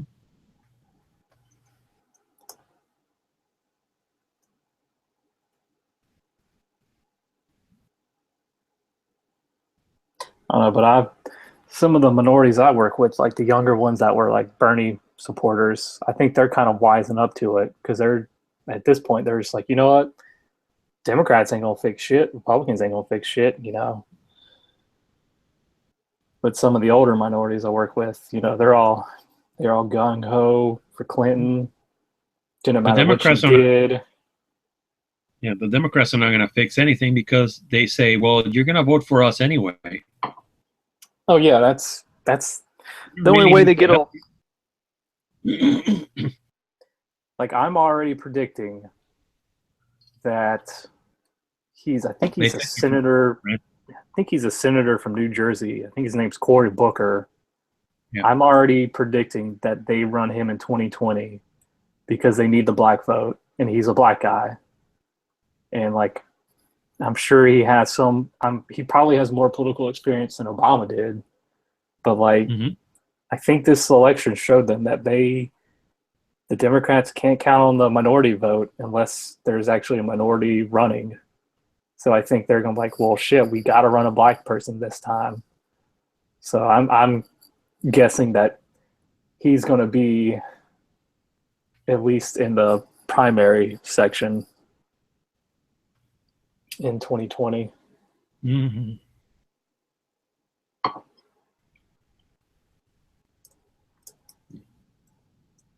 I've seen him on TV.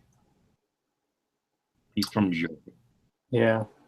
I mean, he's anti-gun, which sucks, but I don't know much more about him other than that. And he's a Democrat.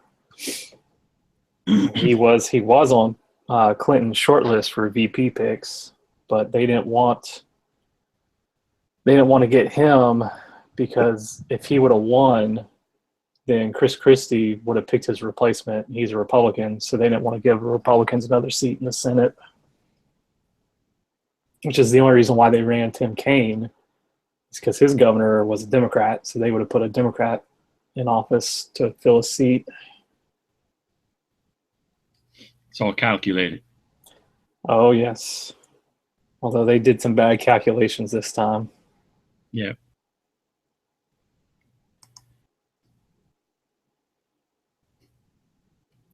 I guess that's good calculations for us, though, because they lost.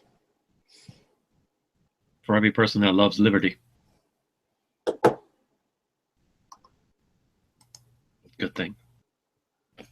It's like I always tell my mom, I was like, Mom, you haven't been on a college campus since the 60s. You don't know how different it is out there. Like with the whole free speech and safe spaces, like you have to watch what you say now because it might offend somebody and they'll go like have a conniption fit over it. It's like, and you just don't understand because you're in your 60s and work and whatnot. You just don't see this shit like I did when I was in school. Like, two of my friends got an argument on Facebook because one of them was in a group. It was like a rape support group, like sexual assault support group, and this anti-abortion group came to our campus and they had all these pictures of like aborted fetuses and whatnot on like the main walkway in the campus. So her group was out there like counter protesting, but they tried to get like the pictures censored or something, and they got denied because of free speech, First Amendment. So she went on this like Facebook rant, was like, I don't think offensive speech should be protected, yada, yada, yada. And it's just like, well, just because it's offensive to you doesn't mean it's offensive to everybody. I find her speech offensive. Yeah, and she just could not wrap her head around that. She's not thinking then. Yeah, I was like, Somebody. I was like, yeah, no one really wants to see pictures of aborted fetuses, but you can't deny that to people who do want to see it. Mm-hmm. It's like, it doesn't matter how offended you are by it. That's not how this country works. Sometimes the truth offends people, but it has to be said.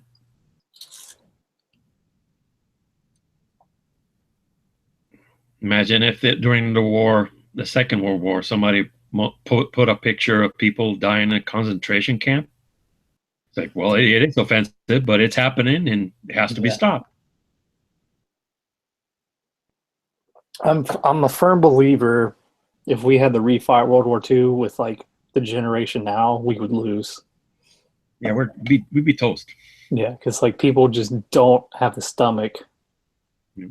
It's like I've heard stories about, men who couldn't join because they had some like birth defect or something. Like they would kill themselves because they were so distraught about not, joining the fight. And it's like my granddad, he forged his enlisting papers when he was 17 so he could join, even though he wasn't old enough. Hmm. A lot of people went over there. And it's like you don't really see that spirit much anymore. It's like people bitch that their Starbucks coffee is going up like 10 cents. It's like, how about, I was like, my grandma showed me her ration book, and it's like, you could only get so much gas, so much meat, so much sugar, so much flour every week. I was like, I don't think people could handle that in our society today. I was just thinking about that today. There were people back then who said, "Hey, don't you know that there's a war on?" There was a spirit of, "Hey, we're in this together." If somebody complained, there's a war on, and that would actually just shut the guy up. Yeah.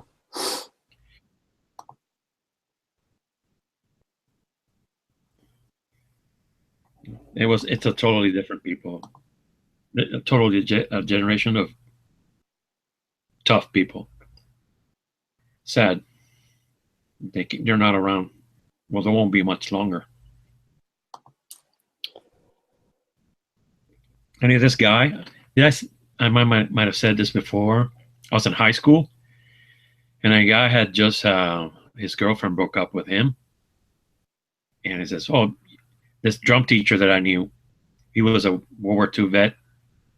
He says, "Yeah, you'll be okay. I remember that when my girl broke up with me, she sent me a Dear John letter." The guy says, "What did you do?" "Well, I burned it to keep warm during the bulge." Yeah. Okay.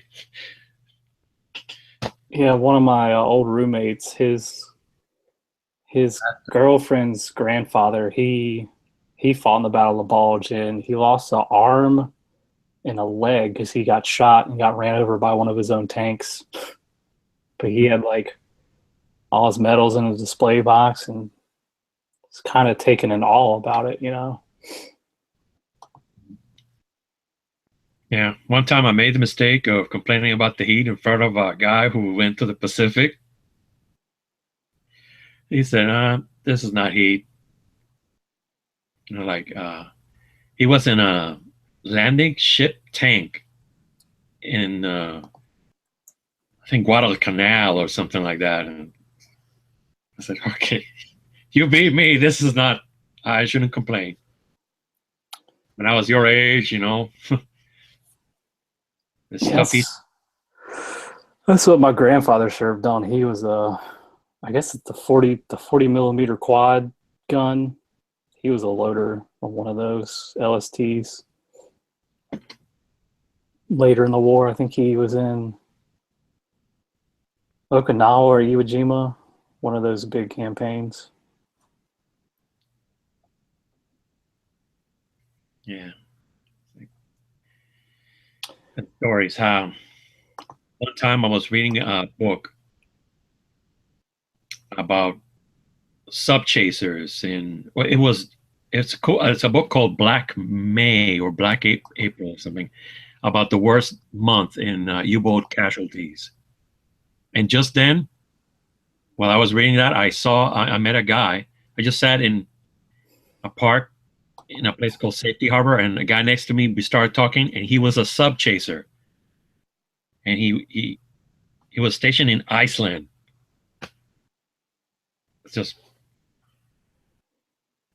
just one of those random meetings. And while I was reading that book, I meet somebody who was fighting the Germans.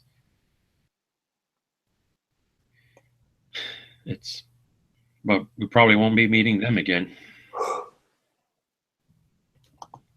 Wait, my grandfather, he had a neighbor who was, I think he was a navigator or a radio guy on a B-24 Liberator, and they got shot down over Europe, and he was the only one that made it out of the plane before it exploded. Mm-hmm. And the shrapnel cut a hole in a chute. So when he pulled a chute, like the chute was on fire and whatnot. So when he landed, it like fucked his back up. He was like, yeah, the Germans were shooting at me on my way down because until I hit the ground, I wasn't technically a POW. I was still a, active combatant or whatever. Mm-hmm. He was like, yeah, and towards the end of the war, when the Germans started running out of food, they stopped feeding us, so we had to boil grass. And he was like, we made like grass soup. He was like, when I went into the military, he's like, I weighed like 160 pounds, and when I got liberated, I was down to like 98 pounds. Wow. It reminds me, one time I was in the USS Alabama. They have a museum, and I think it was Memorial Day weekend. Have you ever seen the show, the documentary called The War? Oh, Ken Burns? Yeah. Yeah, that's a great miniseries. You know the Private Frazier? Mm-hmm. Mobile, Alabama? He was there. Oh, really? He walked past by me, and he was toting this little cart with books. And he went to his car, and I was like, I did a double take. And before I could get, oh my God, that's that dude from that, he was gone. It's like, man, I wanted to talk to him. That guy's tough. Yeah, I was in a bar in Philly 10, 12 years ago, and it was during lunchtime, so we walked in there, and like all the construction crew was in there drinking and eating and whatnot, and as soon as like 1 o'clock rolled around, they all left. But they had like a bunch of old pictures on the bar, and I walked over there just looking at them, and they had a picture of Garnier and Heffron from Easy Company, because they were both from Philly, in there drinking, and they had autographed, and I was like, holy shit, it's those guys from Band of Brothers. Yeah, but we got a memorial ship in Wilmington, the USS North Carolina, and they got a room in there that lists all the soldiers that got killed that were from North Carolina. My granddad's brother, his name's on there. He got killed at Cape Gloucester. He was a Marine. Yeah. I remember the first vet I knew. He lived next door to my grandma, and he gave me one of these, but his was all metal. Oh, the old flashlights. One of the old flashlights. His was all metal. This is plastic. And my dad took it from me because he thought I'd taken it from him. It's like, no, he gave it to me, man. I think he gave it to somebody else. And there was another vet who lived upstairs. And I remember one of his patches was an 8 with an arrow going through it. I remember seeing the patches. There were a lot of vets around then. But they never talked about the war.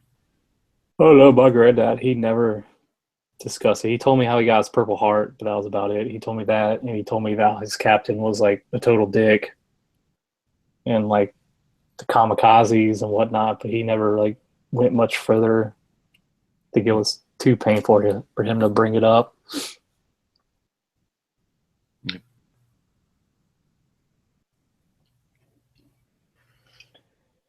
Those guys definitely saved the world, though. My hat's off to them. Every time I see one in public, I try to thank them. The stuff that they went Navy through. veteran. Yeah, like you say, this generation wouldn't be able to do it. I would find it tough. Yeah, like every time I watch Saving Private Ryan, I just think about, it's like, man, those guys are like 18, 19 years old, and they're charging into what they probably knew was certain death, and they did it anyways. And they continue to do it day in, day out. It's pretty remarkable. Mm-hmm.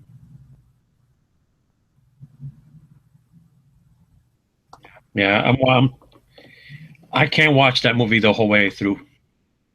I gotta take it in one bit at a time. I think I'm at the place where is it Caparzo gets shot? Oh yeah, in the village by the sniper. Yeah, that part is. Yeah, I worked with a guy. He was a former Marine, and after Lone Survivor came out, I was like, "Yo, have you seen this movie? It's pretty good." He was like, "Oh, I can't watch that. It'd bring back like bad memories." I was like, "Really?" He's like, "Yeah." He's like, "I want to see it because it looks really good." He's like, "But I know as soon as I start watching it, it's just gonna bring back stuff I don't want to remember."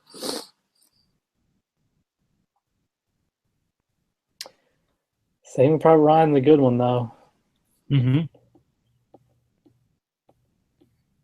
I always joke, I was like, if you can't watch the first 10 minutes when he's walking in the the graveyard, in the last 10 minutes when you realize that the old guy is actually Private Ryan and not feel anything, then you're just like dead to the world.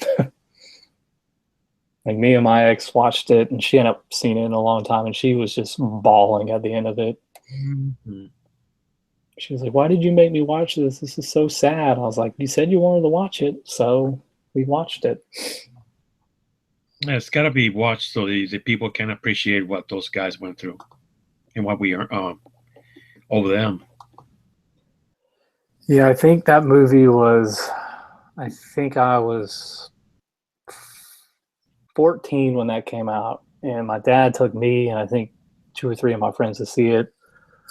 And up until then, I'd seen like the old John Wayne war movies like Sands of Iwo Jima and whatnot. And my dad was like, "This movie's going to be a little bit different than those. You're actually going to see what it was like."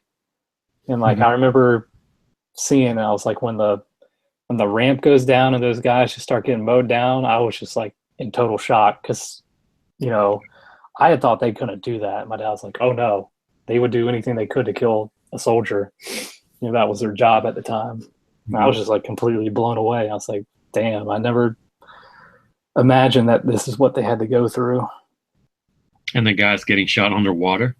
Yeah, it's like, because unless you served or you're old enough to like read books and whatnot, you have no idea. Like if you just grew up watching John Wayne movies and you go see Saving Private Ryan, it's kind of like mind-blowing experience. Mm-hmm. Just that part that got me when Tom Hanks is dragging that guy, and all of a sudden he's dragging that guy's half body. Yeah, he's missing everything from the belly button down.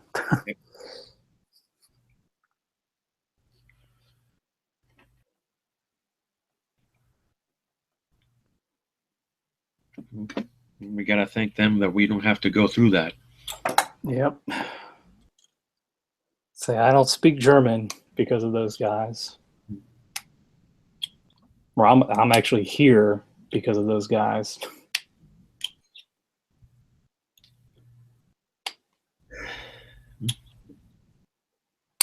I guess if we wouldn't have gone, all the other half of Europe would have been speaking Russian.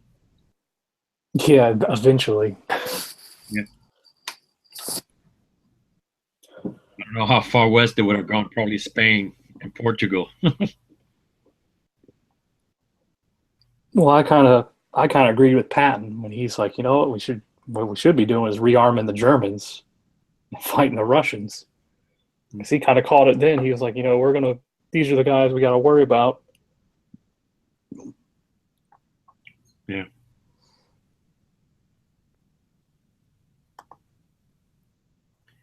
But then again, we had to go fight the Japanese, and we didn't know how many casualties we would have gotten there. Oh, you mean like invading the homeland? Yeah, that was the plan. Yeah, I think I read somewhere that they were expecting at least 1 million casualties on the U.S. side. And, the whole Japanese culture, like pretty much everyone was just ready to like die for the emperor. Yep. So, I mean, there might not be any Japanese people left if that would have happened. I read somewhere that we're still using the Purple Hearts that were ordered because we thought we were going to get that many casualties. Really? My history senses are tingling. Hi, nice strike. Hey, how's it going? So I turned off the chat, so I didn't hear it. So what are we talking about now? Well, what part are we at? World War II stuff, veterans. Okay. The Greatest Generation. But we can talk about whatever you want. Is it bad to say that I kind of agree? I kind of agreed with MacArthur after the war.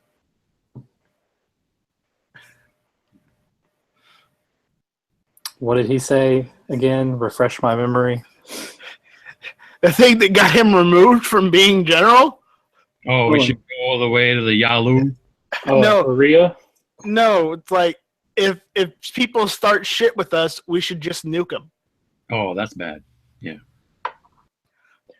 But think of it. If we had done that, we would not have any problems in the Middle East today. But who would we nuke in the Middle East? Well, the Germans were in the Middle East too. Mhm.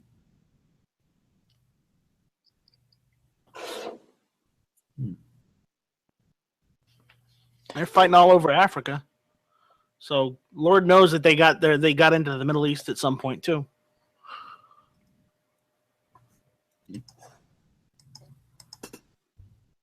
I think we're bombing 7 countries at the moment.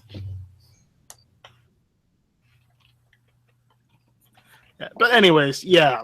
Apparently they didn't like MacArthur's idea, and they said, "Yeah, you know what? You're pretty old. You need to retire." So, yeah, he became a civilian. Old soldiers never die. They just fade away. See, that would work if you were an actual soldier. Were you? No, Okay. I'm just fading away. Yes. Yeah, Star Wars has proven that you don't need to be a general to fade away. Yeah. You just need to be a Jedi. Maybe. Oh man, I saw a really good video on YouTube about the philosophy of Star Wars and Darth Vader. It was good. Yeah. Tip: don't kill children. And what for? Yeah, Darth Vader kills kids. You know how not to kill children. A Darth Vader guide. He kills kids. He kills whole families. He killed all those sand people. Mothers, children's. Yeah, He killed them all. definitely. And there was one video. Why is Darth Vader taking orders from that general guy? Oh, Tarkin? Grand Yeah. Moff. Grand Yeah, Moff Grand Tarkin. Moff Tarkin. Apparently, Tarkin might have been even worse than that Vader or something. Oh, Tarkin was pretty bad. The reason why he was taking orders from Tarkin technically was because the Emperor told him to. Mhm. That's really the only reason he would do that, because they're both, even at that point in time, they're both Sith Lords. Mhm. He's like, do as he said, and if he screws up, kill him and take over. That's usually how it goes. Did Grand Moff Tarkin get destroyed when the? Yeah. He blew up along with the Death Star into a million little pieces. He became one with the Force by explosion. Huh. Which is another way to do it. Yeah.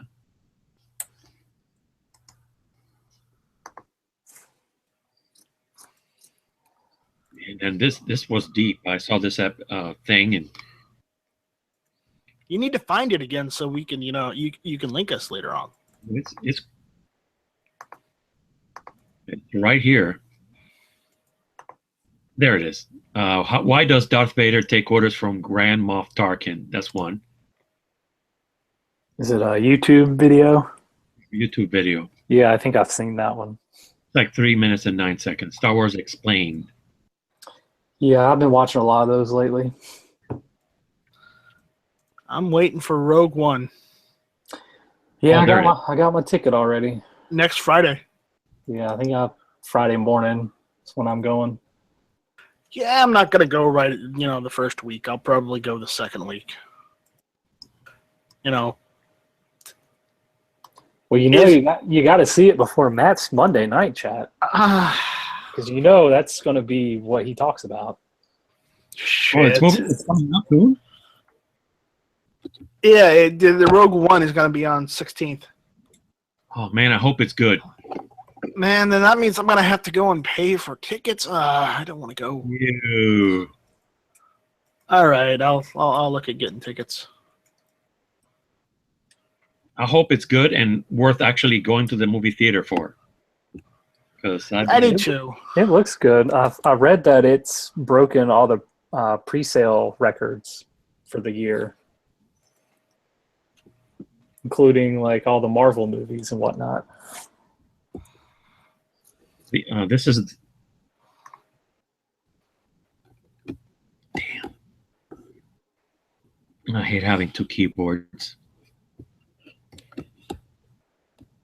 I'm always getting the wrong one. And great news, but not really. Guess what? They're No. making another Planet of the Apes movie. No! Yeah, I saw the trailer to it today. It's like, no, you animals! You blew it up! Damn you, what the hell? There we go. That was the what was it? That was the first. Well, not the first, but the previous NRA president, Yeah. Charlton Heston. From my cold, dead hands. Hey, that was pretty good. That speech was pretty good. So don't. I make like fun of Chuck. that. I actually met him. I met Chuck. I don't like you now because I never met him. Wow. I met him face to face. It blew my mind, man. I was in Washington, D.C. I was under the Capitol Dome. I was looking up. Then I looked down, and there's Charlton Heston right there in front of me. Charlton walking. Heston. Yeah, He smiled. It's like, holy crap. he I was saw truly a Moses. gift from God. Yeah, he's awesome. He was awesome. And another guy who we'll never have again. No. They don't make him like that. No, Okay. Wayne LaPierre is no Charlton Heston. No.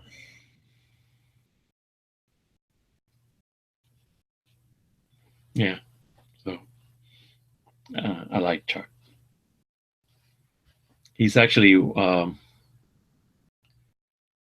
of my favorite movie actors. I have the Ten Commandments on video, and I like the movie that he did about the life of Michelangelo. Never seen Will Penny. That's a Western he did. Planet of the Apes is cool. I was kind of unhappy. I really liked one of the Planet of the Apes, the one where the last sentient humans were they had the last atomic bomb, That was the second one, I think. Beneath the Yeah. Planet of the Apes. and they used that to blow up the world. Yeah. And I think that was an appropriate way to end Planet of the Apes. Yeah. And Blow Charlton the Heston. fuckers up. Yeah, he wanted it that way because he didn't want any more sequels. He said, let me just blow it up. And they still made more sequels after that. No! And then after they were done making the sequels, they waited a good 20 years and made reboots. Yeah. Oh, Well, I not don't 20 know. years, 30 or 40 years, but regardless. Sequels, and there were TV shows, and I think the cartoons. Maybe. No cartoons. God, no. I gotta look that up. Anyway, Wisecrack makes some really good videos. And that's the philosophy of Darth Vader, and it really is deep. When you think about it, it goes into the philosophy of giving up things to gain enlightenment, and why Obi-Wan Kenobi gave himself up, and why he disappeared. It's really deep. They also have something called Earthling Cinema, which is hilarious. This guy is an alien being who looks at Earth civilization through alien eyes and gives movie reviews. It is awesome. Yeah, so he looks at movies like Pulp Fiction and tons of others. It's hilarious.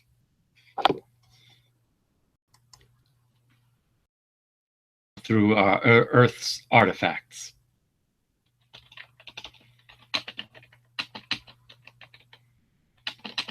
I will be right back. What?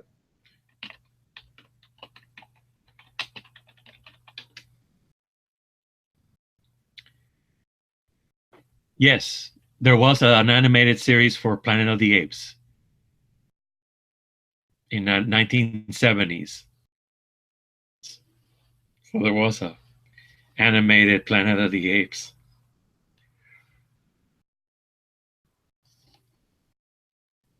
Don't look for it, Taylor. You will not like what you find.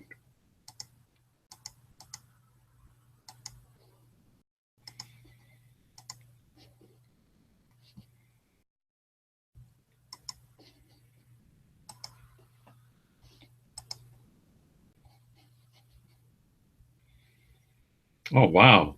Kirk Douglas is 100 years old today. The Ragman's son.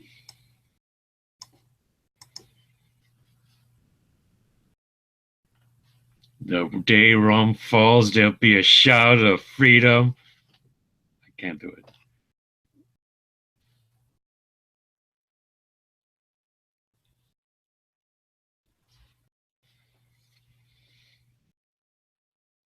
That's another of the good guys. Kirk Douglas. Yeah, I like Spartacus. I got that on the video cassette. Spartacus. That has its weird times in that movie.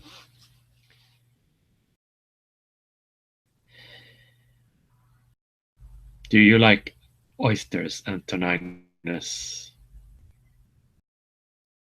How about snails?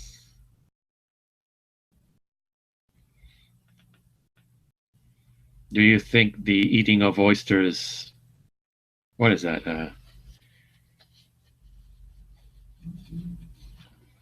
It's a weird part. Good script. I eat both oysters and snails. Laurence of Olivier.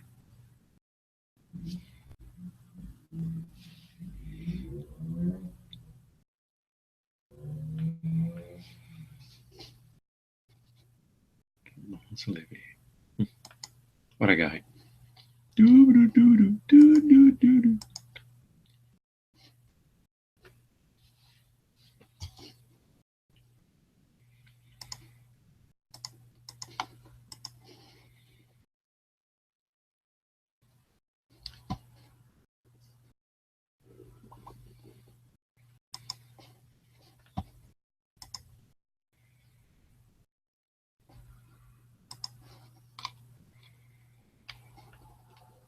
Soyuz Roshimi Republik Sovietnik, Spotila na Veki Velikaya Rus.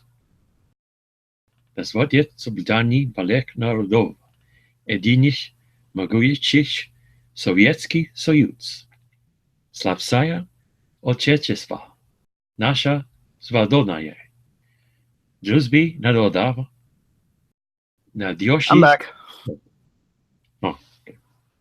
Welcome back. So, what did I miss? Oh, nothing. I'm just practicing. Practicing what? Secret. I'm ready for April. Getting ready for April. Doing my ninja move. So, you're getting ready for AK April? AK April. It's coming. So, you're going to get an AK-47? Yeah. Will you have one by April? Oh, definitely. Yeah, definitely. Yeah. Did you shoot an AK at the Yeah, at I the, shot. Tulsa? I shot 2 of them. Dano had one, and Foos had another one. Yeah. Foos makes great AKs, but the problem is he doesn't always have the right magazines with them. So you got to watch out with Foos and those AKs. Mm-hmm.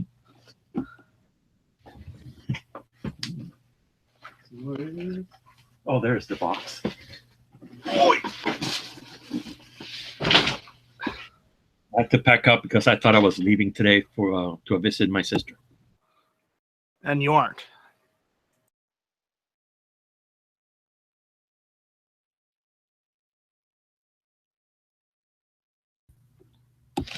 No, I think my sister's husband is sick. He had surgery last Thursday to remove cancer.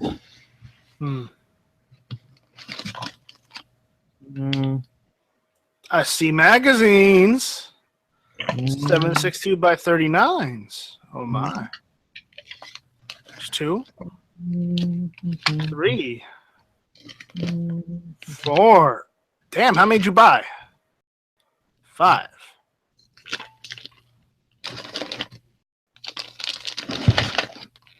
Okay.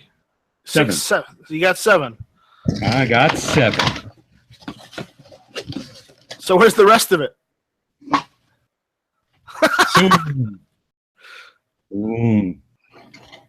I gotta have patience. I live in Florida. So what? You have a 10-day waiting period? 3. 3. So in 3 days you'll have your AK? Maybe. Because I'm telling you right now, the sale they've got Classic Firearms has some really good sales on AKs right now. So if you were waiting for the plans to be in alignment, now would be the time. Maybe I bought it a little while ago. Oh, did you? Huh? Come on, just open up. Come on, it's us. It's coming. You got one? All right. It's coming. Which one did you get? AMD 63. You got the 63. Good. I held it today. Oh, you got to hold it today. Nice. Yeah, I can't have it. Did you get the state of Florida? Which one did you get? Did you get the folder or just the regular AMD? Regular. Okay. It's good. I can shoulder it. Yeah. So there it is. Have you checked around for the ammo? Yeah, I'm looking at prices. I want to tell you right now, for cheap, if you just want to do it cheap, if your local hardware store sells ammunition, go check there. See if they have 7.62 by 39. Most likely they'll have either Wolf or Tula on the shelves. If not, go straight to Walmart and check Walmart in the area. See if they have 7.62 by 39 in Tula.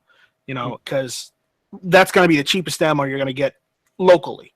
Granted, you could buy it online and pay less, but if you just want to get a couple boxes locally, that's your best bet. Yeah, I saw that 7.62 by 39 Tula at Bass Pro Shops for like $189 for a box of 1,000 rounds. Yeah, but I didn't pick it up. Well, you didn't know. But I have until April. Yeah, well, I'll find another box. Yeah. Always helps. It's in the bag, sort of. If not, I can always go to Sportsman's Guide. We have 1,000 for 21 or so cents around. So your dad didn't get pissed off or anything? Nah, he's okay. You're like, look, Dad, I'm getting the rifle. Just deal with it. Yeah, he's okay with it. He says something like, okay, when you get your rifle, you need to lock it up and stuff. Okay, cool. Coming. It's coming. Actually, sort of here. It's over there.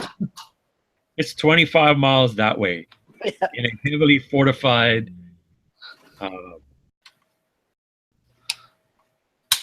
what is that called? Combination lock. This is what it'll sound like. Yes.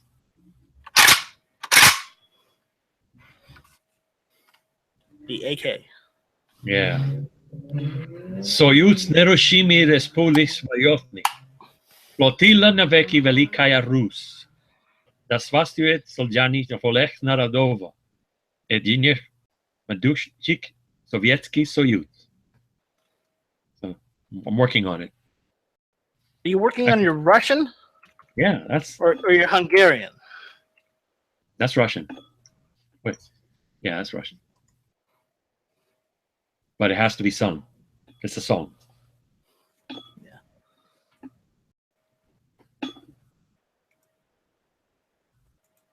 I have two cats in here and they're really quiet. That makes me nervous. They're just, They're plotting. they're shocked from your AK splurge. Well, it wasn't. It's affordable. It's the bullets that's where it's at. Well, once you have the AK, that's going to only be the beginning for you, because then you'll start getting other cheap guns or affordable guns. Don't say no. Don't say no, because it will happen. Yeah. It all depends on what I can find. So who knows? You may even get the AR-15 build fever. Oh no. I can't. That's I draw a line. I can't afford to get all the appliances for it to put it together. Oh, you don't have to have all the appliances. I don't even have. Yeah, I didn't. Half of my ARs I didn't build with a vise. You don't need a vise. So what about this adjustable gas thing? you do what me and Never Enough Ammo do these days. Instead of assembling the upper yourself, just buy a cheap one from Palmetto State Armory already assembled for you. Mm-hmm. Yeah, I have to admit I've been looking at theirs. Yeah. You get the P-Tacs. They aren't bad. They're a little rough around the edges, but in a push comes to shove situation, they'll still run just as good as anything else. So, but I did one bad thing this November. I shot the 308. you got the 308 fever. 223, 308. Yeah. But it's expensive to shoot, though. You're telling me. That's why I haven't shot it much lately. That and I'm working on it right now. So. And I shot 30-06 and 30-06 is nice too, but I'd rather have 308 just because I can find 308 easier.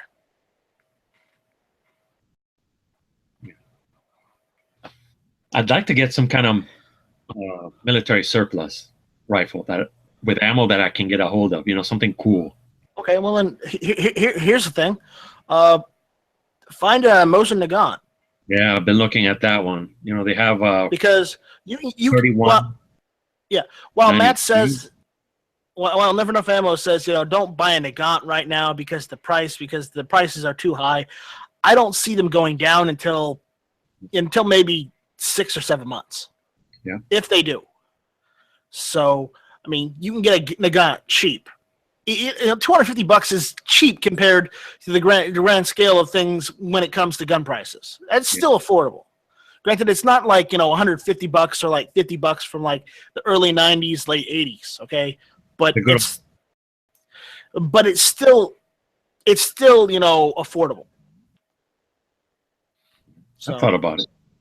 And here's the thing: that same place, if you go to Walmart or even your local hardware store, or if you've got a sporting goods store that sells a lot of hunting guns, like a Dick's Sporting Goods or one of those other places. They will most likely all have 7.62 by 54. I saw some at the 54 R. You gotta add the R in there, otherwise, people get R. skittish. Mhm. But it's a good caliber, so it's lasted for what, over 100 years, I think. Yep. So why not? That and the 22 are the longest cartridge. Well, I saw it somewhere.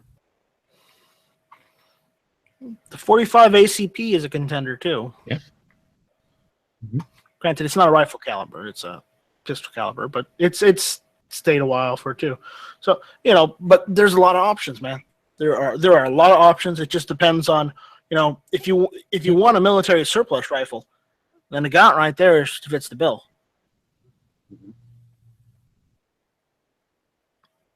But We'll see. if you want to pay about the same as you did for your AK and you want a military surplus, you could always get an SKS.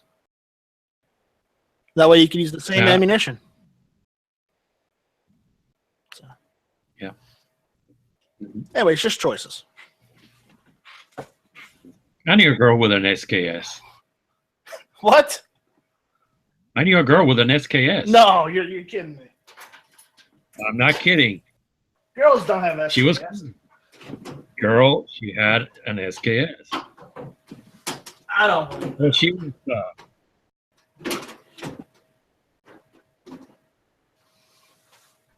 She was cool, and she still is. It's in California. Now I don't believe it Yeah, she lives in California. because it's California and they don't allow guns in California. He still has it. Yeah. Berkeley.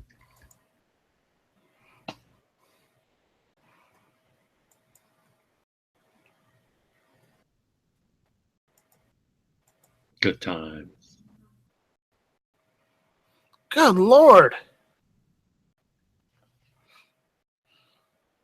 I do not think I could afford that rifle. Wow. Is that a shotgun or is that a rifle? I'm not sure. I think it's the shotgun. It has the double barrel switch on the top. Yeah, that's a so you- shotgun. Look at that. $87,000 for a shotgun.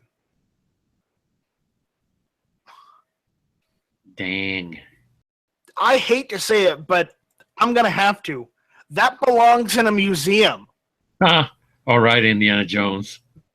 Dr. Jones. Ooh. Oh man, That's- That's just overkill, okay? That is overkill. It's pretty, but it's overkill. dang. Wow. I thought somebody was crazy when they paid me $9,000 for my Volkswagen van. Nuts. So what do you have now? Oh, how about Beetle? You have a Beetle? Well, a new one or old one? Both. Both. All right. That's They're good. both. They're both sick in there. I have to fix it. That's not good. Yeah. I think the new one might be going to the scrapper because it's transmission, electrical. You can still I'm not going to put.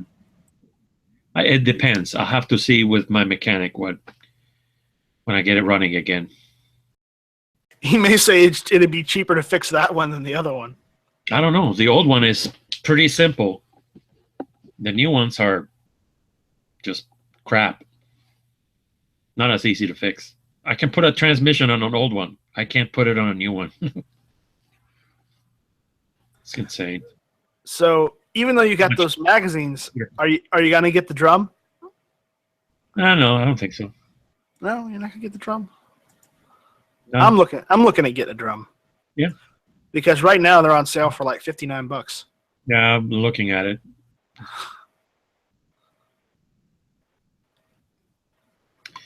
It's interesting.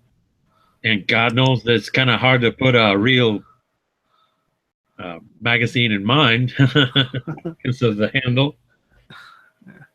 Well, you could just get some regular furniture, a regular AKM furniture, and put that on there. You just have to, just take a file and file down the front handguard, and you should be fine. So, Hmm. I mean, if you want to put wood on it. Yeah. We'll see.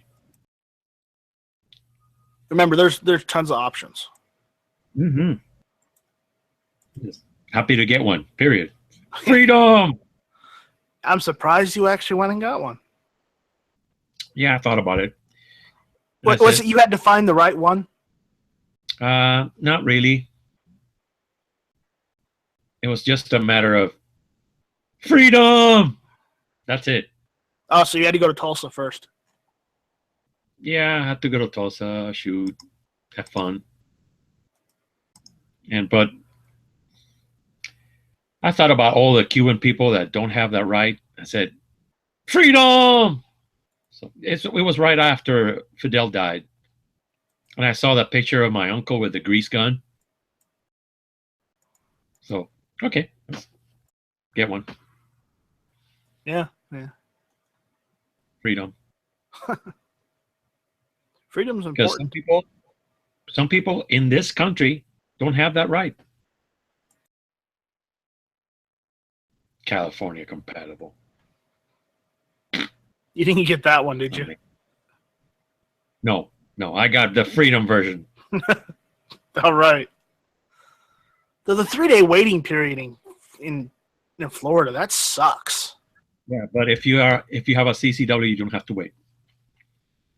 Well, now maybe you should look at getting maybe like one of those cheaper pistols and just taking a CCW course just to get that CCW, and then just do that. You already did. Already did. I qualified. So when did have you sent your paperwork in yet? No, I have to make an appointment, and they're like 4 months behind or something like that. So this is the last time I shot at 7 yards, 21 yards. Wow, look at the bullseye. I got that. Yeah, hey, how many shots did you get in there? Was that 6? I think I got 4 or 5. 4? 1, 2, 3, 4. 4. 4. 3 here. That's not bad. That's pretty good. 7 yards. No, gotta fix that. 7 yards, because I shot at 3 yards and I shot at 7. So you just have to get it on target. Yep, I qualified. Except for one. One shot went somewhere, and I was. You probably shot off of the. It probably went past the target and went into whatever the dirt was behind you. Yep, it went in there, downrange somewhere. But the instructor said, you have to be on the paper, and you got to know where every shot went if you're going to carry, because every bullet that gets out of your You're responsible for. You're responsible. So I need some practice. But I did all right. I must have done this a little bit. Maybe it went wide, went high. But I didn't hit anything. I don't need a high point. Thank you. So have you decided what kind of carry gun you're going to get? Well, I'm looking at a range gun first because I want to practice. Right. Yeah, we were talking about that before. I think you were looking at getting like one of the EAA CC75 clones. Yeah. Or you were looking at the B6P, right? Yeah, the B6P EAA. That I was thinking about it, but it's huge. That's huge. That's full size. Yeah, they also have a compact one, which you have to pay a couple dollars more for, but it's not as huge, but it's still in the same profile. So I have to look into that more, and I have to try some other. When we were at the class, the guy said that whatever gun you were gonna wear, basically you have to hide it. The word is conceal. Because if you even print, if you show anything, you bend over the wrong way and somebody sees it and is terrified or scared by it, they can call the police on you and you're in trouble. Yeah. It's not an open carry state. So whatever I get has to be something manageable, concealed, made disappeared, you know. Gotta find a stealth gun. Well, I got it for you. I got the gun for you. Not gonna Australian carry. No. You'll like this. There's these little pocket revolvers, which are like the size of your keys. They fire 22s. I know. I've seen what G Webs has. You know, you can get a Derringer. What, American Arms or something like that? Yeah, you can get one of those Derringers, which is 2 shots. There you go. Yeah, Also fits in your pocket. You know, they said it conceal. So if it's in your pocket and they can't see it in your pocket, then concealed. Something. Yeah. Let me see where did I put my keyboard? I mean, I saw them. I know he's got these lasers for it now. He's got a little Derringer with a laser beam. Well, I'm waiting until he has the red dot on top. Red dot on top. A little miniature. Yeah. One of those miniature red dots with the laser. Then you'll know he's tactical. Tactical Derringer. We should make that a thing. Somebody should make that. It's got to be made. That's cool. Hey man, at least we're talking about guns, okay? You know. So is somebody upset? No, I'm saying, you know, at least we're staying on topic, right? So no one's mad. They're having their own chat in the thing, so let them have their chat. Oh boy. What is this? Oh, how is the C308 doing? It's doing good, but I'm probably gonna have to send that lower I got into a gunsmith, a gunsmith that knows, not one that knows what he's doing, but one that does work on this stuff specifically. Mm-hmm. Because I ended up grinding down the ears, Mm-hmm. and the eyelets fell out. So I grinded them too thin, and I just decided to just, you know, cut them off. Mm. So I got to have him do his magic and put a shelf in there, so you know it'll stay when I put it on my rifle. Mm-hmm. You know, I'm not gonna, you know, have him do anything else other than that. I could check one of the local gun shops and see if they'll do that for me. Because honestly, other than that, that's all I need done to the lower, and then because I've already got my my trigger pack seated in there and working. So, and apparently I don't have to mess with the trigger pack any because it in the semi-auto position and the full auto position it still does semi-automatic only. Mm-hmm. So, but I did cut the ears off. So, oh well. Sucks. What can you do though? I gotta get a different selector because this one is way too Slacky? it's too loose. Too loose. Yeah. Loose. Because it doesn't stay in position. So I don't know if that's something I have to do or if it's something that has to be precisioned or whatnot. So I'm gonna have them do that when, you know, I take it down too. See if you can do something about that too. Mm-hmm. Other than that though, I got the Cosmoline off and I didn't use any of the stuff people said, you know. I just sprayed it down with a shit ton of goof off. you know, from an aerosol can, because then I had like 3 or 4 cans, so I just used like half of one can, and then just washed it off with water, and that did the job. Here, let me turn the light on. Good stuff. Yeah. I saw on a those Nagans dripping on that stuff, caked with that stuff. Cosmoline. Low light visibility.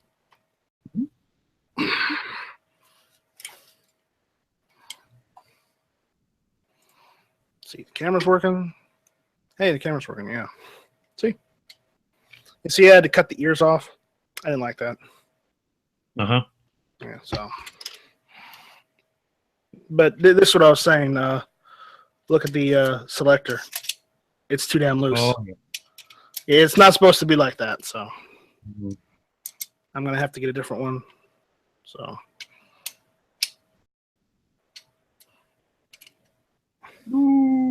It's too loose.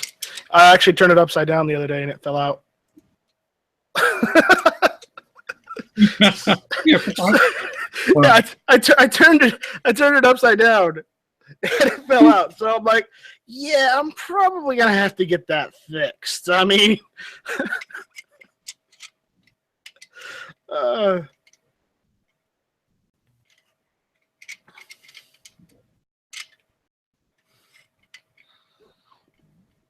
so.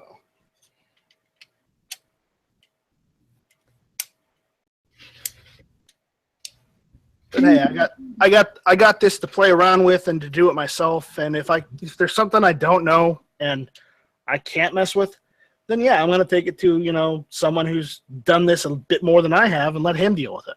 Mhm. Pay him to do it. So I'm not above saying that I don't know. I don't know everything, and that I need a little help with. How plentiful were those C308s? Let's put it this way: before when I bought mine, I bought mine used, but before they were going for like $6.99, $7 something.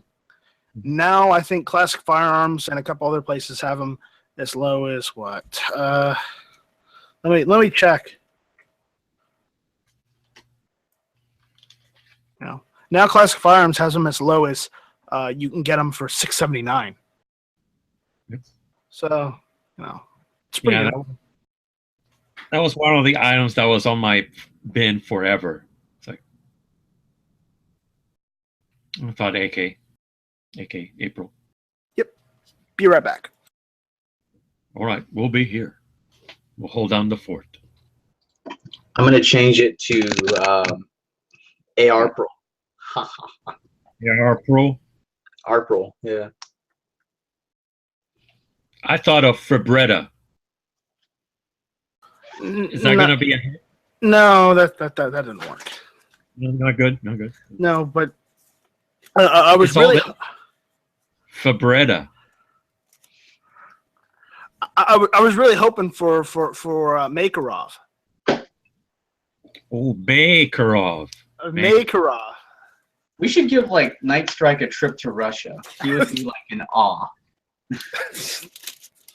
All the no, you can handle. No, Brandon, you were in that chat too, where we were trying to come up with with gun months. True. Yeah. We were having that chat, and AK April was the one that stood out the best, that Smeggy liked the best, so we went with that one. True. But I liked Makarov. Makarov. And that was on my bin when they had them for $199. So I did like Moon's suggestion, Sigtember. That one was good. Sigtember was good. That is September. pretty good. Yeah. September. But G-Web said, we got to have them apart. We can't have every month have their own gun because then, we we wouldn't celebrate it as much. Oh yeah. So he only allowed us to do AK April, so we're only doing AK April in Glocktober. No love for the freaking Berettas or SIGs or nothing. Beretta.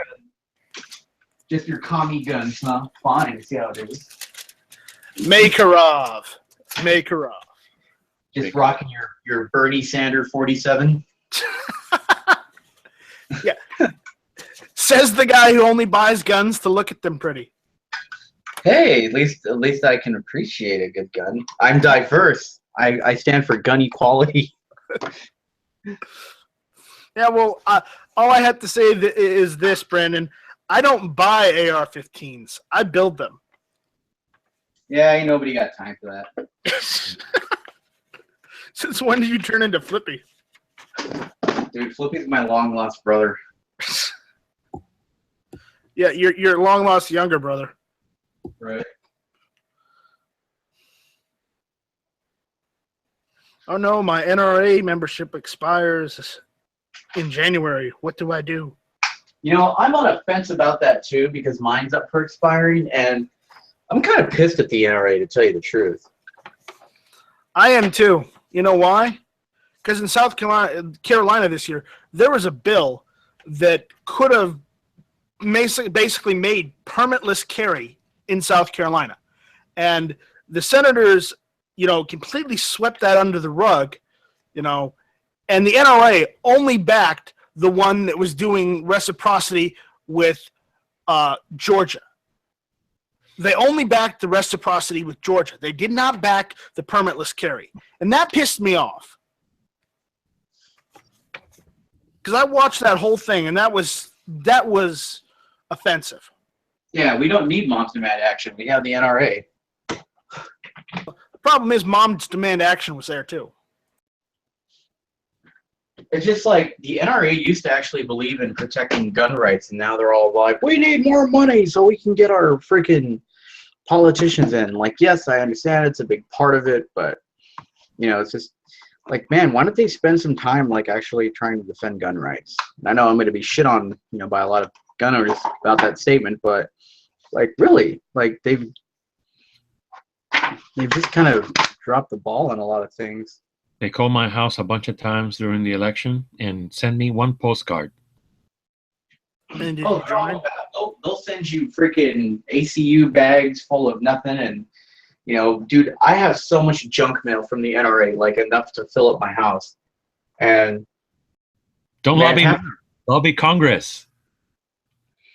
Man, if anything's gonna happen with like pro gun stuff, it's gonna be that reciprocity, or maybe the Hearing Protection Act, and that's about it.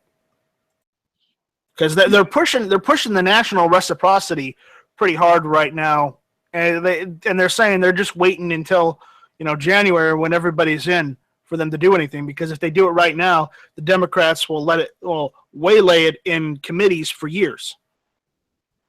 Oh yeah, if they do it right now, freaking Obama's gonna be like, one last thing for me to fuck over for you guys. Bye. Yeah. Like, I wasn't even gonna sign it anyways. Yeah. Right? Trump better do it, man. That's the main reason I voted for him. Because I think he will, and he'll say get on it. But other than that, I don't see. Well, I'm optimistic, and I really hope that we could get at least some of the NFA back, like the silencers. Okay, I'd like to get machine guns. I don't think we're going to get machine guns, but I'd like to.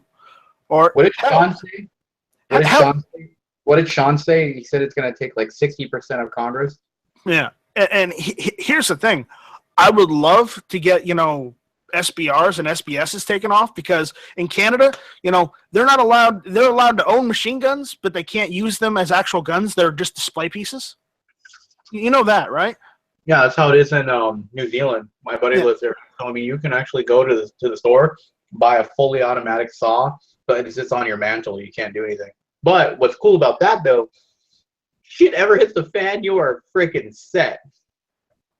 Yeah, but they have that. But their government doesn't care how long your rifle or how short your rifle is, or whether you have a pistol that has a stock for it because it was made back during World War I or World War II. Okay, they don't care in Canada about that. But here in the United States, senators get up in arms when a pistol has, a fucking stock on it. I know. It doesn't. Does that make sense to you? I was trying to explain that to my dad, who's very gun illiterate, and he knows the basics of guns, but he doesn't understand the laws. And I was telling him, do you know that if for some reason I funny. put A former cop that doesn't know the law to be an SBR, and he's like, what the hell? He's like, that doesn't make any sense. I'm like, yeah, if I put a foregrip on this Beretta, it would be freaking 10-year prison sentence. He's like, doesn't affect the lethality of it? I was like, nope. But some asshole in a suit in Washington, D.C. thought it'd be a great idea.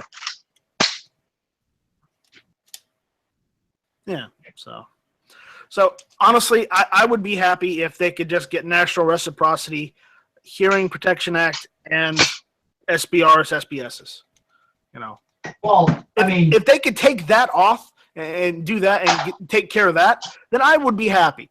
Granted, I would be even more happy if we could own machine guns again. I wouldn't mind. I know I'm gonna get shit for this, but I wouldn't mind if they had to register them with the ATF or whatnot if they made new ones that civilians could own. I wouldn't mind that so much as long as we could own them again. Yeah, that would be I'm fine with that. That compromise, I don't care. And I know some people get touchy on that, and I understand your point of view. You just want to have them and have no bars, no nothing. You just want everything back, and I want it too. But I'm looking at a realistic, perspective. And I don't think we're getting that. Yeah, and also I agree with you, Night Strike. We can push for it. I agree with you on that thing, and here's why I agree with you. So as of right now, the people that own machine guns, they're not out there mowing down kindergartens or shooting up malls and stuff like that because, one, the cost, two, how friggin' painstaking it is to get in possession of any NFA item. So I would be okay if it was still under the ATF, because that way you would know the person that's going to go and buy something like that is not just going to be freaking, Joe Schmo that's someday going to get a bad, headache and go and shoot up a mall. And, I see that actually as a good thing, and I know I'm going to get shit on for this, because that protects us, because the second they just make it a free-for-all and some asshole or some gang member or whoever goes out and buys one at freaking Big Five and he mows down a bunch of kids or does a drive-by or whatever, we're losing it. But if they make it harder for those jackasses to get it, then that protects us. That works in our favor, as shitty as that is. We shouldn't have to worry about that, losing that right. But we've seen that, it's the second, they feel that, oh, it's dangerous now, then we got to take it away. So I think that protects us. Yeah. In a perfect world, I would love to have just everything, at our fingertips without any limitations or laws that hinder us. Right. I would love that. Don't get me wrong. But the issue is, realistically, I got to take the Murphy's Law approach. Anything bad that can happen will happen. So I don't think we're going to get it right away. We may have to compromise to get half of it back. And you know as well as I that if machine guns were something that were as readily available as a pump action shotgun, somebody would screw it up for us. Somebody would. That's true. And it sucks that we have to be in fear of that. And it sucks that if that happened, they wouldn't be like, well, this was the individual. This person had, a long history of psychosis and he was crazy. Yes, it's this guy. And it's not the fault of every other law-abiding machine gun owner. But no, they would be like, well, we need to take all the machine guns back. So that's why I think, and as painstakingly it is for me to say it, I think, that if machine guns, stayed on the ATF list, but was modified so that we could buy new ones, then I'd be okay with that, because at least, freaking Hector or Wynn and Jesus wouldn't freaking be able to go and, do their evil deeds. And yeah, criminals are going to find a way, but it's going to be harder for them to break into my house and steal my machine gun that I had to freaking wait 6 months for, than to go and, go to Czechoslovakia and buy something over there. You know what I mean? Right. Obi. Right, and I know people, some of our gun channels, brethren, aren't going to be happy to hear this. And I'm sorry if you do hear this and you don't like it. I'm looking at it from my perspective, from my opinion. If your opinion differs, you know what? This is a free country. We're allowed to have our own opinions. For sure.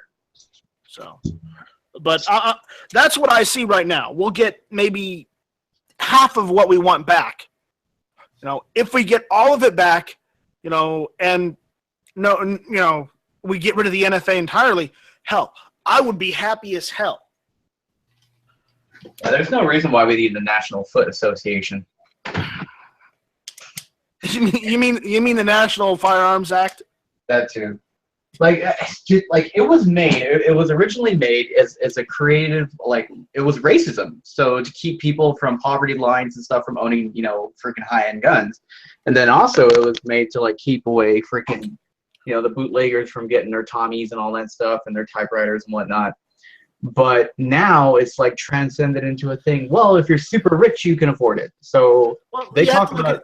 You have to look at it from this equality. perspective. They talk about equality and all that stuff. Cool. Let me have something. I'm not super rich, so why don't you let me have something? Here's the thing. How much did your 249 cost that was semi-automatic only? $6K. Okay, $6K. Guess what? Even if they did take away the Hughes Amendment, guess what? That 249 would be able to be automatic again. But the issue is, guess what? It still would probably cost about $6 or $7K. No. Because of the manufacturing process. Mm-hmm. So, you know, machine guns aren't that. They're not that affordable. Now, granted, on the case with like an M16, you know, yeah, you know, that's a little more affordable. Yeah, you have your standard M4 Colt. You know, you just throw a giggle switch on here, dude, and it, you know, that's it. You're good to go. You know, you wouldn't even need to do a giggle switch. Just do this. Just make a lightning link and just, you know, get an SP1 bolt. I think I have a full auto bolt here. Yep. Yeah, no, just get an SP1 bolt, put it in there, put a lightning link in. If, you know, we get machine guns back, you're in business. You don't need to worry about it. Granted, what's a lightning link? It basically hangs on the. It's a little piece of metal that goes up and hangs on the back hole of the upper receiver. Dude, I need that. Where can you get And basically, the S. Well, you got to get a registered one. Basically, what it does is it gets in between the end of the full the semi-auto bolt of the SP1 and holds it back long enough to where, you know, it resets without having to have the disconnector go on. So it prevents the disconnector from disconnecting. I know somebody was selling a on Instagram. I showed it to Flippy. Somebody was selling a fucking that little piece that goes behind the Glock to make it auto.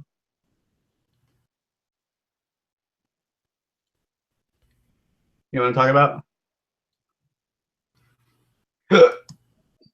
Hello?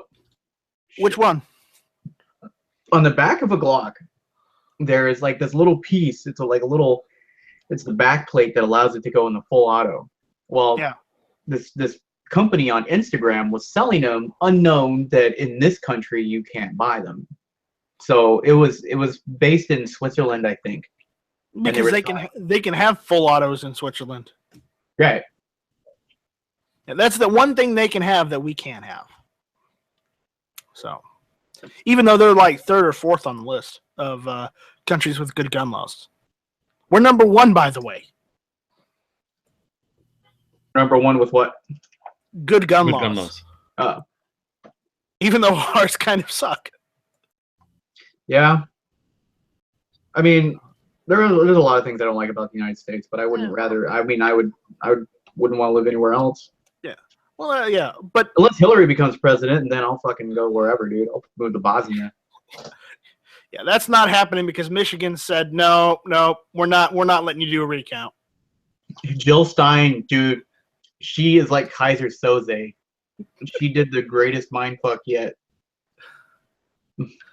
She's feeling she you know what? I hate to say this now, but Jill Stein, she's feeling the burn. Oh.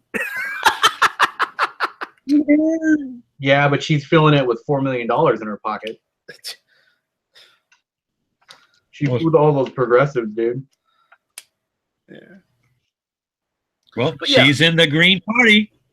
Yeah, if you can find a registered Lightning Link or a registered drop-in auto sear,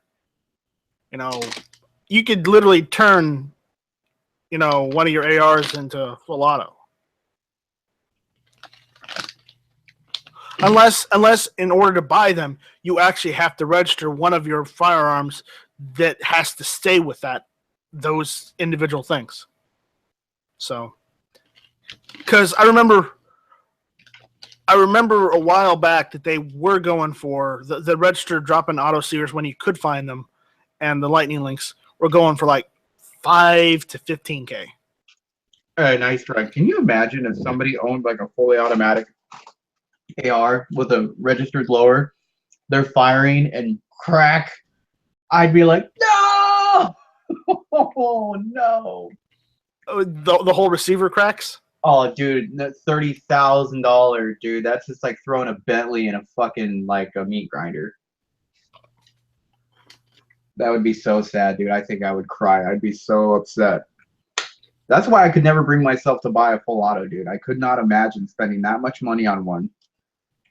Just knowing that someday it's gonna die. Like, and then being like, well, I either become a criminal or I repair it. You would No, take like- it to a gunsmith and get it repaired. How would they repair a cracked receiver? It's aluminum, dude. There's ways to repair it. Wouldn't it have like a weak spot in there or something? It would, but they'd probably reinforce it. You would see the repair, but you'd probably still be able to use it again. But that's only if it was somewhere that was repairable. If it's not repairable, and if it broke it somewhere where it's not repairable, then yeah, you're kind of fucked. But remember, that doesn't happen. That happens a lot in polymer receivers, not in aluminum or steel receivers.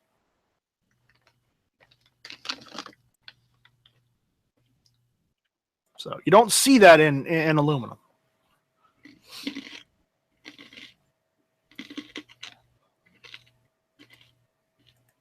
So, anyways, Somebody's watching me. Stein may have to answer to the IRS about how she moves that money to do campaign finance laws. No, money due to campaign finance laws. Yeah, well, it's Stein. Frankenstein.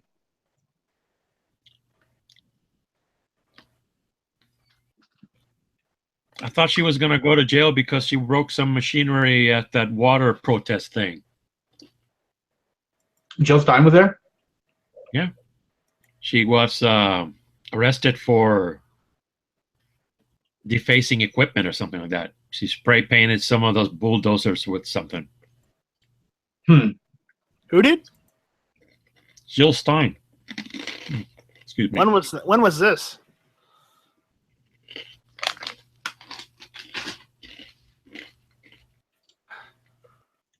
I guess Bernie's Before the planning to crash the inauguration. It happened before the inauguration, the election. She went to protest with those people, and she was arrested. See what I did there? I subliminally put a word in your head, and you said it. I was kidding. Wow, that was some ninja Jedi moves. Yep. Mind trick.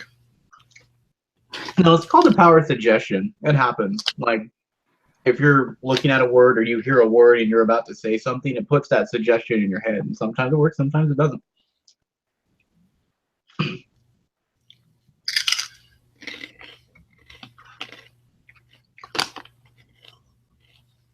Mind blowing. Yep. Little toilet paper facts.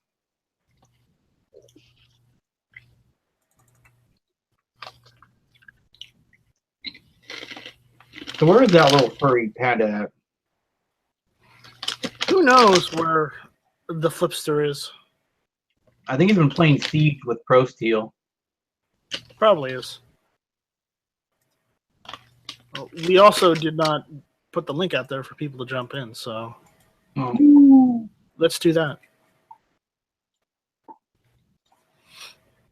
Anybody has had a Walther Creed on their hands? Walter Creed? Walther Creed. Walther Creed.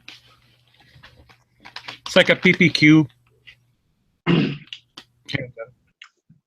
I know what a Creed is, but what's a Walther Creed? Like, this is my Walther, there are many like it, and this one is mine?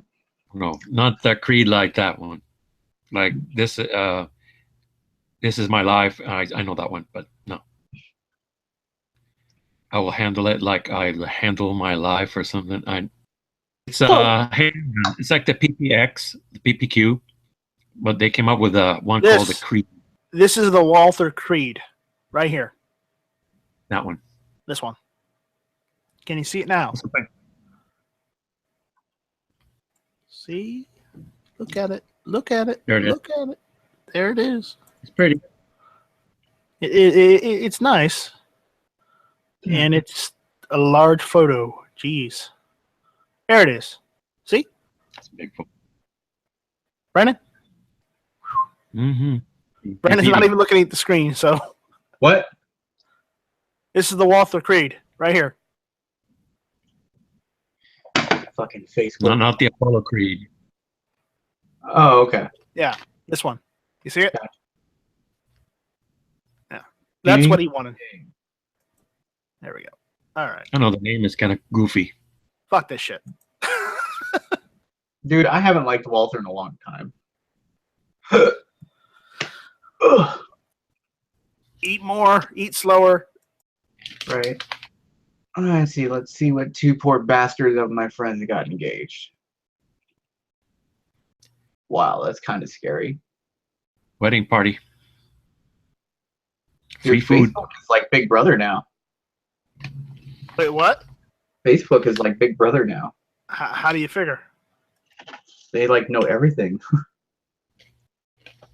Big data.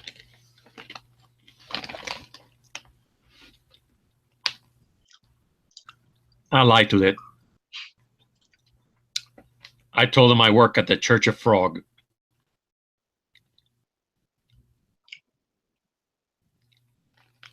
We have a page, the Church of Frog.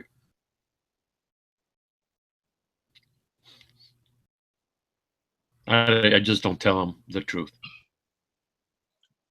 Don't put truthful facts on Facebook. So,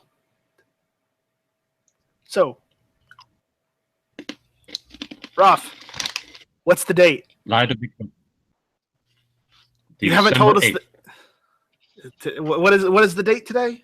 No, it's the 9th. That's the way it is. December 8th, 2016. December 9th. 9, no? Hmm. Yeah, 9. Yeah, it is 9. Redo it.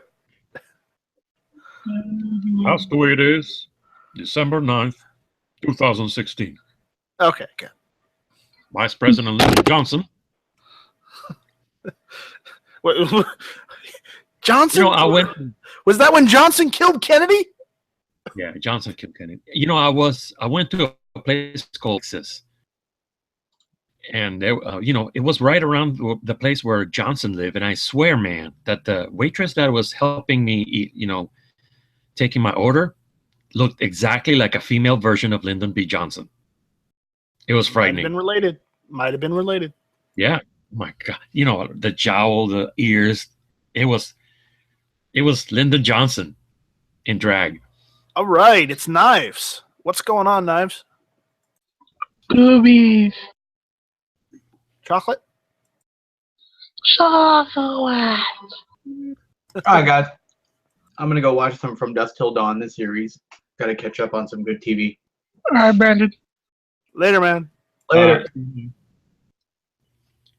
Booties.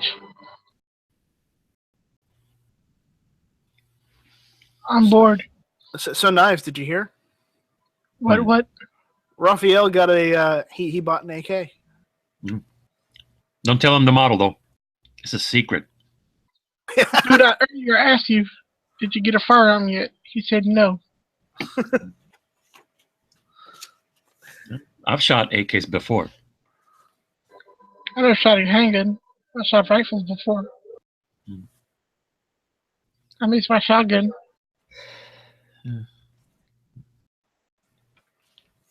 Yeah, I like the PPQ and the PPX.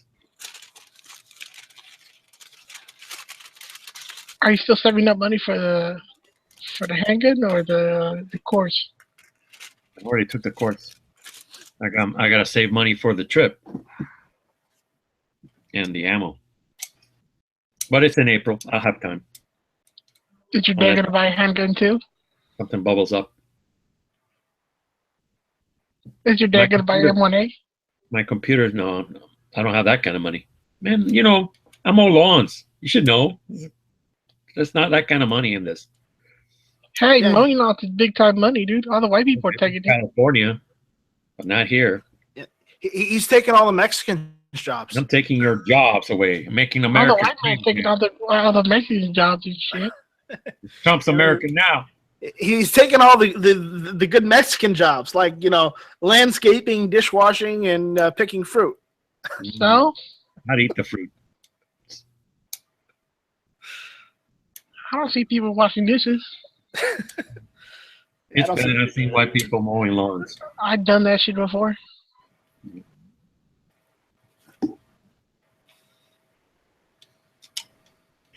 gotta check on the cat. Uh-oh. I've Watch got out. to. El gato.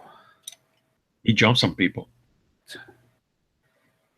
Dude, I want him to give me that game, the Division, man. You've got the division? I want to play the Division. Oh, you don't have it? Nah, I keep watching people play it. I've got it. I got tired of fucking Battlefield. Yeah. Fucking glitchy ass fucking shit. Eh.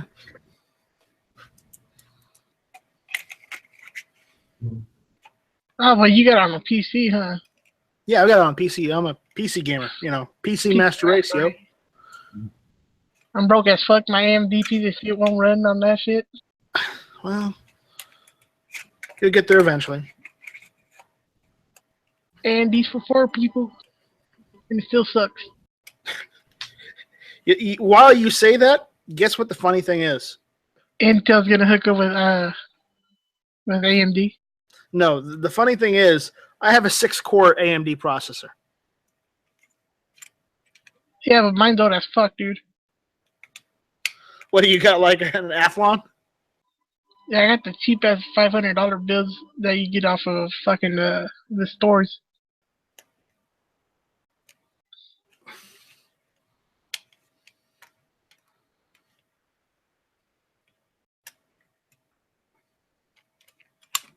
What you playing with, Nice Strike? Oh, what am I playing with? Putting together my SKS? I'm putting together my C308 lower. I'm putting the polymer lower back together because I got the set me lower, but I had to cut the ears off of it anyways. So see, I cut the ears off. There's no holes right there. Nothing in it.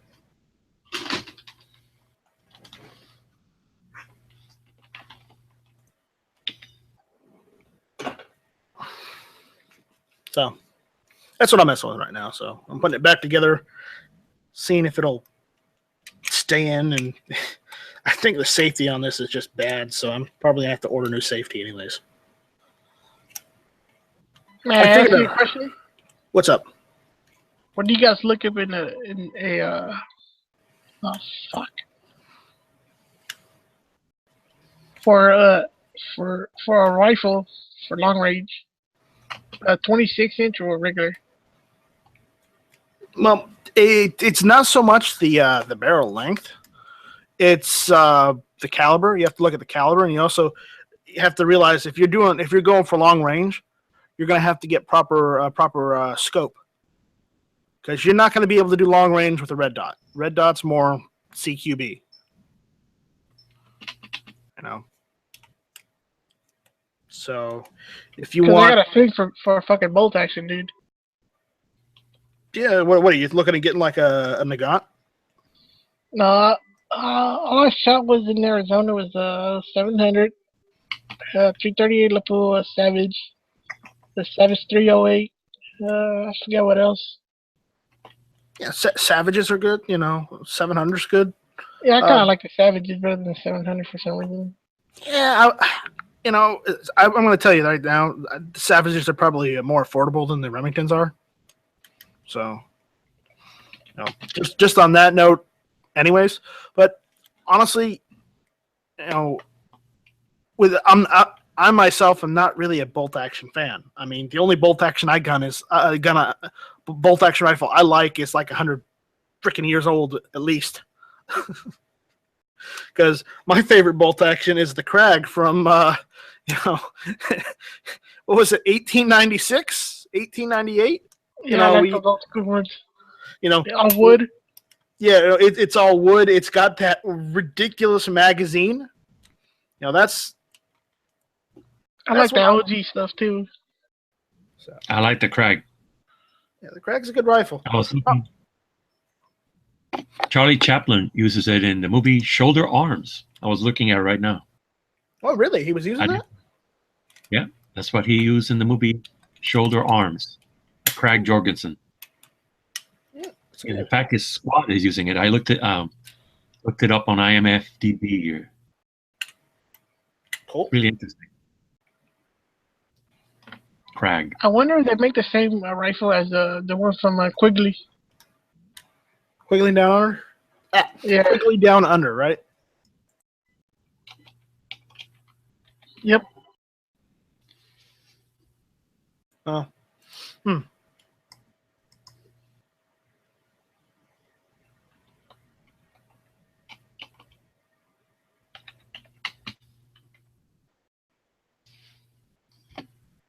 Shoulder Arms. Yeah. And that's impressive that IMFDB has a movie that came out in 1918. Well, they've been making movies a long freaking time. But somebody went, screenshot every interesting weapon and what it is. Impressive. Most impressive. When I left you, I was but the learner, but now I am the master. Only a master of evil doth. Did you see that? There's a nice documentary on Netflix, I think, called "I Am Your Father." It's really good. It's about the guy. Did you see it? No, I have not seen it. It's about the guy who actually played Vader, David Prowse, I think his name is, Englishman. I thought that was James Earl Jones. No, he and James Earl Jones will tell everybody David Prowse, If you build it, that will come. the real man. James Earl Jones did the voice. And why he was left out of the final scene in Return of the Jedi when his face is discovered. Lucas was really nasty to David Prowse. That should have been him, A good documentary.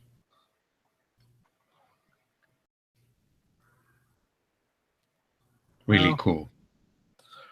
Well, let's be honest. Directors aren't always as great as we think they are. No.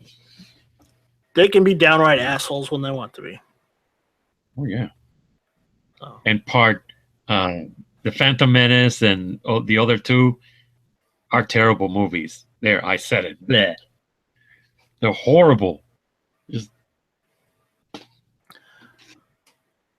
That's why he wasted. Hold on. Which ones? The newer ones? And the new one is terrible too. The Phantom Menace, Attack of the Clones, and Revenge of the Sith. Yeah, those are terrible. That's why I like the first three. That's it. Yeah, the 4, 5, and 6. The OGs. It's just too bad they didn't make any other movies, right? That's the problem. He made 3 more. We don't acknowledge them. Don't acknowledge they exist, and you'll be fine. The Force Awakens was terrible. It was a remake of A New Hope, almost It shot for was. shot. It was, but it wasn't as bad. It wasn't as bad as the Phantom Menace, Attack of the Clones, or Revenge of the Sith. Almost, except when this new Sith Lord, that has been a Sith Lord for a while, I hope, is get beaten by a girl who just discovered that she has powers.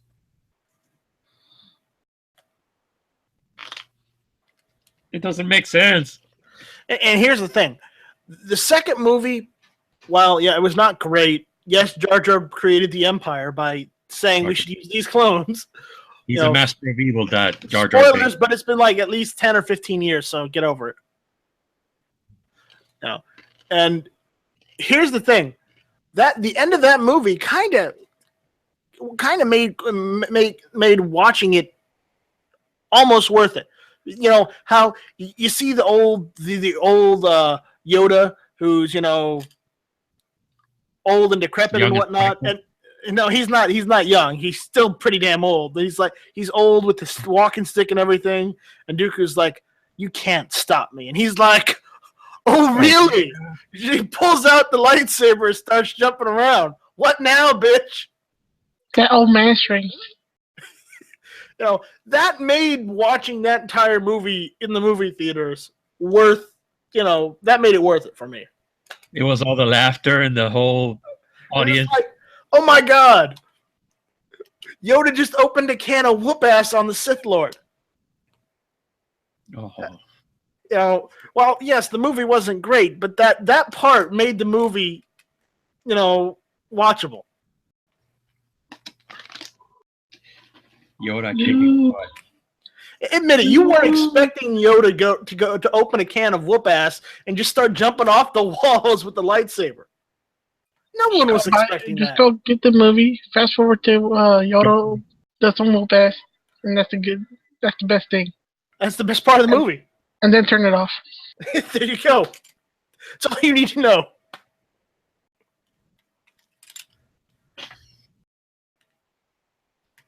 Yoda kicking ass and taking names. Oh, there's a theory on the internet that says Jar Jar Binks was actually a Sith Lord. Again? One of Whoever those came up theories. with that needs to shut the hell up. Just go away. Find a new hobby. I keep hearing that shit all the time. Mm-hmm.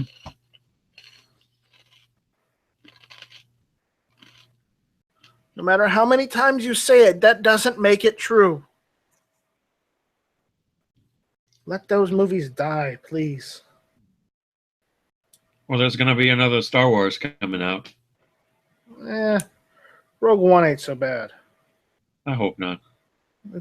It'll probably be all right. I'll probably see when it comes out on video. I'll probably see it then too. If it's something extraordinary, I hope it is, I might get to see it with my little nephew. That'd be cool. It's gonna be the same thing like the Justice League. It's gonna fucking suck. I don't know. But we have to realize my bar is set really high because I grew up on the 4, 5, and 6. Right. And I've been waiting for a few decades for something to come out. So it was kind of hard to please me in the beginning, of course. And I was disappointed. Well, remember, I'm older than Flippy. I was born in the early 80s, so I grew up with the original movies. And then those badly done Ewok movies. You remember those, right? Yeah, I remember those. Those were bad. I didn't like those, but I liked the other ones. And They were I grew like up watching- Christmas. I grew up shows? watching. I never saw the Christmas one until much, much later, and I'm like, yeah, I can see why they got rid of this. But here's the thing: I saw the 3 movies. I had all of them on Betamax and VHS. One of my mother's friend that she went to college with actually helped design the Stormtrooper outfit for A New Hope that they used throughout all the other movies. Mhm. So, that was cool. I found out that later. But, and then when I was in high school, then they started saying, hey, guess what? They're going to make new Star Wars movies. I got out of high school. They made the Star Wars movies. They sucked. Yeah, they did. Episode 1 was bad. Just probably the worst of the 3.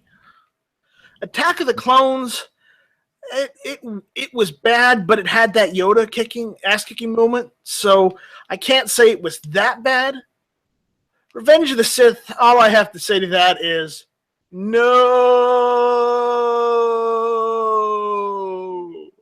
Yo, that little kid could beat his older self. Yes. Right? That little kid had more balls than the other fucker. Yeah. Oh, yeah. Oh, that awful scene when Vader comes undone and no, yeah, terrible. Frankenstein. Obi-Wan, I need that ass. Obi-Wan. Now there's a name I haven't heard in a long time. Fucking sounded straight like him. Obi-Wan never told you what happened to your father. He told me that. He told me you killed him. No. He told me you fingered him. One thing I always hoped that Obi-Wan Kenobi was a clone. That's what because his name was Ben Kenobi, right? But I thought that Obi-Wan was his designation as being Old Ben, number 1. So I was hoping that they would do something like that. That would have been interesting. Well, see, it wasn't the number 1. It was WAN, Obi-Wan. Well, I always thought that it was some kind of designation as being a clone because I always heard about the Clone Wars, and I thought they might have cloned him. No, for a long time you couldn't clone a Jedi. Interesting. There was no way. It could have gone there, but it didn't.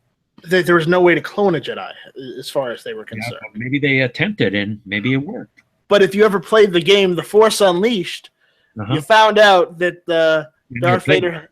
Yeah, it's a video game. Darth Vader had a secret apprentice, and granted, some of this was retconned, but But they can go back and say, "Well, we didn't mean it that way." They can do that. Here's the thing: that apprentice died in the first game, but they made a sequel, and they're like, well, if they made a sequel and he died, what's the point? They cloned his ass in the same tanks they used to clone the army. Yeah. It's just run by the Empire instead of the aliens because they killed all the aliens off. Talking about Jango Fett? Oh, we're talking about the Force Unleashed 2. Oh. It's a video game. Yeah, I know. I just never got to play it. I had a. But if you want to talk Star Wars, I'm all about that. I mean, hey, if you want to change the subject to guns, I'm all for changing the subject to guns. It's just so we're not blaster, huh? Yeah. How about that Mauser C96? I'd love to get one. I'd love to get a Mauser C96 too. Oh, just remember, Han shot first. He did, and it makes sense. No, there is no second place in a gunfight. Han did not shoot first. Okay, that's an Imperial plot. He shot first. He had to. You don't give Greedo a first shot. You don't give Greedo first shot. There we go. Yeah, last gun show I was at, I saw C96, but they wanted like $1,000 for it. Oh yeah. And then they had one of the Chinese copies. They call them Wowzers. Yeah. But they're like poorly made, so better off just saving your money, getting a real thing.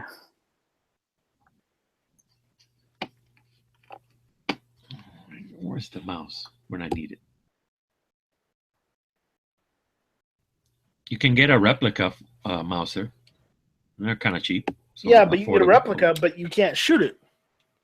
Yeah, if I got anything that was made new, you know what I want? I'd want a reproduction. Right. Why did they do that? It makes sense to me. Make a replica. Make a firing replica. New Mauser C96. But I was all over that gun show looking for a Mauser broom handle. They were expensive as hell. I'm guessing they wouldn't be cheap to make nowadays. No, they would not. But they are CNC machining. That should make the last gun show they went to, they had every handgun I want to buy. Unfortunately, I had no money. They had a C96, they had a Luger, they had an M1917, and they had an old Model 10 Victory that like the pilots carried in the Pacific. Uh-huh. Well, what's that M?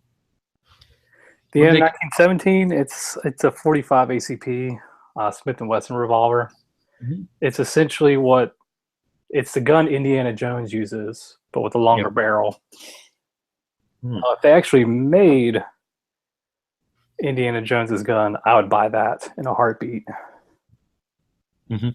And the closest thing they ever made to it, I think it's a Smith & Wesson M1950, but it's cosmetically a little different, but it's a 4-inch barrel, 45 ACP. But I bid it on one time, and I had to stop because it got above like $1,300. I was like, yeah, I can't afford that. Yeah. The good shit shows up when you don't have no money. Exactly. That's an everyday thing for me. Although now with Trump in office, I'm not too worried about not getting what I want to get when I actually do have money. Space Invader. Darth Vader had a secret apprentice. Did you look it up? No, I'm reading Dr. No's comment. Yeah, it's the Force Unleashed. Space Invader. What was that, a Star Killer? Yeah, Star Killer.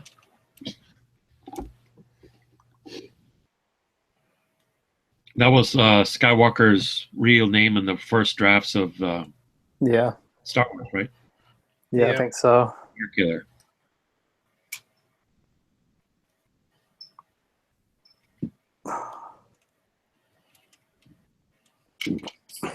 Okay. I'll be right back.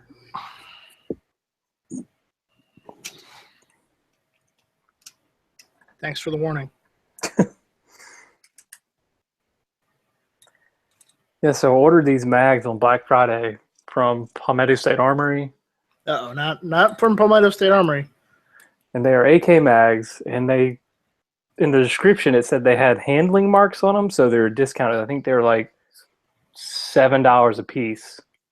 And they finally came in, and there's like absolutely nothing wrong with them. They fit awesome, but they have the bolt hold open follower in them.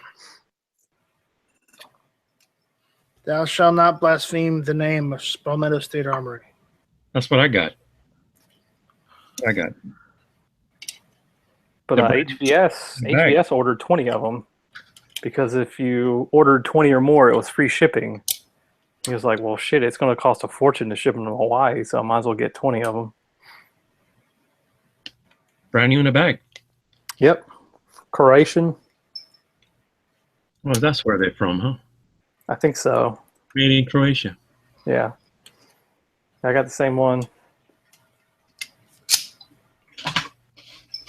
I got 7, so I could afford at the moment. Shit, I can only, well, I used my mom's credit card because she was like, buy what you want for Christmas. Here's my number. So I was like, well, I don't want to get more than 3 because then she'll get suspicious. And she's an anti, so I don't want to piss her off too bad. What? You don't want to piss an anti off? Not when she's your mother. Well, I could see the mother part, but I would. No, I'm all for pissing aunties off. Okay. Anyone other than my immediate family, I have no qualms with getting in. Anyone other than dear old mom.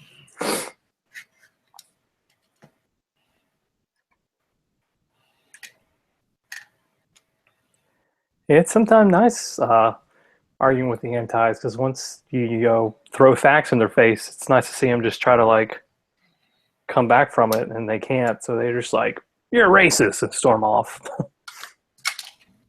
Does your mom say you're racist? No, but she just, her and my sister are like, I just don't understand you gun people. I was like, well, let's go buy a gun, and then maybe you'll understand us a little better. Like, my mom's still convinced that you can go in a pawn shop and get a fully auto M16. Yeah, that's what my dad thinks. Every time he saw, Dad, that's not a machine gun, Dad. Yeah, and I've told her multiple times, and she just doesn't understand. Oh, I'm gonna have to take her one of these days, dude. I think my dad changed his mind when he met the fellas over here on from gun channels. Yeah, it's the people. People. And he saw the people at the gun show, the Tulsa Arms Show, and saw everybody, every kind of person, regular people just walking in with guns. They were not crazy. They were not killing everybody in sight. And when he saw that, he went. And he saw the amounts of weapons that are there on tables, and they're not killing people. Well, I think what it is with my mom is my great-grandfather, he got killed by his own brother over a poker match with a gun. And then my grandfather, he owned like a gas station, and he got robbed at gunpoint, and they like tied him up and put him in the bathroom, locked him in there, but he thought for sure they were going to kill him. So I think my mom just, and then she loved the Beatles, so when John Lennon got killed with a gun, I think she just associates only bad things happening with firearms, therefore she just doesn't like them. My great-grandfather was murdered in his own home by some guy that was stalking my grandmother. You know, he was going to shoot my grandmother because my grandmother wouldn't go out with him because he was fucking insane. And my great-grandfather stepped in front of her and took the bullet for her. Yeah, it's like his own brother shot him because he won a hand of poker, and he thought like he had done him wrong. So like an hour later, he showed up and shot him. And I think my granddad was like 7 or 8, so he essentially grew up without a father. But Yeah, I mean that just shows that that part of the family wasn't close to begin with. Yeah, so then my great-grandmother, she remarried.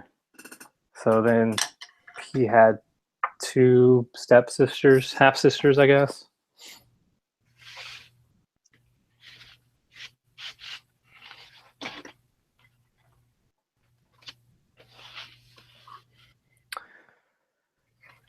But I'm convinced I'll never convince my mom or my sister to come over to the pro-Second Amendment side. I'm just kind of giving up on them. I don't know. 1022. 1022. Like my sister, she was proud because her fiance has a handgun. She was like, yeah, guess where that handgun's at now? It's like, did you make him sell it? She's like, nope, it's at his office. I was like, well, it's a lot of good it's going to do you there. I was Wait, it's at his office. What does he do? He is the president of, I think, marketing or sales for some company. Hmm. And he owns a bunch of franchises out in California. So he's pretty well off financially. But yeah, he had a handgun, and my sister made him leave it at the office because she didn't want it in her house or even on the property. I was like, well, you know what? When someone breaks in, you're going to wish you had that gun. And she was like, you know, more people are killed with guns. People that have guns in their homes are more likely to get killed by them, yada, yada. I'm just like, whatever. You're not going to I would say, okay, but if I go to your funeral because some dude broke into your house and killed you, all I'm going to say on your tombstone is, told you so. Yeah, it's like, yeah, you're going to be thinking about those statistics when a guy's like busted in your door. But hey, if people want to be idiots, if people want to deprive others of their Second Amendment right, they can try. It's free country, yeah. But the minute they try and try and physically block you from doing so, that's when you have to take issue because their rights can't override your rights. Yep, exactly. You both have equal rights, whether they like it or not.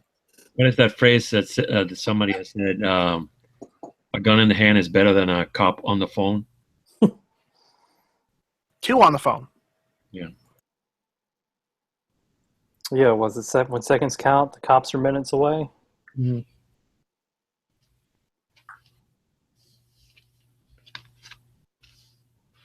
Oh shit! Everybody's fucking geeking out now. Fuck. If you only knew that power. Uh-oh. What is that? This is the soundtrack for the movie Star Wars. And Nice. This is what came in. Good Lord. It's a nice bifold. I think that's what they called them. And the sleeves are just normal 20th century record sleeves. But there's one part that's cool. Is that an original one? Yeah, this is an original. Yeah, hang on to that thing. This explains every song, and it gives a brief synopsis of the movie. Oh. Nice. Yeah, it's really cool. And every song and what the song means in that whole part, like Imperial attack. Rebels nervously wait aboard the Rebel blockade runner.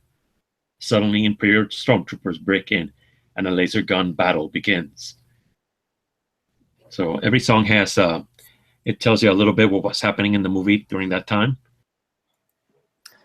Yeah, I'm wondering if that's how Rogue One's going to end, with like the blockade runner like going to light speed, and Vader like chasing after him in the Star Destroyer. Are there going to be 3 parts to that movie? Is there going to be another? I don't know. See, because they can make one about stealing the plans to the second Death Star, or the location of the second Death Star. but it's really easy. All they have to do is just show a bunch of Bothans die, and then there you go. Yeah. I don't know. Remember, because hundreds of Bothans died to get us these plans. I'm actually almost more excited for this one than The Force Awakens.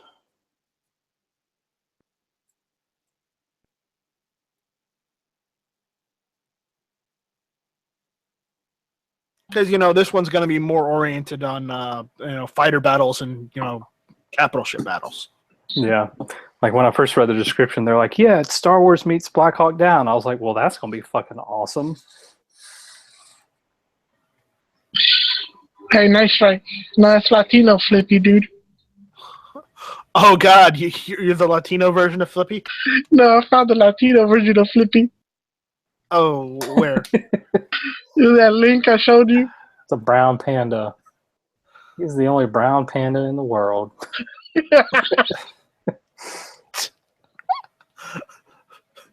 It's like Flippy's got a brother from another mother.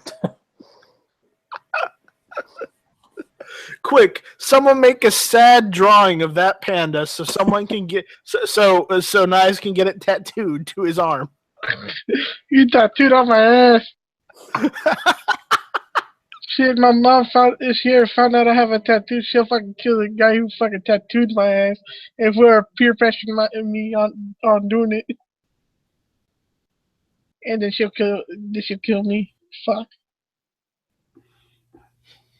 I've got a tattoo. Tattoos aren't that bad. Dude, my mom will kill you, kill the guy who fucking drew it on me, and kill me. Are you drunk? A little. A little. There you go. On orange juice. I'm a little bit hyper right now. I drink a lot of fruit right now. Okay, Ralph, you can't do that too much because we'll get copyrighted. Well, there's no music here. I'm not playing any music. Well, you still. There's no music. The art. It's just letters. Can I say it? You Is tell YouTube you- really you that t- big of Nazis? Yes, and you tell that to Disney. Yeah, Disney's. Disney created Dick. Disney is really, asinine about copyright shit. And they're sitting Empire. along. Disney is the empire. It literally is the American version of the Empire. I like when Pixar was Pixar. You will never find a more wretched hive of. Scum and evil. It's villainy. Whatever. Scum and villainy. Did you ever see the South Park when they were making fun of Disney taking over Star Wars? No, I did not see that. It's like they have like ATSC walkers going around Epcot, and like the Slave One lands, and like Mickey Mouse comes out, and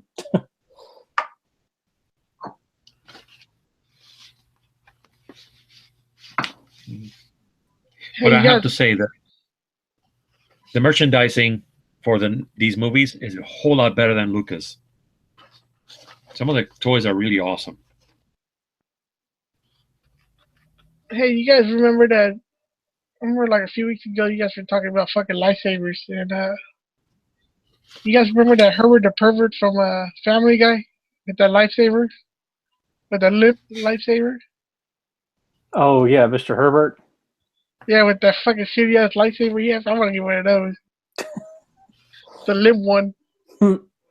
Yeah, and then he sees Chris, and it gets hard again. Yeah, when I see a girl gets me, it's me hard. How you doing? So a lightsaber would be like the ultimate zombie apocalypse weapon. Would a lightsaber ever run out of battery or would not? I don't know. Nah, I think it's lasts forever.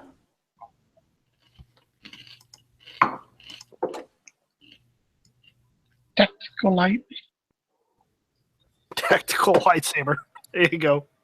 It needs rails on it so we can mount laser sights to it, so we can get. The side on a lightsaber. So you can mount a mini lightsaber bayonet on the lightsaber. No, you don't need that. No, we need to mount a scope and or a red dot on there, or both. Put some 13 rails on that motherfucker. You got a lot of sides to a lightsaber. You can mount all kinds of weird stuff on it. That's funny. Oh, Yeah, a shifter knob, like Dr. No said. the shifter knob. Oh, man, if I had a 3D printer, that'd be so much fun to All right. people stuff. I think I am gonna head out. I'll see you guys later. Later, man. Take it easy. You too. Take your lip sword with you. I will take my lightsaber and go. Yeah, your butter. What was it? The butter? North Carolina's better than South Carolina. The North Carolina? No, no, it's the South. No, and here's the reason why, Matt. South Carolina seceded first. Oh, whoop de freaking do. Yeah, I guess you got me on that one. But we were the last to surrender. South Carolina technically didn't surrender. Well, I don't think it's because you had much of an army left after Sherman came through. He didn't burn Charleston. Yeah, because look at all the nice architecture they have, though. I want to burn Charleston either. It's beautiful. Beautiful city.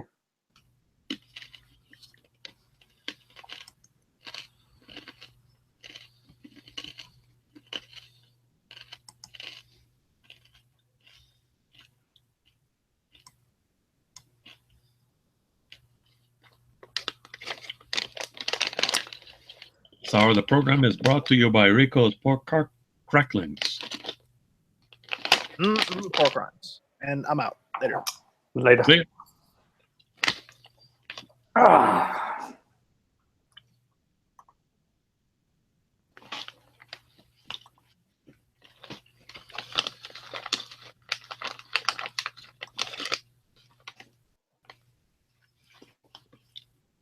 be silent. My cats are sleeping. They sleep all day. Yeah, then they come in here and sleep too, which is okay. They're allowed. I like them. It's Elvis and the Colonel.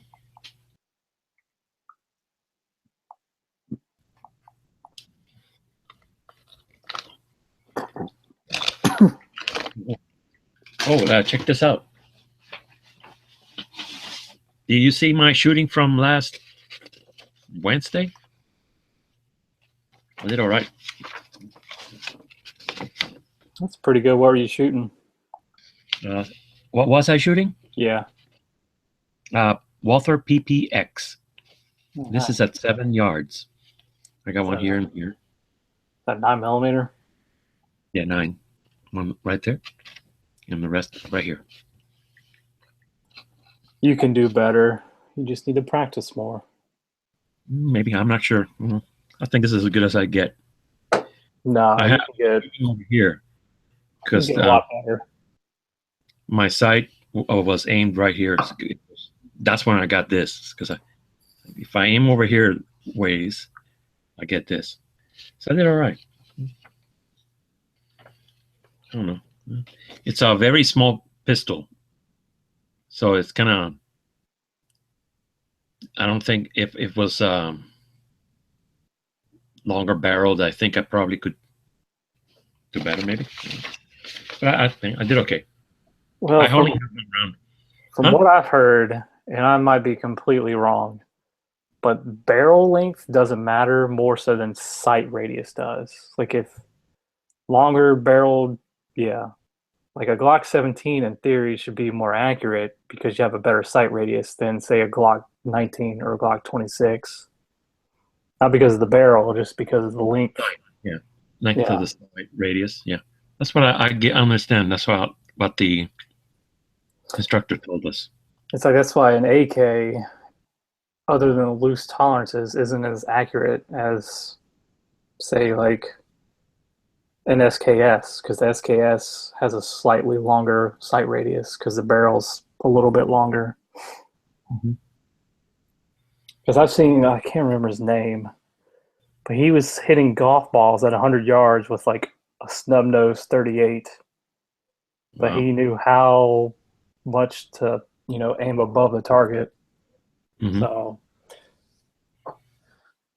you know what you're doing, you can do pretty incredible things, even with a short barrel handgun. Hey guys. Did you see Travis Payne's latest video with the Car C9? No. He had something like that. Somebody was shooting a bullseye with like 100 yards with a little pistol. Oh, it's totally doable. Like I almost suggest whatever handgun you get, see if they make like a 22 long rifle upper for it. Because then you can I'm pretty sure my avatar picture, like the zombie with his face blown out, most of that was 22. And then I might have started out with 9mm, but I think I have a 22 upper. So that way you can shoot a lot and it doesn't cost you an arm and a leg.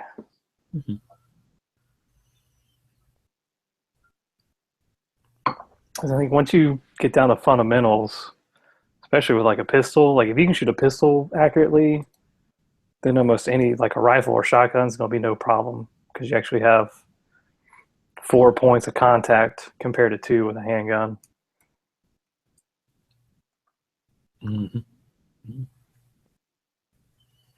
Yeah. Will do.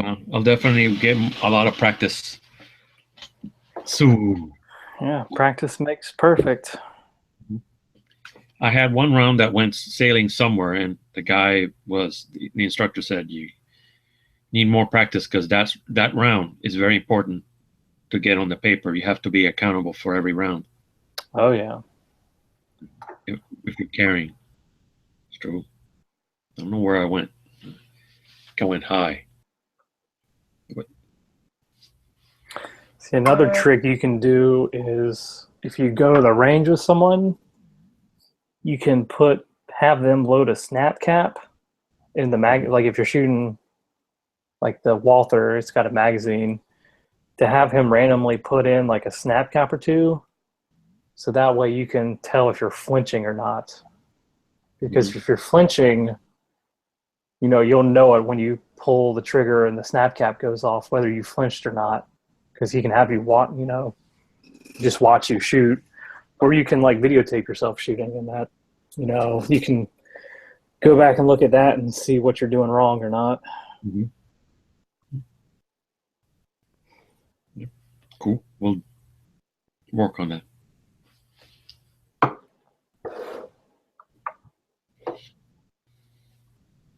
found that the most helpful thing that I was doing was relaxing before shooting. Just taking it easy, breathing. Raphael, what were you shooting? Walther PPX. So pistol. Yeah, pistol. Okay. The number one thing people do a lot of times when shooting a pistol is to anticipate it firing and making some type of movement or jerky movement.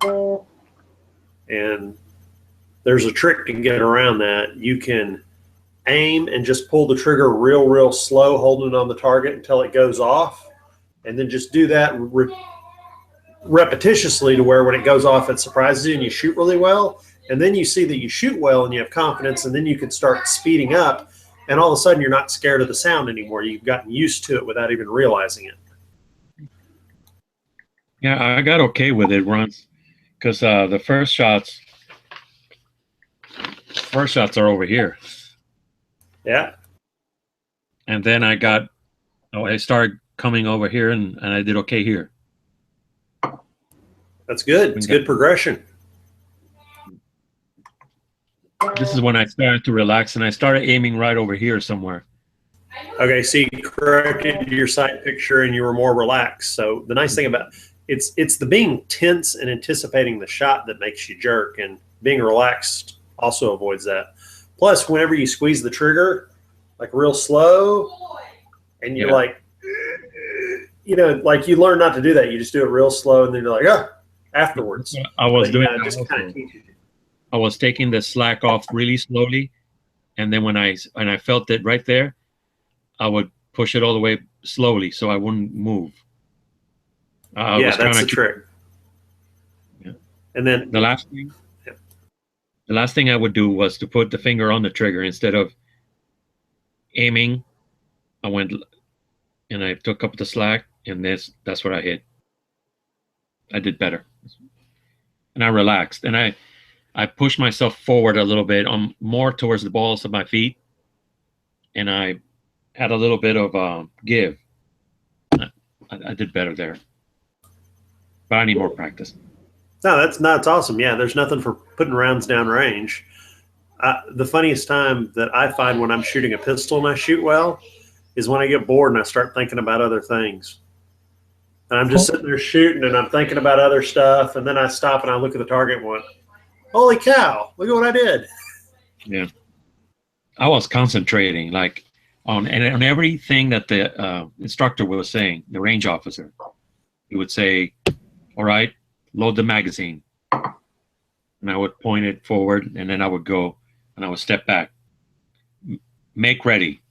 So I'd take the pistol and my finger would automatically go like that. I wouldn't go to the trigger at all. I would go out. And then load, and then I would do this. I would make sure everything was clear, everything was fine, and then he would say, fire when ready, and then I would do the pose slowly. I would take my time and aim first. Well, at this ready position, I would make sure that my hands were, like my fingers were right next to each other, and then I would aim and pick up the slack and fire. I did fine. I did all right. Yeah, just don't get frustrated. Just keep at Every it. single hand, I was trying to remember to do that slowly. Raphael, were you in a training class? Because you keep saying instructor and loading. It's more of a range officer because I was doing the CCW class. Oh, CCW. Okay, so he was doing the shooting thing. Okay, cool. Where are you at, Raphael? What state? Huh? What State state? Florida. State of Florida. Okay. Yeah. So, So I got my certificate. did y'all Get my- shoot that target you were holding up a minute ago, or were you for your range thing, or did you shoot a human silhouette? No, that's what I shot for it. Really? Texas is so much cooler. We get a body. We have to put 50 rounds in a cop human silhouette like the cops shoot at. Yeah, I think that's what we had in North Carolina. We had to get law required 30, but our instructor wanted 40 on the paper. Yeah, Texas is a full 50 rounds, but like the first shooting distance that you shoot 10 shots at is 3 yards. I'm 6 foot tall. That means 3 feet taller than me. That's how far away. Like literally on top of you. You throw rounds in it there, then you back it off to 15 yards, I think, 30 feet or something like that. No, wait, it's 3 yards, 7 yards. So that makes it goes from 9 feet to 21 feet.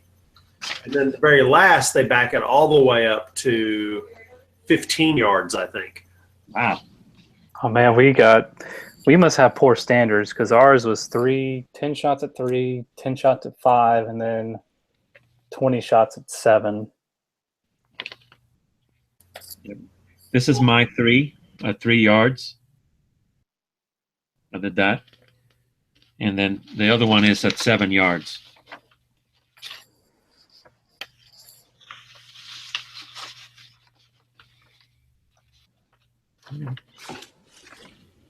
Okay, I'm going to go get my last target from the last time I did it.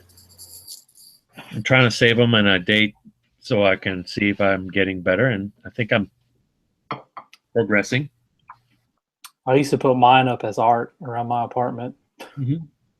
Like a big orange silhouette with a 10-ring, 9-ring shot holes all in it.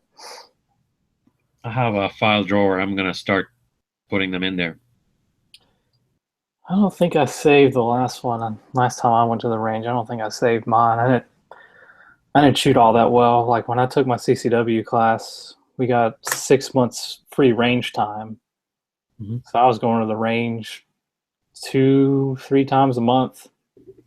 And then after that, like lapsed, I stopped going. So I used to shoot pretty decently with a handgun, but I don't shoot enough now to keep it up. I'm hoping to shoot more often. But yeah, it's like what Nathan was saying, like when you don't think about it, like when I go duck hunting, the times I shoot and I'm actually trying to hit the bird, I miss. And then the times that it's just kind of like instinctual, I'll fire thinking I'm not going to hit it, and it comes down. So there's some validity to that. You're in the zone. Okay, so I got my old target down off the garage wall. Anyone want to see it? Sure. This is the last time I had to qualify for CCW here in Texas. Get him up there. That's how my group looked like. Like the instructor, me and the guy next to me shot that good, and the instructor came up and he was just like, shit, I don't know why y'all are even taking this shooting part. Y'all know what y'all are doing. How often do you have to requalify? Well, now they changed the law. It used to be every 4 years you had to go take the class and the shooting exam both every 4 years. And they had it in the original law that on the third renewal, the 12th year, you could skip the class and the shooting thing and just pay on the third renewal, every third renewal. The off is the year before my third renewal, they did away with all renewals taking the class and the shooting exam. So I was like, dang it, my first skip day in the whole state gets it. Yeah, I think in North Carolina, I think you pay 90 or 100 every 5 years, but you don't have to retake the class or anything. Well, it's good because like here in Texas, it was like 100 was the average for all the classes. So now I don't have to spend that $100. I just pay the state. And Texas is kind of on the pricier side. It's 4 years for 200. But still, I like, I know I could do other states with reciprocity, but I like just having the Texas license. Yeah, I think ours is 100 every 100 to get it, and I think 90 to renew it every 5 years. I think ours is like 103 and 22 for fees, and then every 7 years it's like $23. Now I don't know to renew if it's just they put you in front of a computer screen or if you have to shoot. So I don't remember what the qualifications. Well, I know for non-residents, because I thought about getting non-resident Florida permits, you just have to send in their money. I think it's maybe $100 every 5 or 7 years, something like that. But you don't have to requalify or anything. I may have to look into that. I mean, God bless Texas, but if I can run around with the Florida CCW at all the places I go, I would just pay them $100 every 7 years instead of $200 every 4. Yeah, Florida, it goes through the Department of Agriculture, which I thought was kind of funny. Yep. I got to call them up and make an appointment, but they're months backed up. Oh, I'm sure. I'm sure after the when people thought Clinton was going to get in, there was a rush on him. Every Tom, Dick, and Harry in the U.S. was sending off their request to Florida when they thought Hillary was a sure shoe-in.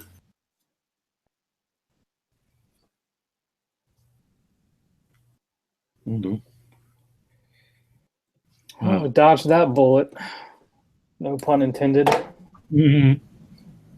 Well, it's very interesting to see young people today, and I say this as a person who's about to be 40, but you millennials, wherever you are, I'm not a millennial. Yeah, y'all kind of drive me nuts, especially the liberal ones who, when they lost this election, they didn't know how to lose. I guess, do you really think that possibly kids 18 to 22 who vote and are in college, do you think they could have lived their entire lives with never having really truly lost some event or something, always being reinforced even when they weren't the victors? Well, it's all them participation trophies. Yeah. I was born in '84, so I'm like either the last year of Gen X or the first year of millennials. Yeah, Gen X was early '80s ended. So I guess I'm a millennial, but I don't think a lot like these college students running around. Like our radio, like the radio station I listen to, it's like an old, classic rock radio station. After McCory conceded the election, he got on there and he was like, I know it's early, but I don't see people in the street protesting, needing safe spaces, therapy dogs, yada yada, because of McCory lost. I was like, you don't see shit like that because it's not conservatives that act like that. It's these damn progressives. Well, you're right. You're right. The progressives have always tried to find, the target audience, the liberal college kids. They're prone to brainwashing. Well, yeah, but to going out and doing civil actions and stuff like that, and then of course other communities who have protested other things over the generations. I did find it interesting. The other day I was watching like a 2004 Chappelle special he did for HBO, and he was talking about how he was just automatically scared of cops. And he's like, sure, cops are great. I'm sure somebody broke an ass, but I'm African American. I'm scared of cops, And just he had the whole routine, and it just kind of sunk in that,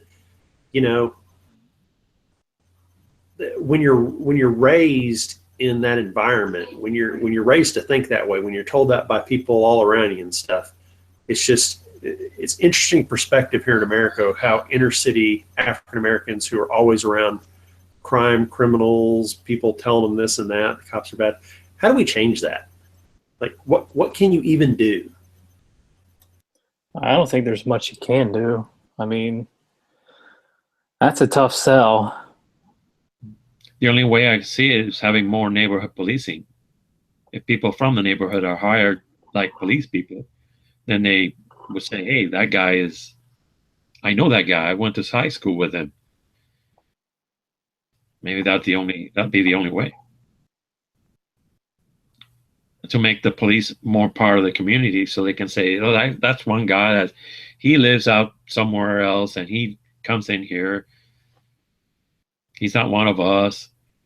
So if it was more neighborhood. I think they've been trying to do that.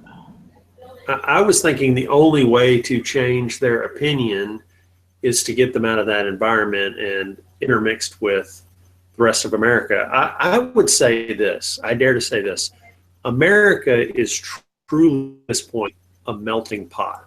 I mean, you know, my wife is from Taiwan, for instance. Her brother married a Japanese girl. I mean, and then her sister married an Egyptian, and her other brother married a girl who was half Colombian. So, I mean, we truly are a melting pot in this country.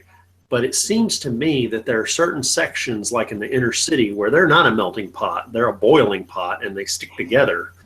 And as long as we treat a subset of our society that we basically clump together and keep in one place and try to confine them in there, I mean, I wonder if in 200 years they'll look back and talk about the inner city projects of our major cities as like a secret government plan to have a reservation for, you know, African Americans of the lower echelon. I mean, it sounds crazy, but they're going to look back at this and go, why would they stick all this one group of people and stuff them into one little apartment building and then police them and stuff? You know, I mean, it's like, what are we even thinking doing that?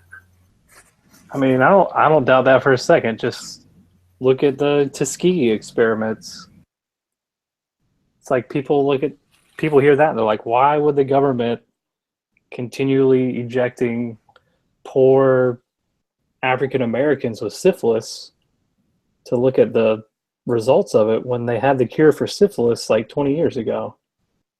You know, like that shit went on until I think the 90s when the AP broke the story.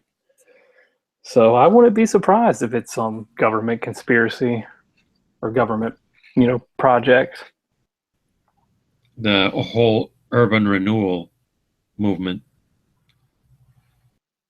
it destroyed neighborhoods more than it created neighborhoods. It just put them in.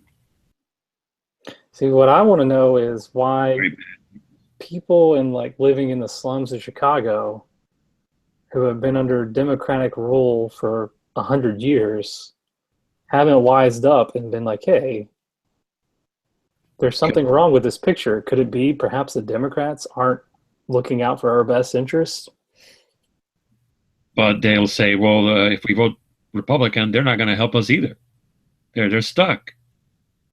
The Democrats won't do it because they are taken for granted that everybody's going to vote for them. So they're just...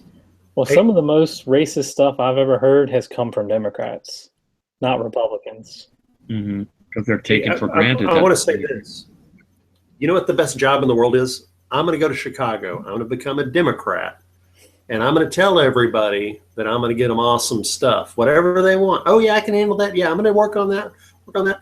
And then when they come back to me and say, now that you're elected, you haven't given us this, I'm going to say, well, it's the other guy's fault. It's those conservative Republicans are blocking my attempt to get you that Porsche, T-Bob.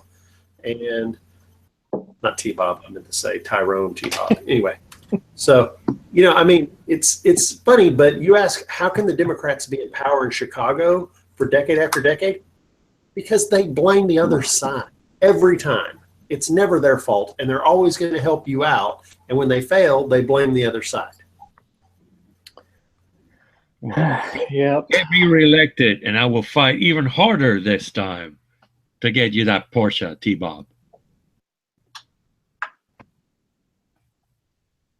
I was thwarted in my attempt to get you that Porsche by that guy over there, a Republican guy.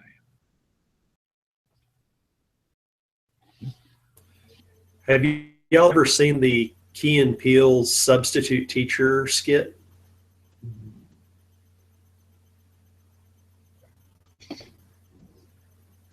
I'm going to guess no, since nobody said anything.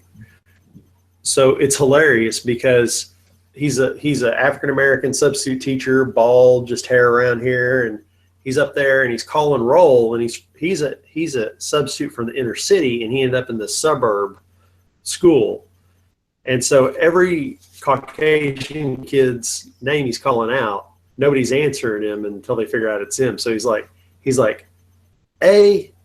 Ron. Is there an Ron here? And like one of the kids is like, my name's Aaron. What the hell's wrong with you, kid? Blah, blah. It's pretty hilarious. Just every name he like totally takes wrong.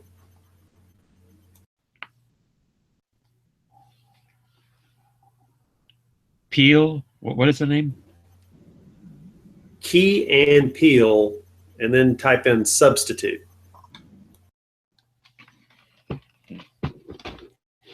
Is that David Chappelle show, the one with the baby selling the drugs in the corner?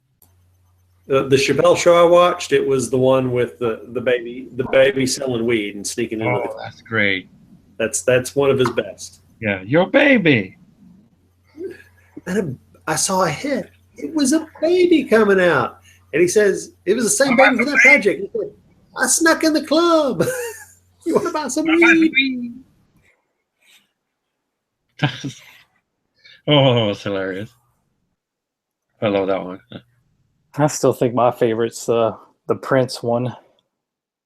Oh yeah, when he's talking about that's the Chappelle show, the TV show. Yeah, we're talking about the TV show too. Playing basketball with Prince. Oh, his stand-up. I remember one of his stand-up. He's talking about how he's riding around with one of his white friends, and he's like speeding and like running red lights, and the cops pull him over, and he's just like, "Oh fuck, Dougie, we are going to jail." And so the cop walks up, and he's just like, "Do you know what you're doing?" Yada yada yada. He's like, "Sorry, officer, I didn't know I couldn't do that." He's like, "Get out of here. I'm just going to give you a warning this time." He's just like, "I just need to hang out with more white people. Y'all get away with everything." I didn't know I couldn't do that. I'll get out of here. That's funny because I knew I could do that. Yeah. That's it. It's funny because I knew I shouldn't do that. I love the way Chappelle does the white voice. That's funny, Dave. Yeah. It kind of sounds like Obama a little bit. We, Dave. Yeah. Great show. So my favorite Chappelle show skit is the Wayne Brady skit where they redo Training Day. That's pretty good too. I forgot about that one. I love Wayne Brady in it. It's not Chappelle, it's Wayne Brady the entire time, who's so out of his comfort zone. You can just tell, like, he got some crazy looks, but then other times he's like,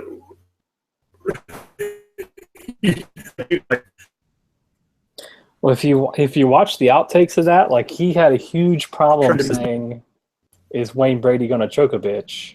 Yeah. Like, do I have to say bitch? Can I say like lady or something? I think I might have to get this car choke a bitch.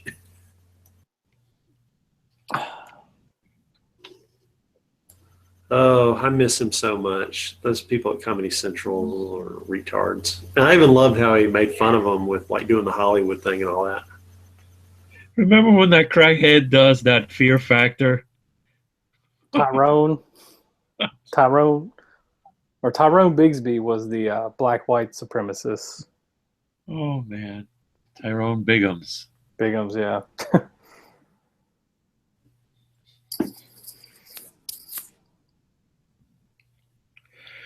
Oh, I love that show. My favorite part of that whole skit was at the very end where the narrator's like, when I asked Tyrone about his wife, he said he had gotten divorced. When I asked him why, it's because she was a inward lover.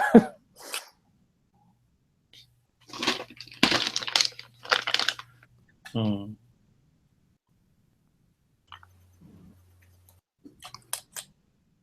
I thought he retired forever. Something happened when he was doing the TV show for Comedy Central, and all of a sudden he just gave up. No, it basically Comedy Central came at him and wanted to censor his show. They wanted to put censors in there and tell him what he could and couldn't do because he was so edgy. And he didn't want that. And he had a lot of money from them. And so Chappelle, being Chappelle, he just went off someplace and started smoking weed, waiting him out. He was playing the I don't care game and blah, blah, blah. He went to a friend and just sat around smoking weed and stuff. And it's just a negotiating tactic on Comedy Central. Well, they turned out that they wanted to take his Chappelle show and put it out on DVD video because back then they didn't have agreements in place to do that like they do now. So they couldn't sell a show on DVD back then because they never put anything in a contract. So he was waiting them out saying, I'm not going to make any more shows. And then they agreed to his demands for putting out his DVD of Chappelle's show. And he raked in millions. And then basically they had to beg him to come back and make like 4 episodes to end it. But he made his money and they wanted to tell him what to do. So he's like, If I had it was making television shows for me, I would say, do what you have to do. Make me money. Well, it's corporate America doesn't think like that, dude.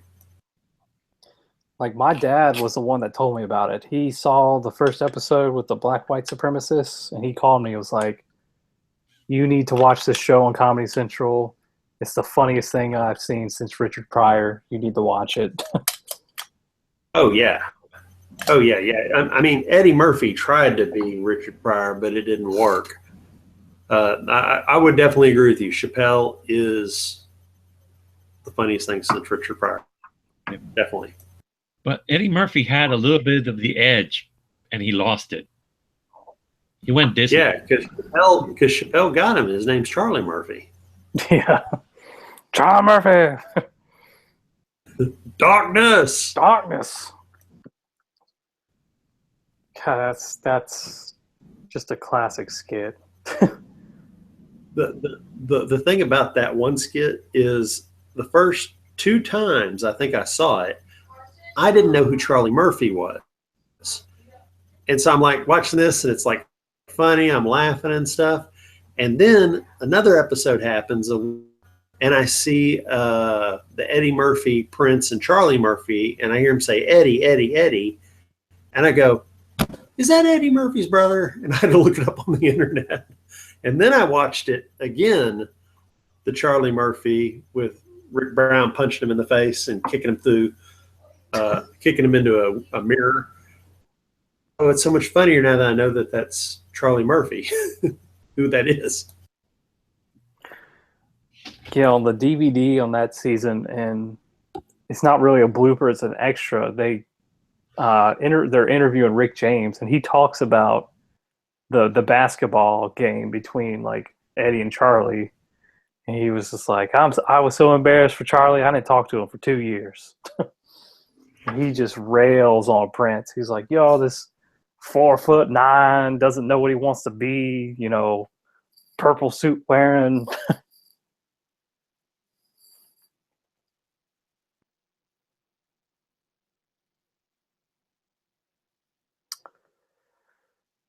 Yeah, that was a great show. I'm kind of sad it didn't go for longer.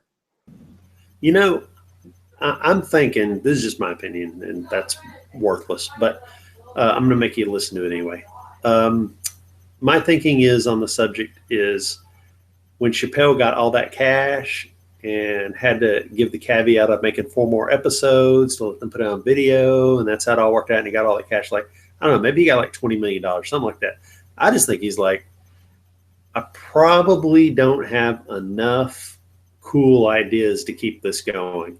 I mean, you ever think about that? Like, maybe he was like 2.5 years of putting out this stuff, how hard it's been. I'm running out of ideas. We're not coming up with as much. It's being very forced. You know, maybe he ran out of just random crazy stuff to do.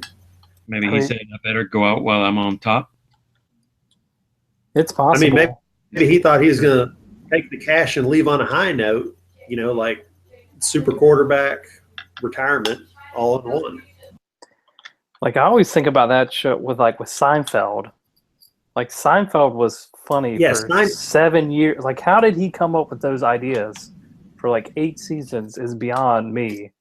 It just shows how funny of a guy Larry David is. If you remember the last, I'm old enough, I remember the last season watching it, and they did one episode where they flew to India, but they played it backwards segment I by remember segment. that one. And I'm just like going, they're just totally running out of ideas at this point. They don't got nothing left. When Larry David left, the show definitely got less funny, for sure. So maybe Chappelle was feeling the same way, because he was like, you know, I'm doing great, but this last 2 months of filming, we couldn't come up with ideas. I don't know if I can keep doing this, man. It's, you know, running out of stuff to talk about. You know, it's probably possible. It's probably what happened. I mean, because after the whole Rick James skit, like, he came and he did a show at UNCW when I was going there, and like, he walked out on stage and about 4 or 5 people in the audience were like, "I'm Rick James, bitch," and he was just like, "Everybody's Rick James now," you know. So that was his most popular skit, I feel like.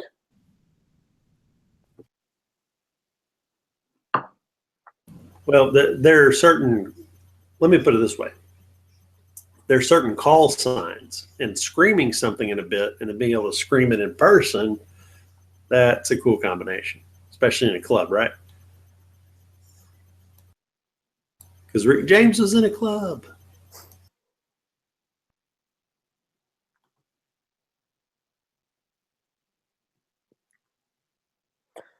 Yeah, I always thought it was funny that if you look at Rick James on the Chappelle Show, then you look at Rick James in his prime, he looks like a totally different person.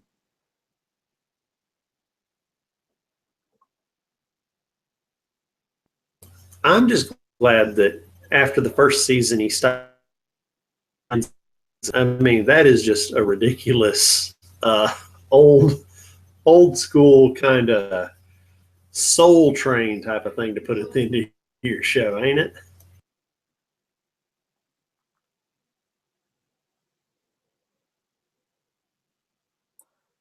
Yeah, I wonder now if they could even make Chappelle Show. Like, if the PC crowd would just be like, "This is too much. He said the N-word." I think they can. It's the person who says it that's most important. Well, here's the thing is, you know, if Chappelle did one skit he thought was funny but went against something that the liberals thought, they'd rip him apart these days versus. So let's say Chappelle did a thing where he did a skit where he got his girlfriend pregnant and she wanted to have an abortion, and he talked her out of it. You know, like, it was for something funny at the end or something, and people, they would just go right after him. You know what I mean? If he did anything that was against the liberal opinion. Yeah, that's just sad, you know. It's sad that if someone in Hollywood tomorrow was like, "Hey, I'm going to pitch this idea. We should remake Blazing Saddles." There's no way that movie could be made today with the language they used back in the 70s. Okay, hold on.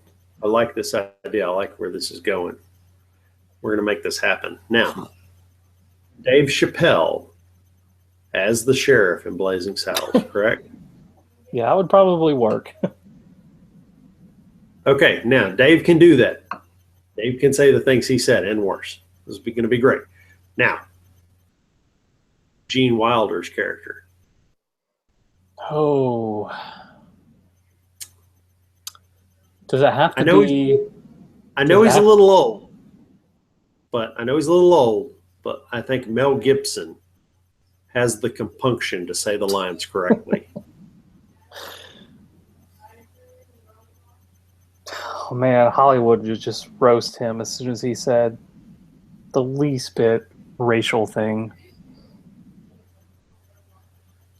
I don't know. Would you like me to If Mel explain? has anything I to do didn't mean with to go up on it, go through. I don't mean to go on a tangent here, but does anyone know why? I mean, do y'all know really what's behind Mel Gibson and his crazy racism?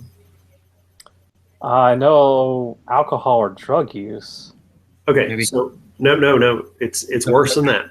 Can't get money for his movie. So Mel Gibson's dad is a professor. And when I was a young man in the 80s and in high school and stuff, I would listen to Howard Stern. And there was a guy who called Mel Gibson's father up, pretending to, like, he changed his name from Goldstein to Goldman when he introduced himself over the phone. And Mel Gibson's dad on the phone explained to him when he asked questions about how the Jewish people take over in the cities. They find ways into easy work, not using their hands or their brawn. They push pencils, and they find ways to take over systems and everything, and send their corruption. And, you know, this guy's a professor talking on the phone to a guy he doesn't know is a Jewish reporter in New York, and this guy's in Australia. And this is Mel Gibson's dad, and he's explaining him like how the Holocaust is fake, all about the nature and everything of Jewish people. And then when Mel Gibson, who has a drinking problem, gets drunk and gets pulled over by people and he starts spouting stuff, has anyone here ever been a little intoxicated, like a little overly intoxicated, and you say stuff from like your childhood brainwashing from your parents? Oh yeah, every weekend. Yeah. It's like I was only doing 5 of us, sugar tits. I mean, if Mel Gibson was that hardcore racist, would he really make 4 films with Danny Glover? They're like best friends. But on the flip side of that, when he has too much to drink, he goes crazy and his parental brainwashing kicks in and he spouts off a bunch of stuff. I mean, I like Mel Gibson. I like him as an actor. Just like, you know, I can forgive his like drunken anti-Semitic, you know, remarks. Just like I like Michael Jackson's music, even though I know he's probably a child molester. I can forgive that. Who? Michael Jackson. Oh, well, he's dead. Yeah. He's in hell, actually. So don't worry about him. So anyway.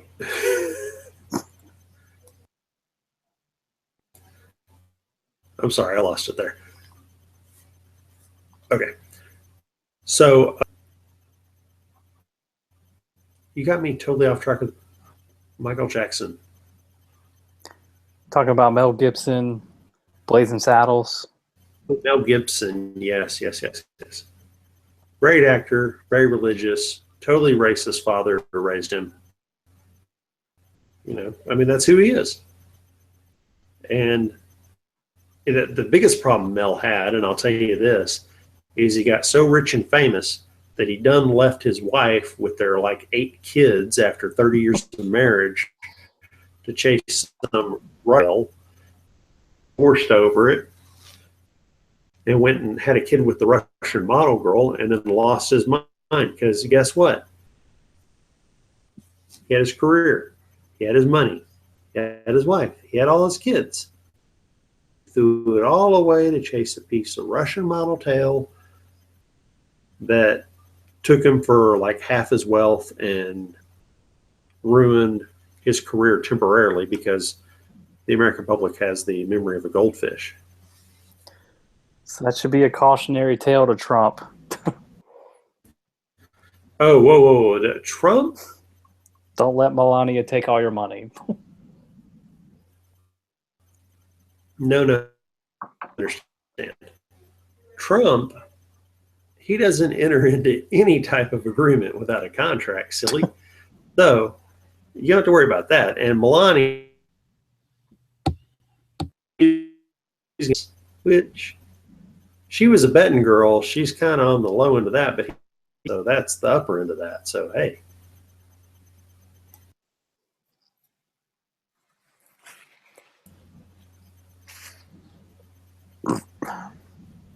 Well, Melania definitely has won the most beautiful woman in the world lottery.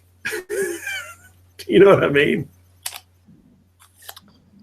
Yeah, Think about this. She immigrates here as a model, ends up meeting Donald, marries him thinking her highest expectations had to have been, I'll just be a billionaire widow by age 35, say. But he kept living, and then he ran for president, and then he won. So she's like, I just wanted his money and to be in America, but now I'm the first lady of the United States. How old is Trump? Is he 70?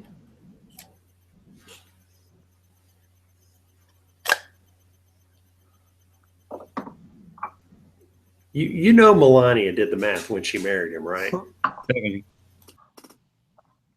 Yeah, she was looking at the actuary tables. He was looking at the life expectancy and then produce one child to ensure linkage so that kids can't try to encounter the prenuptial agreement and will.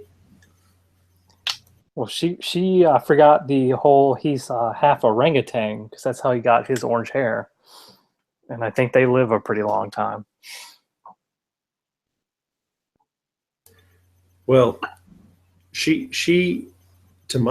I'm sure there's been some president maybe who married someone who had come to America and wasn't born here because, I mean, back in the day, people came on ships all the time here.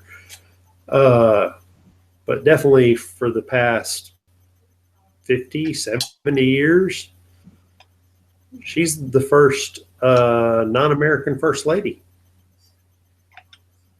I think she speaks like 5 languages or something like that. I didn't say she wasn't qualified, hot, smart, and beautiful, but I'm just saying she wasn't originally born here in America, but nobody cares. I think that's a great thing. I think that the fact that, think about the 1950s. If somebody's running for president, has a wife from Kazakhstan, that would lose them the election. Oh, yeah, the Red Scare, yeah, for sure. Well, it's like Flippy said, we finally have a first lady that I can go on the internet and look at her tits. So it's a good thing. No. It's entirely something else. If all the first ladies in history had their breasts displayed across the internet, you would not go and visit any of them. But this one, correct? I don't know. Jackie Kennedy was kind of cute. Ooh, I'm sorry. Yeah. I shouldn't have gone so far back in time. You're right. And you got to think, Michelle Obama, that's just Wayne Brady in drag, so she doesn't really have any tits. Michelle's better than Grandma Bush. I'm yeah, sorry. when I think I George was like W.'s mama. Yeah, when I was a small child, when Bush got elected, office, and it kept going Barbara Bush over behind him, I kept looking at it going, how's his grandma there? And then I figured out it was wife. And I was like, I was a little kid, so I didn't know, but I was just like, that's his wife? Yeah, I was 4 when he got elected, and I remember him running against Clinton. And I thought the same thing. I was like, is that his grandma? She looks so much older than him. I was like, whoa, that's his wife?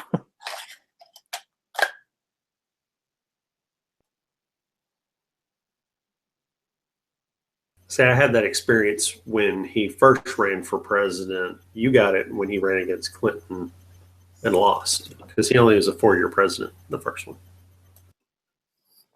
Yeah, I'm a little younger than you. I'm just, never mind. I don't know what my point was. But it looked like his grandmother 4 years before that, in 1989. Well, she was probably good looking back in like 1940. So it's just This like is Kennedy. true. Kennedy was just, he was so young when he took office. You know, his wife was relatively still young. Yeah. Hold on, I got to put this bed. I'll be back. Good. In the 40s.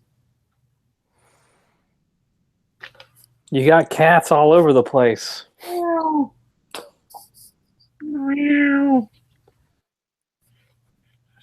Is that a Tonkinese back there? Or Siamese? Siamese. That's Elvis. My ex, she had a half Siamese, half Tonkinese cat. That thing was fucking mean as hell. Oh, Elvis is. He bite me all the time. Oh, I was almost kind of glad we broke up so I didn't have to deal with that cat anymore. Elvis is cool. That's his cat. The Colonel is Elvis's cat. You know what happened? Elvis is kind of a rescue. The guy across the street found him, and he was about the size of a roll of quarters. And I took him to the Humane Society because I couldn't take care of him. I don't know how to take care of a little kitten. And they said that the only thing they could do for me is to put him to sleep. So Yeah. I adopted him. He's taking care of Elvis, the Colonel right there. The Colonel, I think he is agoraphobic. He doesn't like the outdoors. He just came in and won't leave. We found him outside. That's his cat. Yeah, cats are like that. If you, like, we had an outdoor indoor cat, and she would stay outside for hours on end, but then she would come inside and sleep for hours on end. So Yeah, the Colonel hates the outside. And Elvis loves to go outside. He actually asked to be let out. Cats.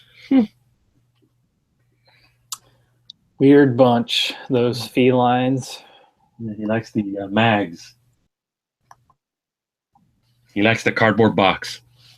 Oh, what cat doesn't like a cardboard box?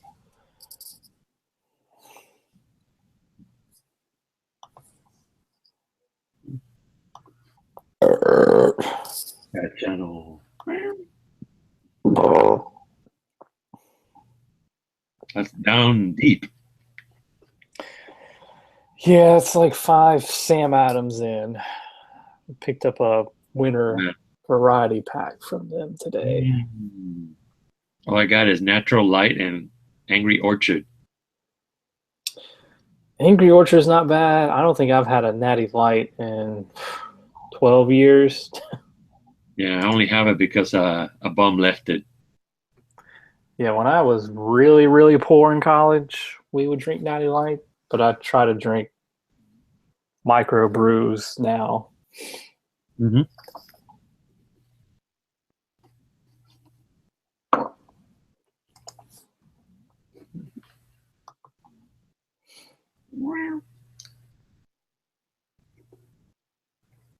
I feel like I'm in the savannah of Africa, and there's a cat about to strike.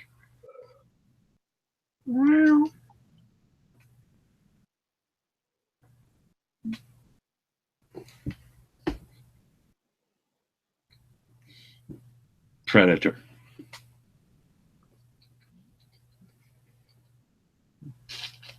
Ugh, You know, when they want to go out. not a big fan of cats. Yeah, I wasn't either, but my mom took him, and she had a little bottle for him. That's why I took him to the Humane Society. I wanted someone to take care of him because I don't want a cat living inside. But Elvis is cool, and then the colonel came in, and Elvis needs somebody to be inside with, so he doesn't get lonely. You can actually leave a cat for a while if you leave enough food and somewhere for them to go. So Well, they're there. that's the one good thing about cats is you can leave them alone for a weekend, not have to worry about them. Don't have to worry about them. Don't have to walk them out. Yeah.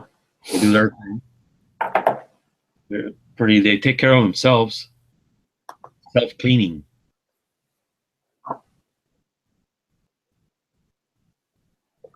Yeah, I always said if someone could breed a dog with like the cat's like self-sufficiency, they'd be a gazillionaire. Yeah. That That's like whole litter box. Yeah. It's like that's the one bad thing about dogs is unless you leave them outside with food and water, you can't leave them for more than a day without taking them out. Whereas a cat, you leave them food and water in a litter box, they'll be fine for like 3 or 4 days. Yep.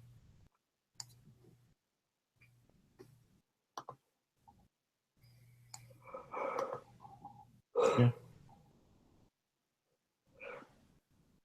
Yeah. He's a character. Meow.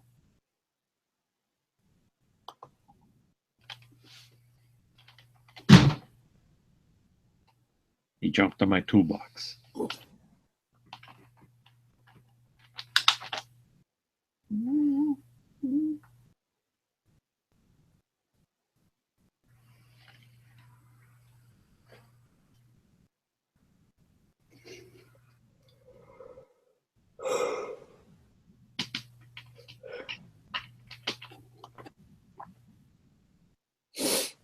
So I'm not going to my sister's house this weekend.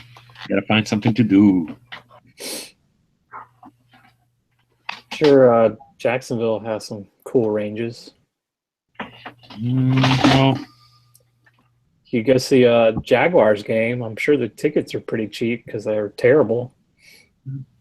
not much of a football or any kind of sport fan.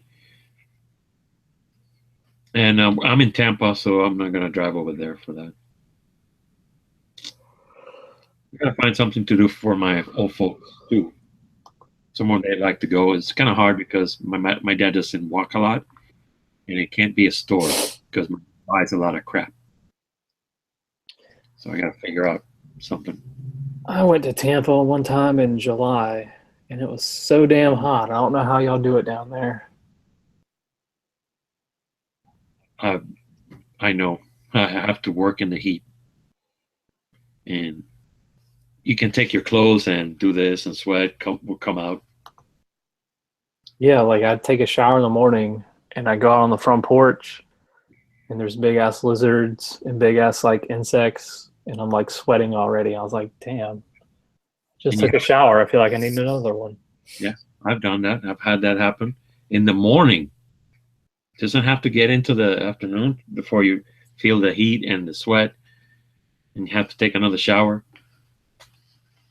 I feel bad about those guys. They have a little suit on in the summer.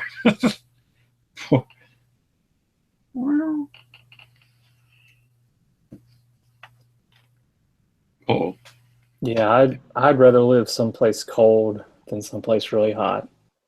And like the summers here get pretty bad because of the humidity. But like out west, there's no humidity, so it's actually not as bad as it is here in the South. But yeah, Florida was just terrible. yeah. One time I came over from the west by plane, and when they opened the door out of the airplane, The humidity hit me like a brick wall. I could feel it. Yeah, it's like a wave of moisture.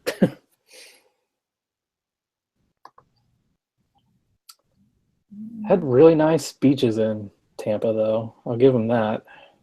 Actually, St. Petersburg, Clearwater. That area has some nice beaches. There's one called Fort DeSoto, which is awesome. Yeah, I think we went to Clearwater Beach. It was awesome. It's like the beaches here. The actual beach part isn't that long. It's probably like 100 yards from the time you get to like where the dunes start to where the ocean water is coming up. Well, when we were at Clearwater, like we had to walk like 5 minutes on the actual beach to get close to where even the water was. So long beaches. If you ever get a chance, go to Fort DeSoto. It's awesome. It used to be a fort from the Spanish-American War. It is still there, so you can get to see the cannons. And it's actually sometimes rated the best beach in America. I've heard of it before. I've never been there though.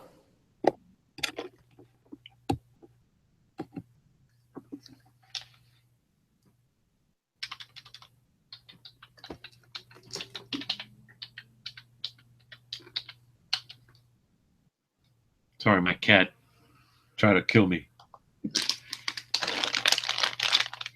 Yeah, they try to do that every now and then. You're exploring the whole place. Fort DeSoto, it's awesome. They have a museum in there, and the coastal guns are still there.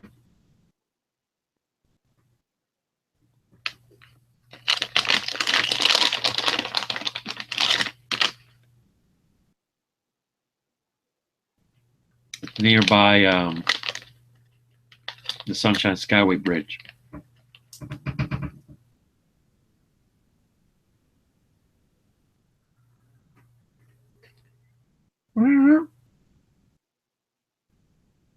Uh-oh, he's coming back again. Oh, that's hot cocoa.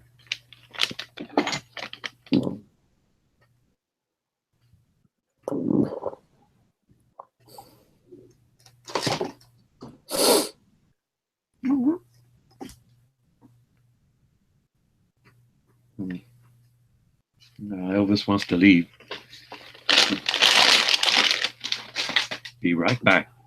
See if I can get rid of the cats.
Sorry, I was messing with the holster. What's going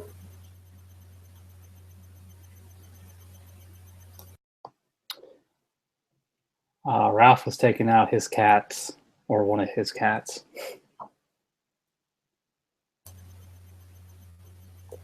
So pretty much nothing. I noticed a minute ago that he had one of those cat trees behind him when the camera was angled another way, or maybe that's his bedpost. I don't know. I guess it's his bedpost instead of a cat tree. Okay. Lay bed. So he gets up there. Behold. Impressive. Cats do what they want to do. Keep that one. Eat the others. That's one thing about them. Dogs, they're teachable. Cats, they just do what they want to do. Well, that one did that, and you had to give it a treat. So, well. No treat.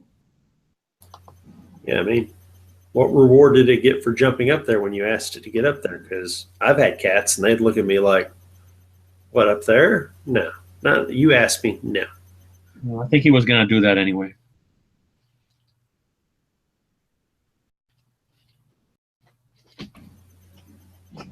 Jumping all over the place.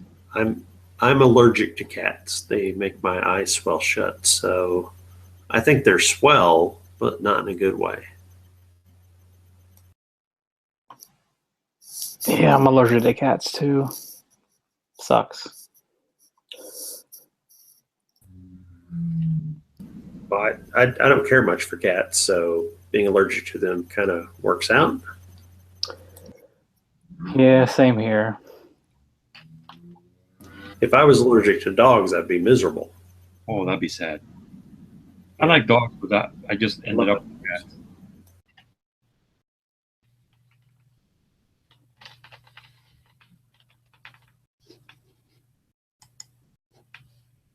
But if I had my way, I have a golden retriever. That was a good dog. I had a golden retriever. My favorite breed of dog is the miniature schnauzer. I have 2 of them, and I probably will have 2 of them forever because I'll just replace them. But they are a fun little dog. They don't shed. They have a lot of personality. They bark at everything. He had a friend, he had a miniature schnauzer. It's a nice dog. They got that little old guy look to them. Yeah, they got the mustache and all that. Yeah, my wife is awesome. She can actually cut their hair. She has a pair of trimmers and she trims them.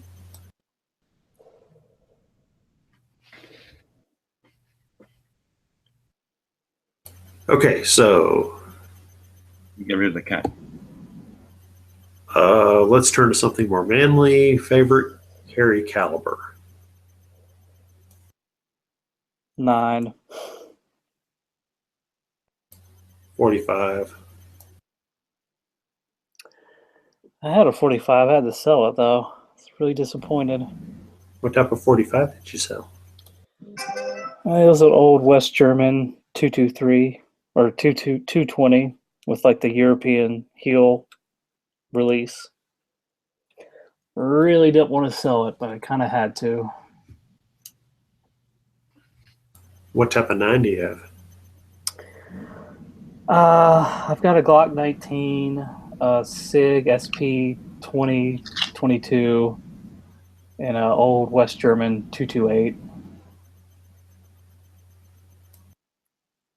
I got a 2022 right here that I'm currently molding into a holster for someone.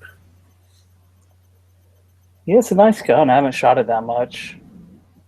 Well, I'm just surprised because, see, I was looking on Bud's Gun Shop, and I came across this one with night sights on it. So a brand new SIG 22 9mm with night sights included. And I think they wanted like maybe like $399.99. Like, dude, that's a good deal. So I went ahead and bought that one, and got it because I needed a 9 because I had sold off my other guns, getting other guns, and I was like, I really need a 9 back in my inventory for friends to go shooting with me and stuff like that. Because if all I got is 45s, because I basically my normal range guns down to just Kimbers. And I was like, oh crap, I don't have like a 40 or a 9. So I got a 9 and then I got a 40. So now I got basically steps up in caliber.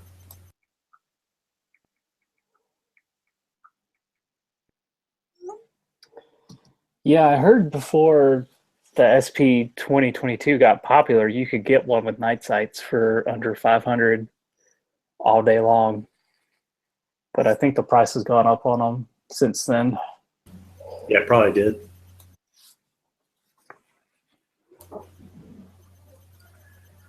It's funny that SIG is so proud of their metal-based guns, and when they come out with polymers, they make them bargain basement because the German and that piece of plastic that be worth this piece of metal.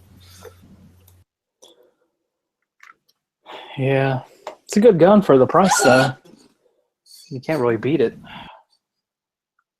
Except for maybe Glock. But, you're going to spend more than $400 on a Glock. I was going to say, yeah, if you want to spend another $200, you can get the same Glock. But, I mean, the 2022, it's a little big. It's much bigger than a 19. And it's just not streamlined as much. It's not, I wouldn't call it feels like a full-size gun to me, where the 19 feels like kind of on going into the compact size.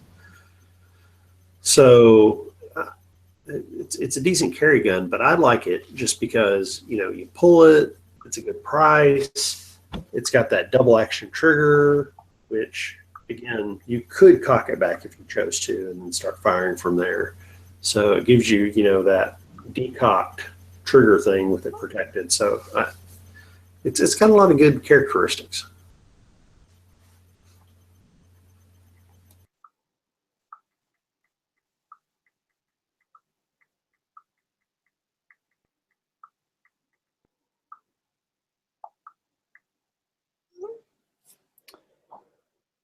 Yeah, I like mine. I haven't shot it as much as I wanted to. Because I got a Glock 19. I kind of like shooting that one more. You know what I got the other day? Got a Smith & Wesson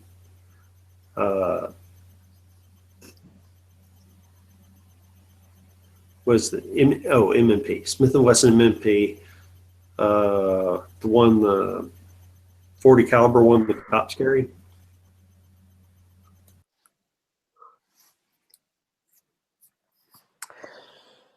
Yeah, I don't own any 40 counts. I had looked at getting a M&P, but I just went with Glock instead.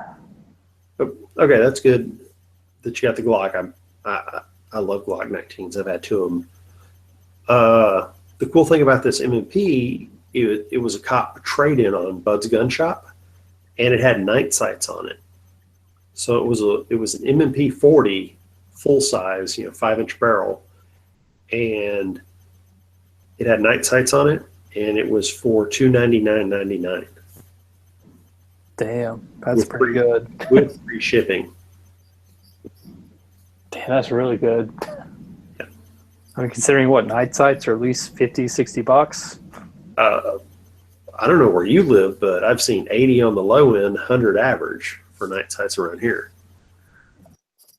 My roommate, he's got a Glock 26. He found some Meprolite night sights for like $60 on Amazon. Okay. He found off-brand or something like that, because I know Meprolite, last time I bought it for my Glock, they wanted $100 for their night sights for any Glock, period.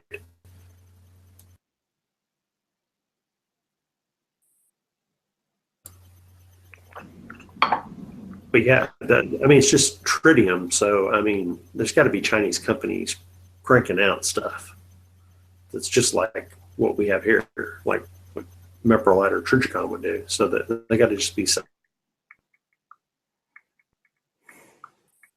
selling them. Those Chinese sons of What are bitches. y'all talking about now? So who cares who makes things?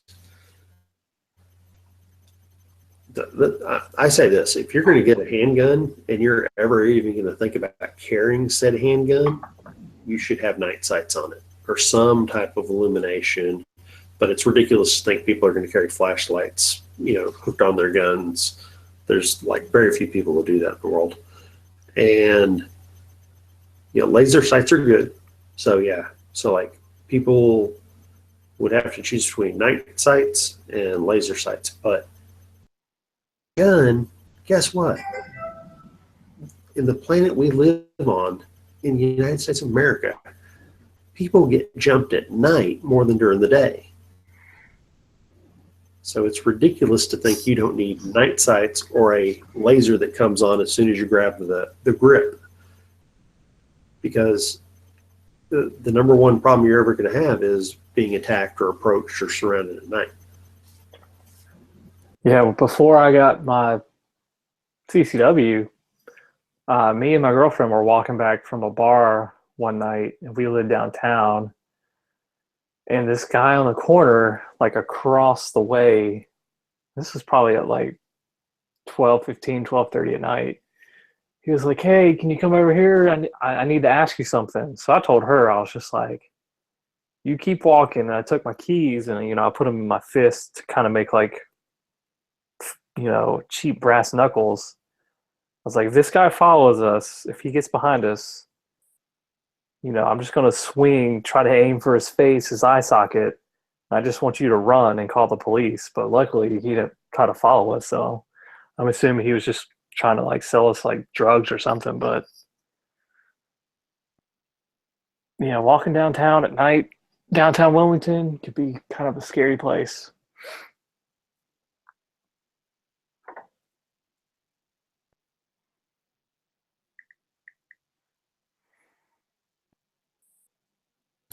Well, I always live by the rule, have gun, will travel.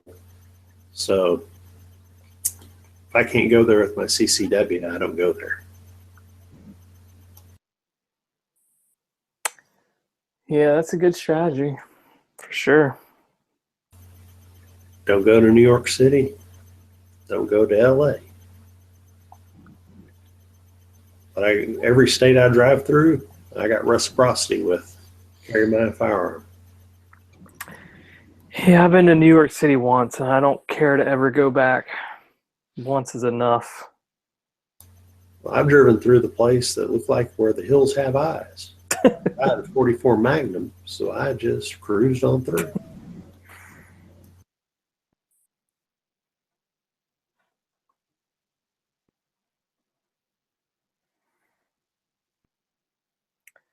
That's one good thing about being a gun owner. You kind of prepare yourself for shit like that. Whereas non-gun owners, they might break down out there and be like, "Oh my God, what if someone comes?" It's like, I have a gun. You ain't got to worry about it. You working, Matt?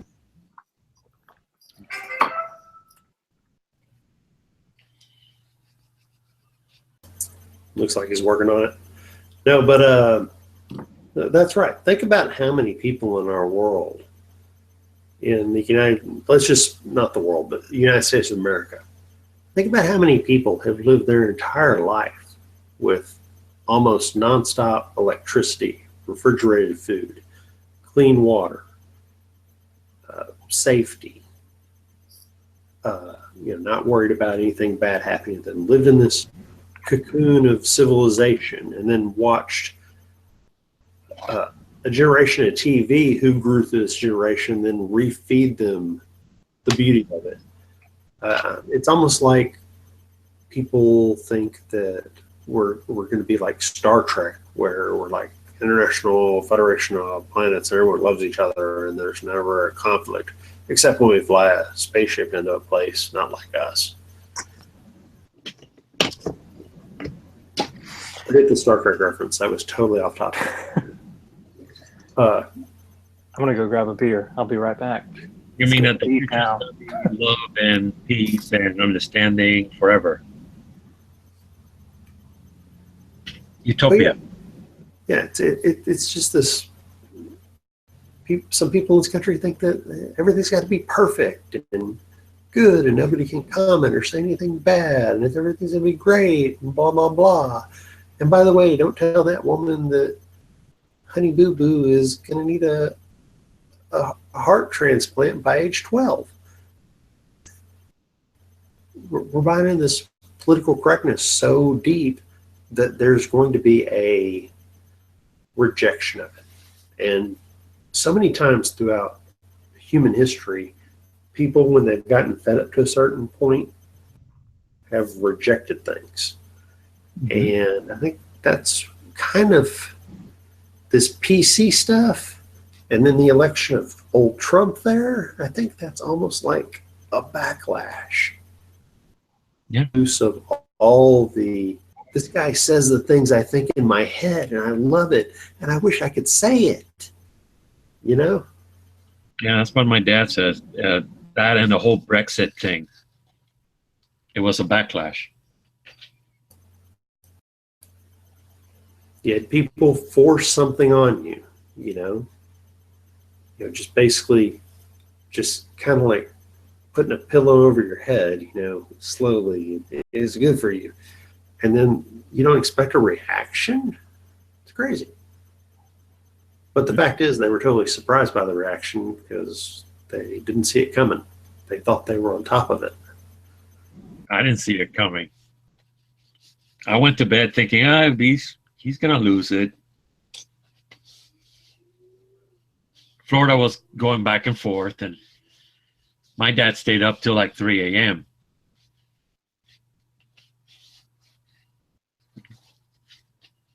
Because every news outlet was doing numbers, and they were all Trump, Hillary's ahead by 2, Hillary's ahead by 6, Hillary's ahead by, I thought, my dad said, I told my dad, well, it's the college that counts, the electoral college. It's maybe. That was a surprise.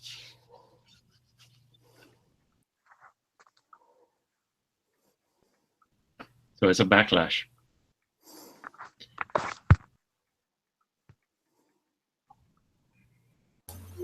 Hey, Matt. And when he got nominated, I told Dad, well, he got nominated because the Republican Party, he's the only one that can say what they want to hear, because the other guys, they can't, because they are too much of a politician. They can't say the truth. They can't tell the truth anymore because they'll upset somebody. Yeah, that's part of it. Somebody somewhere will get upset. Ooh, but the humorous thing is, a lot of Republican people are viewed as being prudish. So, like, my grandmother, if she heard any of this, luckily she died 15 years ago. If she had heard any of this in this election, she would have had a stroke. Mm-hmm. Any of the stuff they said in this election.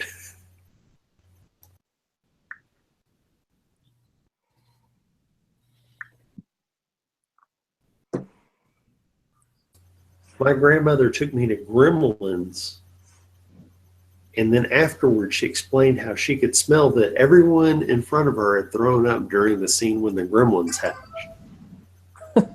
My grandmother told me this more than once after seeing Gremlins. And I'm sitting there as a little kid going, I don't remember smelling any vomit. But I guess my grandmother just envisioned that because it so disturbed her. Wow. I remember that movie. It didn't disturb me. Well, she was like 70 then. Yeah. People's sentiments are different because of their generation. They grew up. I don't know. That generation was tougher. Maybe we have seen things that they haven't seen, but The World War II generation was tough. They were tough. Yeah, they were a different generation. They were tough. I mean, and that grew out of what had come before, along with the Depression and everything. But I don't think anyone in America ever became untough until recently.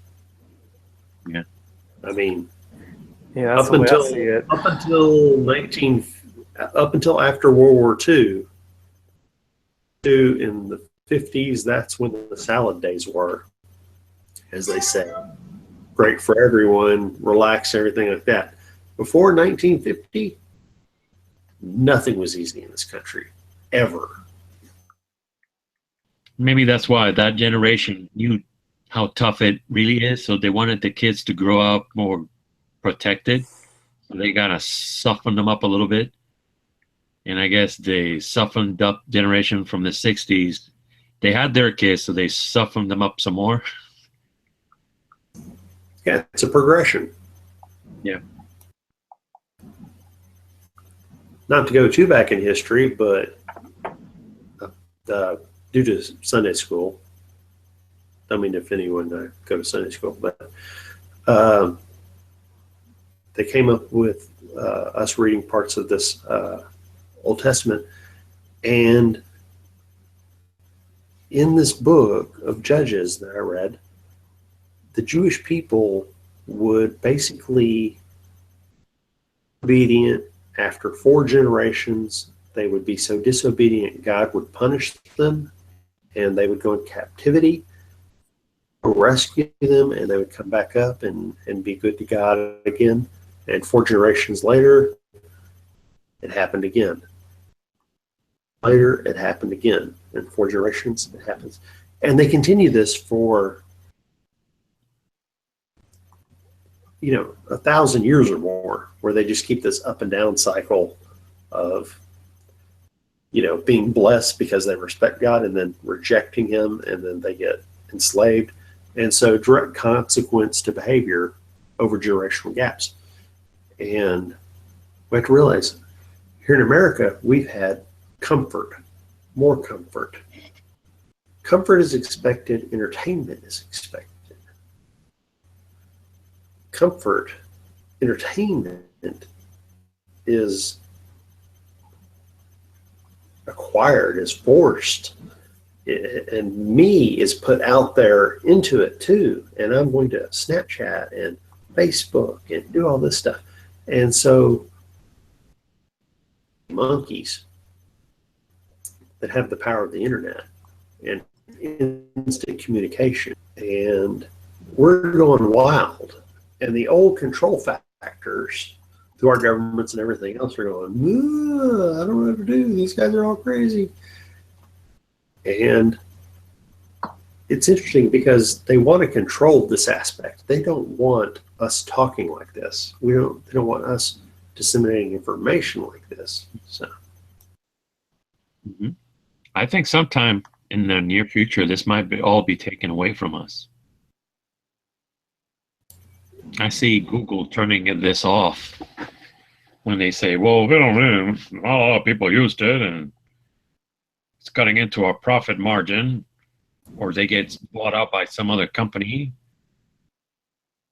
I say, I'm trying to enjoy it as much as possible and try to talk to people and try to learn, because it will be taken away. I bet you're wrong, because I bet they make a lot of money off this stuff. Well, but I don't see any ads, Whoever replays it on their channel. Maybe they make it some other way. Maybe they make it through links. They're data mining this somehow. Well, you're actually, hold on, you're right about that. They're data mining this. They're going to look at this. If somebody watches a video like this, they'll put up links on the right that are gun related, because this is a gun chat. But guess what? Every link they put up on the right that looks really good is also ad. So you click on that and then you go to the ad. That's how they get you. Yeah, there's money making somewhere. They got to. But I don't know. somebody might think that this kind of conversation might be too much gun related, and they'll turn it off. Some in control of the switch. We're not talking about the monk seal or some seagull somewhere endangered. I wonder if liberals have Google Hangouts.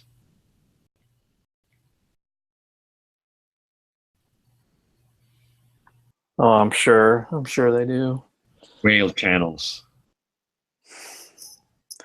They probably just peruse the internet looking for stuff to get offended by, and then they discuss why they're offended by it and how they should change it.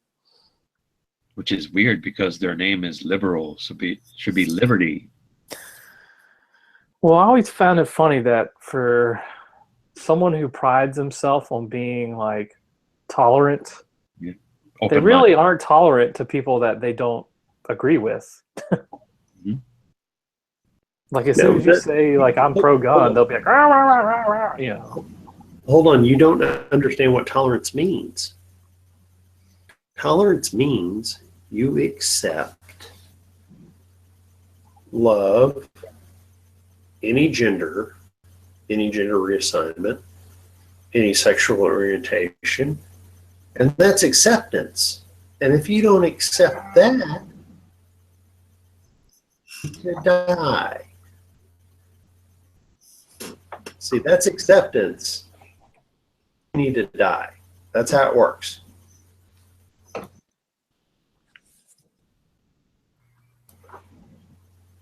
I mean, Hitler, he did the same thing, just like that.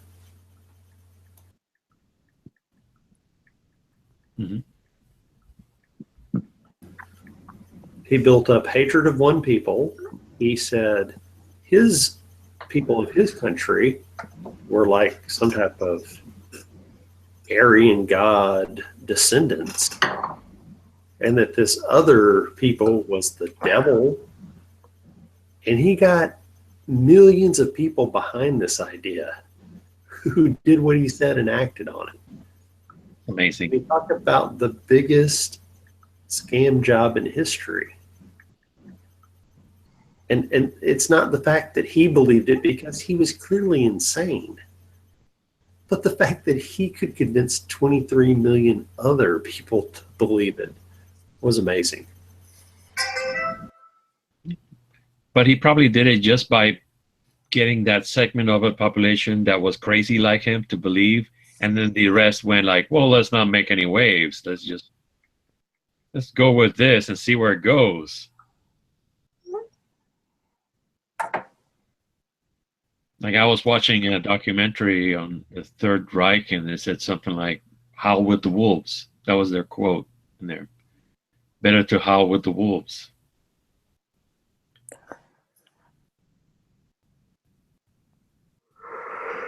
It's just follow the leader.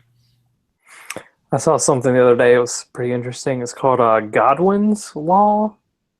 It essentially states that when you get a group of people, specifically like on the internet, that eventually, like say, quote, Donald Trump will eventually get compared to Hitler, no matter who it is. If you get enough people on the internet believing that like he's a bad person, that they'll eventually at some point get compared to Hitler. This is true, because we said Obama was Hitler. And clearly he is an amateur compared to Hitler. Not even a first lieutenant.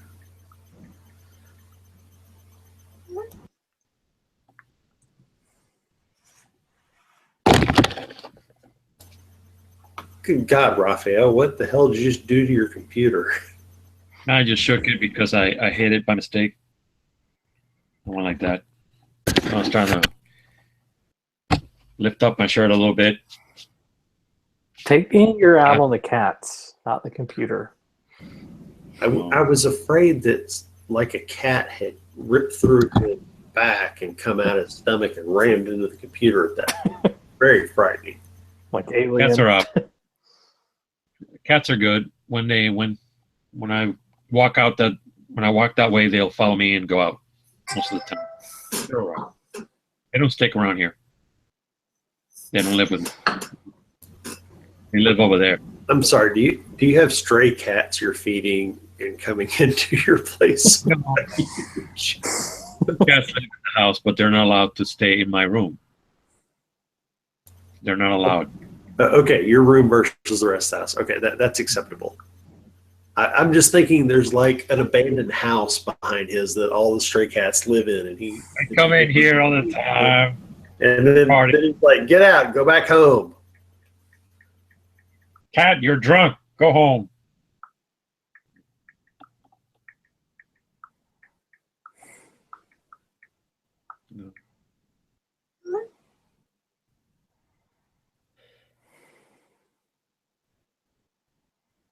I see some conversation happening on the channel about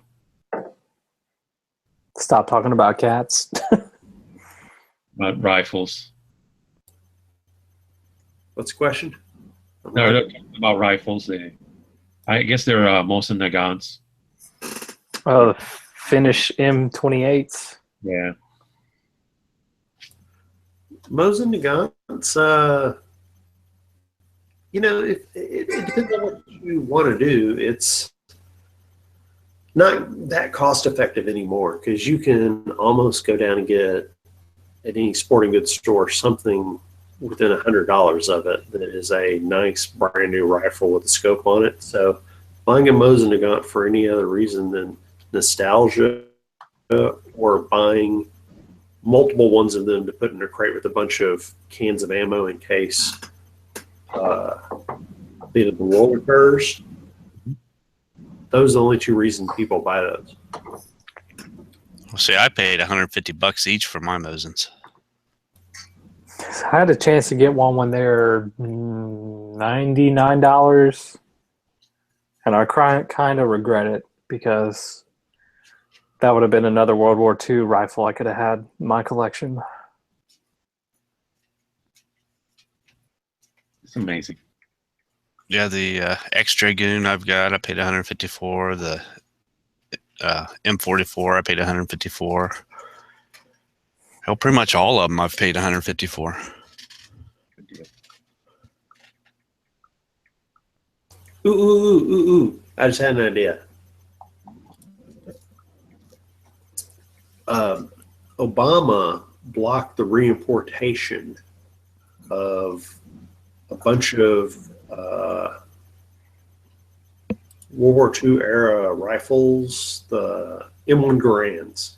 Yeah, Korea. From Korea. Yeah, we're bringing our guns back from Korea, and he blocked them from coming in and said it was to keep dangerous weapons of war off the streets of America.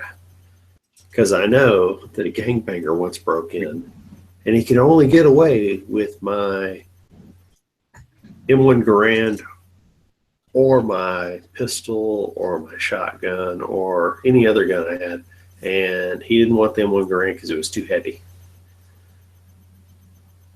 It's just so stupid that Obama would say these are weapons of war. We're keeping them off our streets to M1 Garands. Well, it just proves how anti-gun he is. I mean, seriously, I just don't know what to compare that to. I mean, weapons of war? Seriously?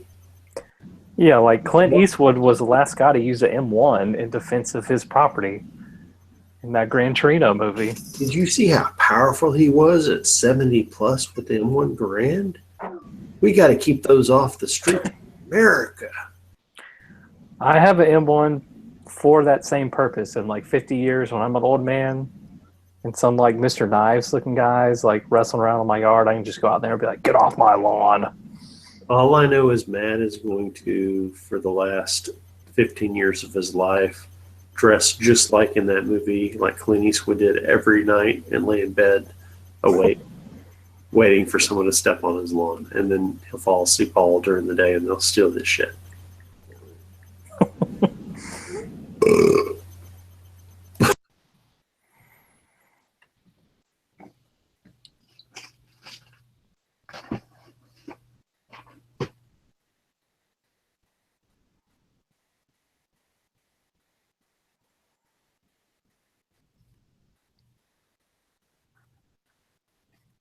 Flippy. Flippy's here. Yeah, I'm trying to figure out what the fuck I saw. I saw this SIG rifle today that was chambered in 5.56, and it looked old. Was it I'm the? trying to figure out what the fuck it was. Was it like the actual SIG 5.56? I have no idea. It had polymer mags that hooked together and were 20 rounders. Oh, that's like the SIG 521, maybe. They didn't import them, or didn't make them very long, because I don't think they make them anymore, at least in the States.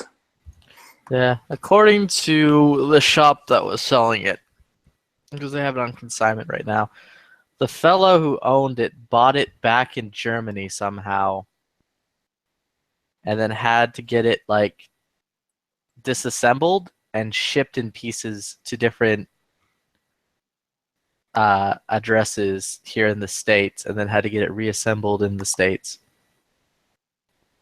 Oh, dude, hold on. That's genius. If you could, like, order half the original parts on, like, an AK and the other half put on another almost AK to fit under the rules and have them individually shipped in separately and then buy them and then reassemble them correctly, could you do that? I have no idea. All I know is the rifle looked fucking rad, but it was like 4,500, and I'm trying to figure out if it's actually worth that or if I would be way overpaying. Also try to figure out where the fuck I'd find mags for this goddamn thing, because it didn't take like USGI mags. It was like weird. Yeah, it's a proprietary SIG mag. I know the one you're talking about. I can't remember the model number of it, though.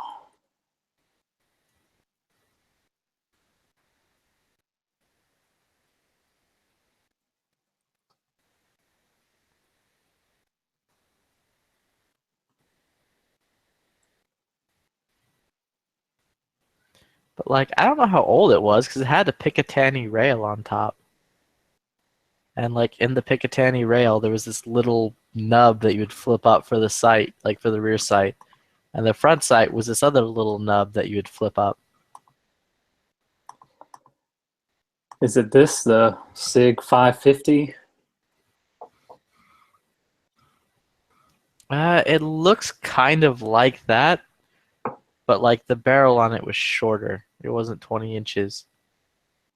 Like it was the same style of magazine and all that jazz.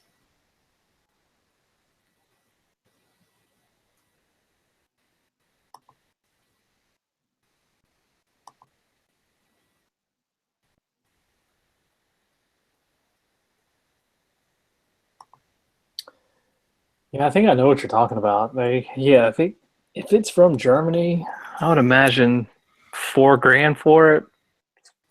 Probably what they would go for in the States. Yeah, like it's really fucking cool. It's like a side folder and all that shit.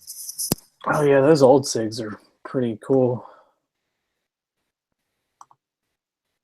And I have all this steel case that I could shoot through it. That one? Which one? The one I'm screen sharing. Yeah, it looked a lot like that, except for the rear sight wasn't like that, and the front sight wasn't like that. And the muzzle device was shorter.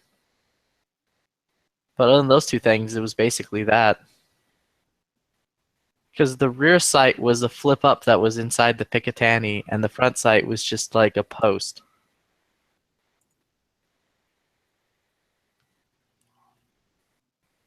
Like that?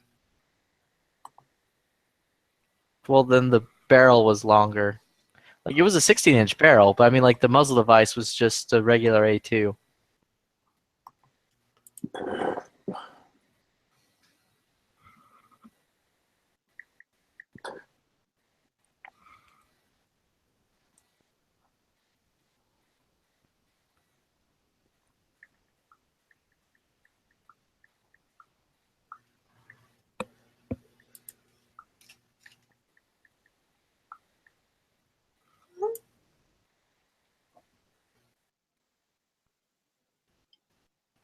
That one's a replica.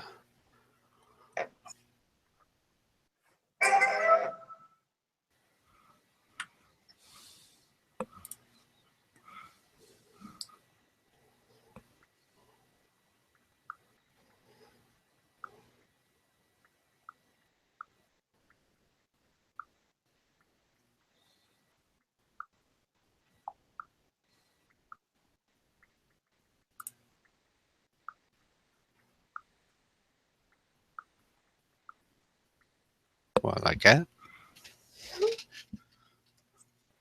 Yeah, except for it was a different magazine style. Like they snapped in. They didn't have like the AR well.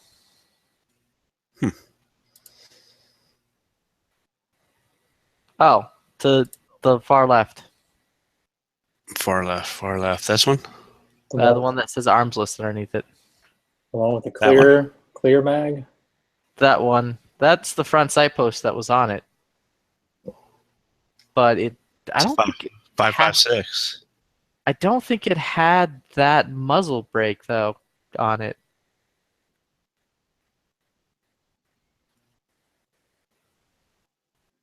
But it had that front sight post. Yeah, they made the 5.56 up until a few years ago. Yeah, underneath it on that Iraq veteran 88888 thing. That was the way the sights on it were set up and the way the magazine was set up. But the entire front end was a bit longer.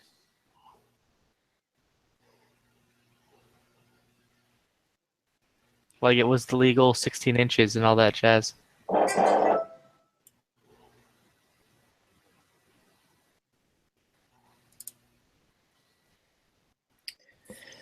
SG 5.52.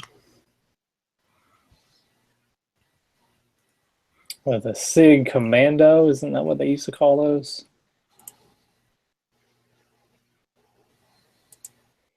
Yeah, those are nice guns. SG 5.52. Shame they don't import them anymore. Yeah, but the front end to it was longer and it had a longer barrel. Like, but other than that, that was it.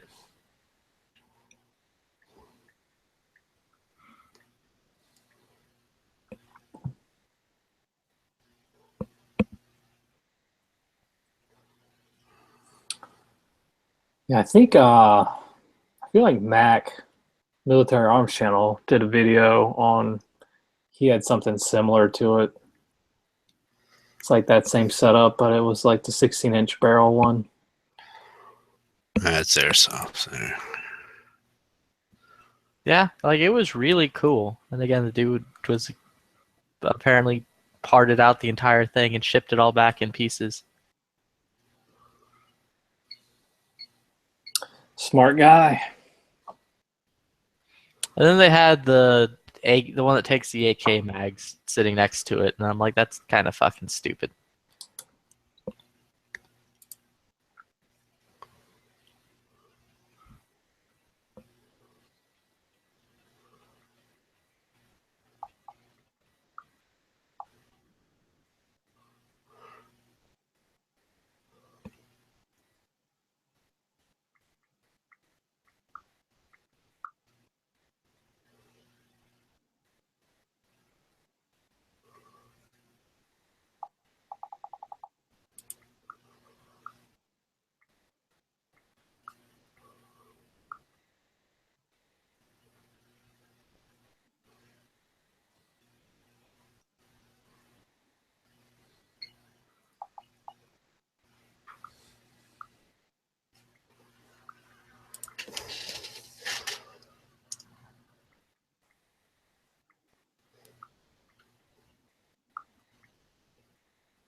Yeah, aren't those the Swiss Army like rifles?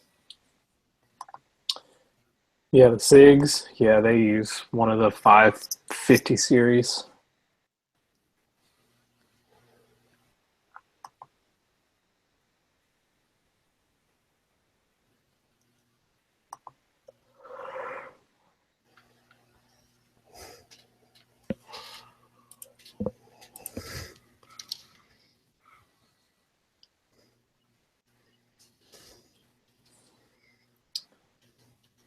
$4,000's a lot of money for a 5.56 rifle, though.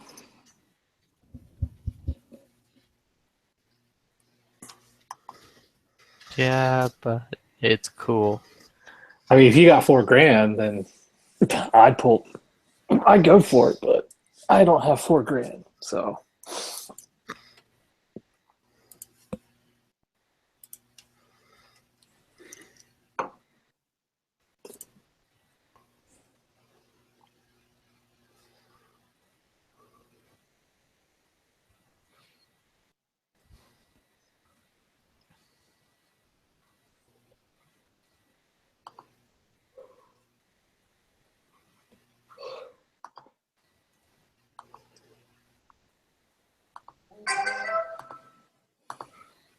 Yeah, but like, think how cool it'd be to have that rifle and then just slap an EOTech on top of it.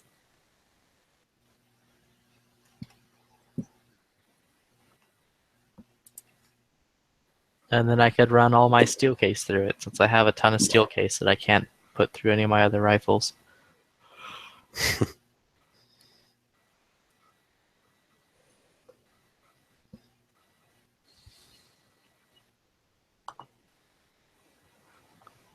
Your AR won't take steel case? They're very adamant about not putting steel cased in it. Noveski is. Yeah. Like, it's on their website under the question answers thing like 8 times.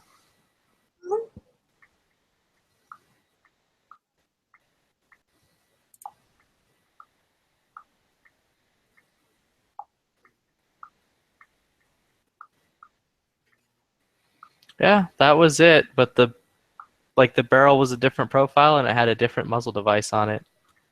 But it had that I exact think you should same. buy it. It had that exact same sight and everything else. Yeah, you should buy it. Oh, okay.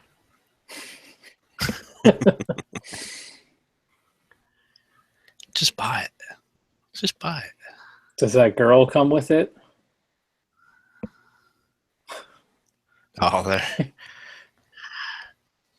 I guess her name must be Sig. Yeah. Or sour. Sig bitties with them sour titties.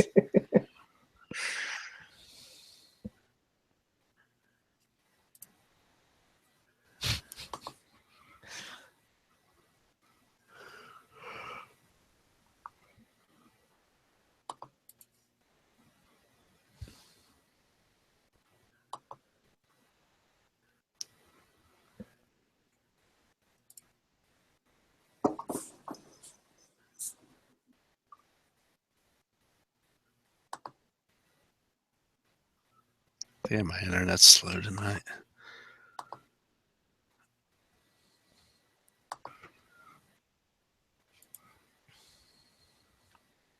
So I just went and looked on PSA,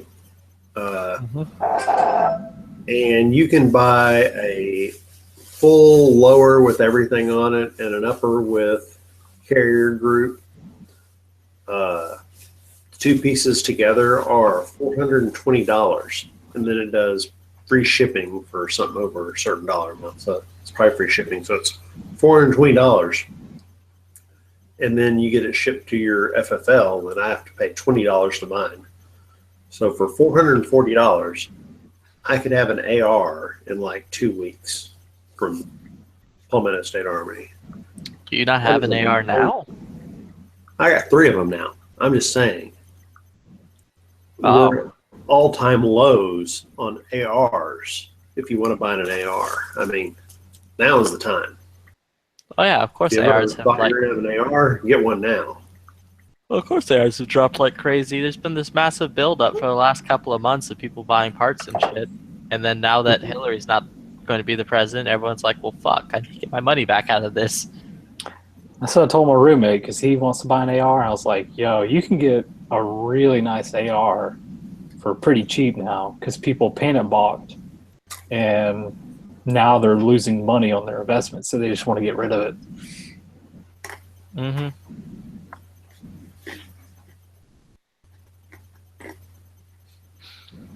Oh yeah, Nathan, do you have a USP-9 that you could mold a holster out of?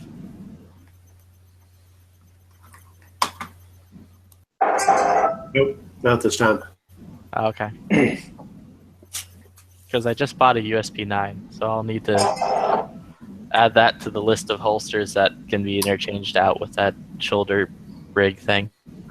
I'm going to start on that tomorrow.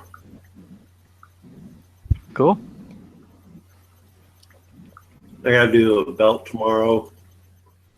Double mag holster, start on that, and then I'll start trying to work out the straps for the shoulder holster.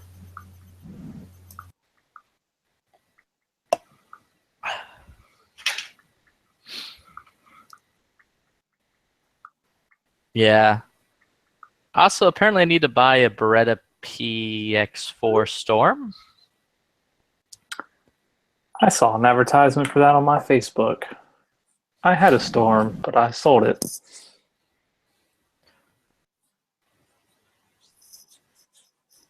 Yeah, my mother saw one at the gun club today, and she was like, I like this better than that revolver you bought me. It's like, cool story. She's like, I can't fire this revolver more than like 5 times because the trigger's too hard. I'm like, yeah, break it in. And she's like, well, how about for Christmas you buy me another gun? I'm like, I just bought you that revolver for Christmas. But, son, have you seen this Beretta? It has a twisting barrel as I slide this back and forth. She's like, yeah, that's cool. You bought me that revolver for Christmas, but your father bought you a car for like no reason. So I think you could find the way. I'm like, you're not gonna fucking guilt me. You're not Jewish.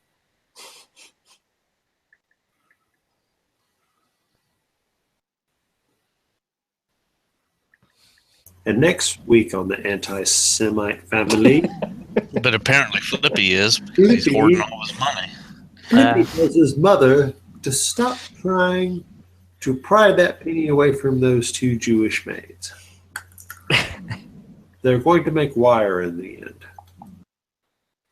Yeah, dude, they're saying they're yelling in Yiddish.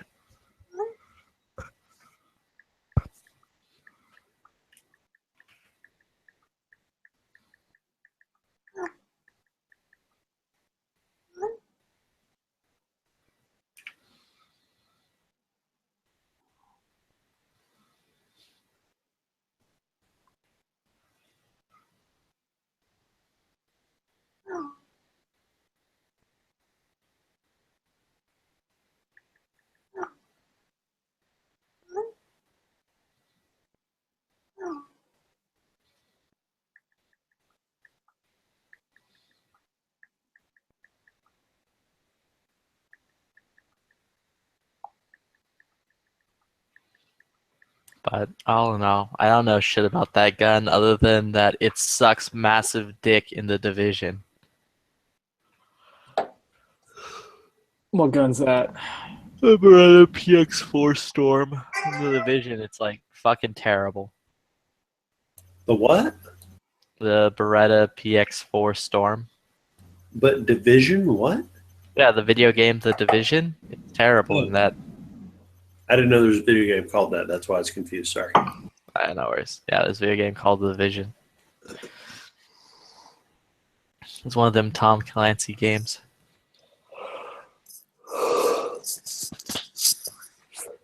Tom Clancy can suck my red October.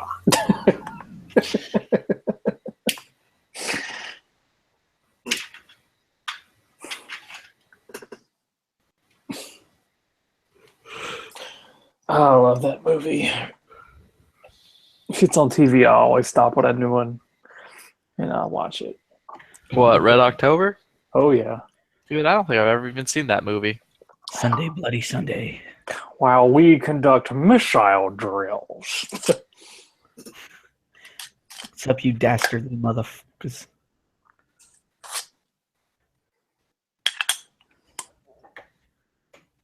Okay, I guess I didn't fucking say anything, huh? Nah, we Nope, heard you. We not at all. Respond. Oh, okay, Matt with the uses his pen to poke holes in targets. Those are real bullets. I swear, man. I'm just I kidding. swear. Was that a 226? It's a 228R. So Ooh. essentially a 228 slide on a 229 frame. Was that shoot 40? 45? That's 9mm. Oh, nice. 45 long Colt? Yeah. What 45 long Colt, Flippy.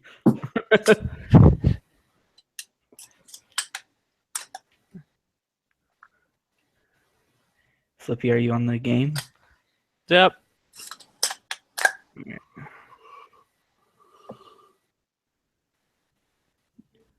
Did you ever fuck with any of the SIG rifles Which one's in the game or in real life?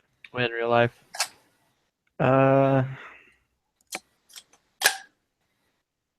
Say no, just HK. Just those frickin' what are they called? G3s? HK 417s, the one that shoot 7.62. Oh.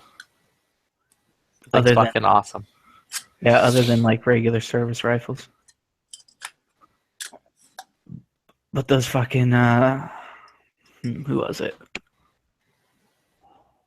I want to say the Italians that I talked to had SIG sidearms, and I let them hold my M9 and play with it while I fucked with theirs.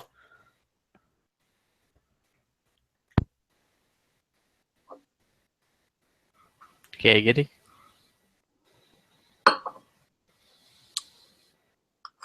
Yeah. And then I'm pretty sure the Brits had Glocks. And then them ugly ass L85s. You mean those rad fucking L85s that are rad? Yeah. They're not rad at all. Dude, they are super rad. It's just a Frankenstein AR or M16. Yeah, I would love to have one. I'll sell you one. Okay. What? I'm just kidding. I don't even think those are civilian. Like, they don't even make a civilian one. They don't, which is why I'm even more wanting one, because it's that Aren't much those- fucking cooler. Those are infields, right? I'm pretty sure.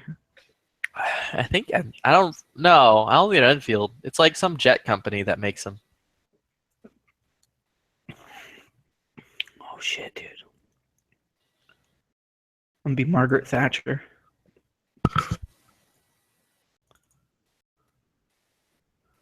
I'll be this incredibly stupid looking dude. Oh, Pro Steel? Oh, no. Oh, the guy with the kilt. Yeah. I got a stick on a ball. Or a ball on a stick. You better watch out. They throw telephone poles into the ground, and that's how they get their power. Well, they got their power from eating the stomachs of sheep and wearing dresses. Oh, true. Them just throwing telephone poles is just a result of the dress wearing sheep eating. This one's a little weird.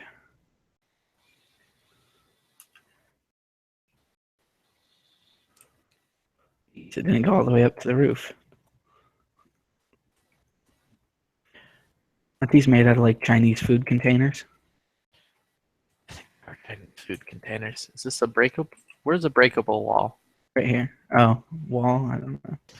What revolver did you buy her? Yeah, Flippy. I'll just bust through this. Oh, fuck. Run. Yeah, what revolver did you buy her? It was a Smith & Wesson 4 or whatever. Was it the Airweight It or the 460? You bought a 460, didn't you? was whatever one is the hammerless one. The 38. Here's somebody breathing heavy. Oh fuck! Fuck! Fuck! Fuck! Fuck! Fuck! Fuck! Fuck! Fuck! Fuck! Fuck! I was gonna say, fire while she wants, and then take that one back. That way Nah. you can have a revolver. Yeah, it's like I have another useless revolver. Oh.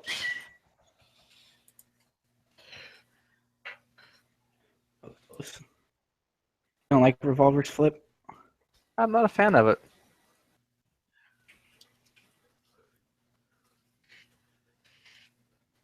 I don't own one, but my brother's got my grandpa's 44 special. I don't know who makes it or anything, but I've been wanting to get that from him. How the fuck did I not blow myself up is what I'm wondering. I ran through this room full of C4 and did not explode.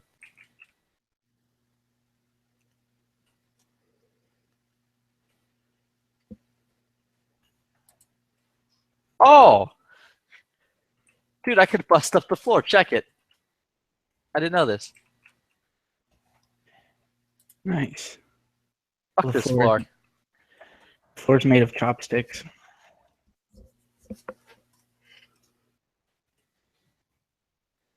Chopsticks and apparently shit that won't let me break through.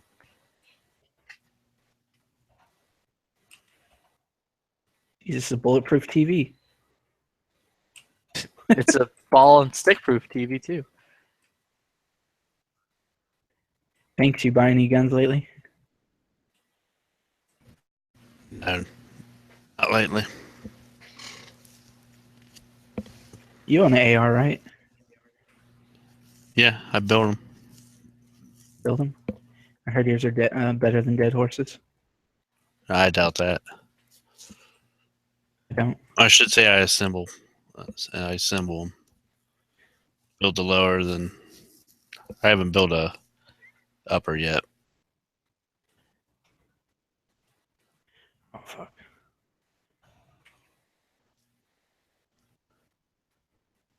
What brand do you got? Like, do you use specific ones?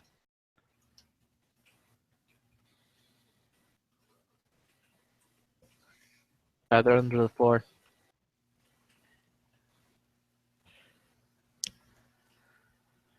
I didn't mean to put that there. Just try to drop it on them.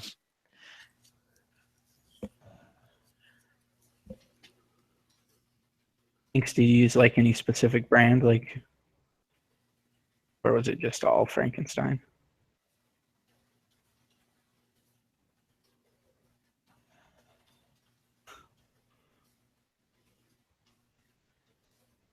Cool. We'll talk later.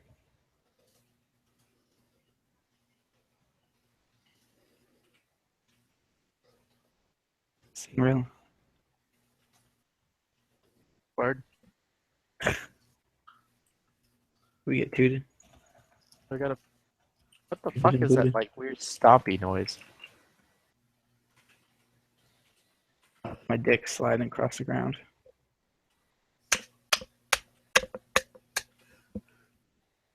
Like that? Let's take this.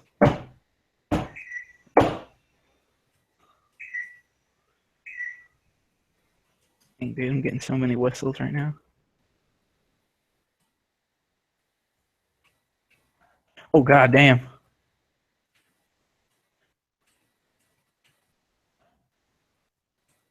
Thanks, you don't have a gaming computer, do you?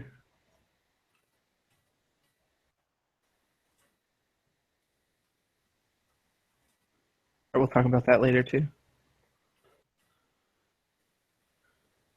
I think that staircase is loaded with C4. I got thermite that'll, or, what do you call it? EMP? EMP grenades, yeah.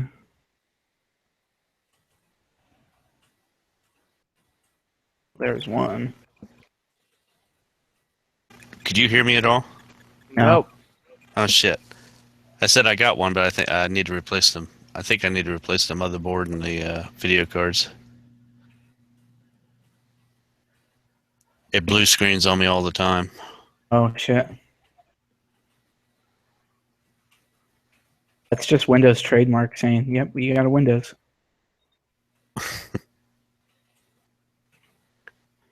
Jeez, I got 6 health.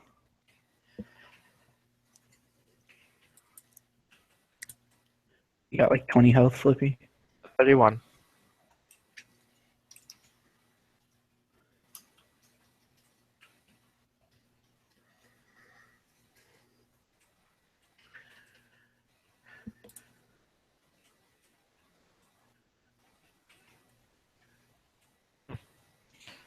That's unbustable. Oh,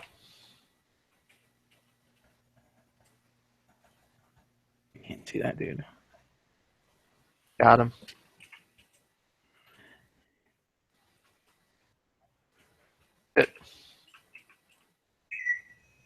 So did you happen to answer my question about the AR brand?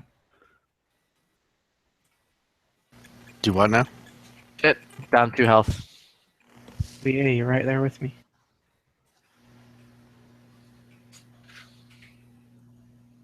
Jesus. What about the AR?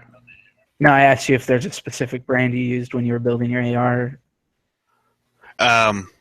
Anderson lowers. That's mostly what I've got. I've got some spikes, but Yeah.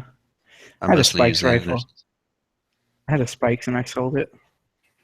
Yeah, I've got I had the this- zombie, the spike zombie lowers.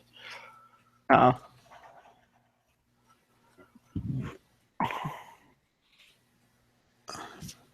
I forget who it was. Had a deal where you could get the zombie lower. You could get the zombie green trigger guard, magazine release button. What was it? I think it said zombie defense or something. Dust cover. Okay, Everything's this way's clear. Grab the hostage and drop down the hole. for like $99. So I bought a couple of damn. them. Really good. Got it, escort. Following you, Chief.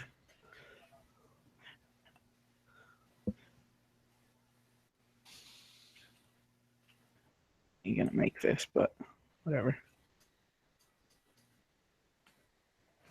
Oh fuck. Got him. Yeah. Oh, or whatever the hell it's called. Oh, out in the open. I don't like it.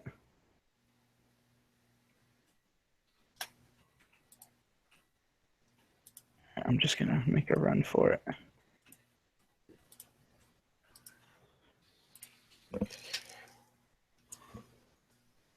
Got both of them. It's clear. Running. We did it. We did it. Had 6 health at the end. I was down to 2. Jesus.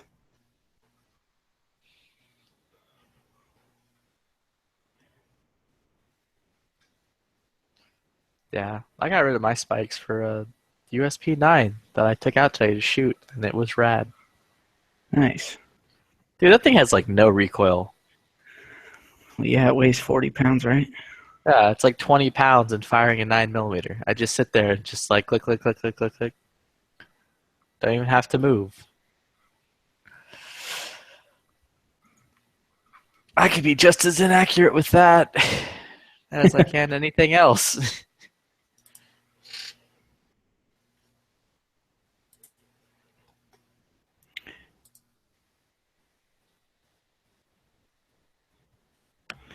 Oh, shit.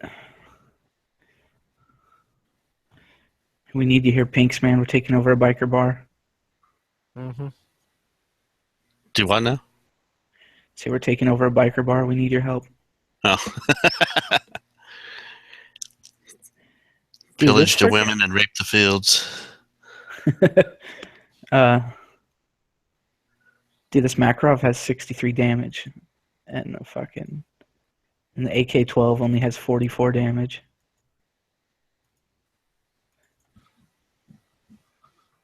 That's crazy. Yeah, dude. 9x18. Super weapon. Super weapon bullet. Yeah, apparently. Locate, close with, and hold an Alkleimeyer. Okay, it's not breachable. Go to the top of this building.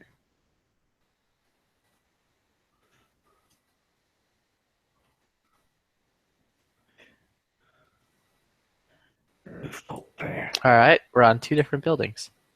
I'm gonna stick this thing in there.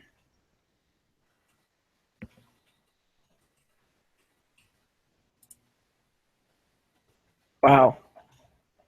The big explosion no matter. Yeah, so I signed my I was going through my company's policy and I cannot carry a firearm.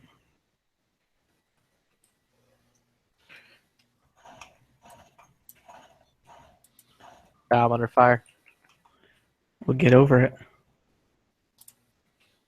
Working out. Found the bomb. Jeez, man. There you go, Flippy. That's what I got my mom. Ring, what the hell? Oh! Run, Flicker, run. Dude, why isn't drywall good cover? Oh, shit.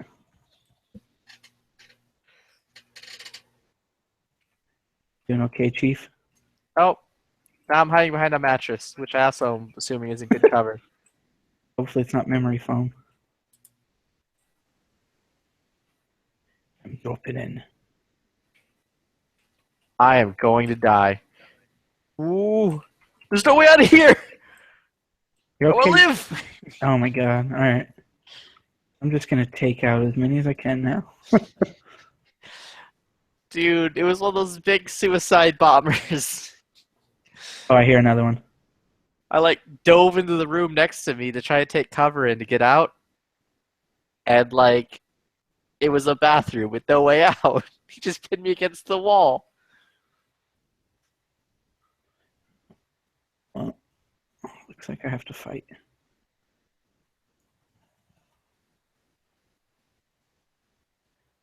These biker terrorists look the same as the terrorists in China. Yeah, it's an international ring of terrorists who all actually wear uniforms. Yeah, crazy. Ah, who knew?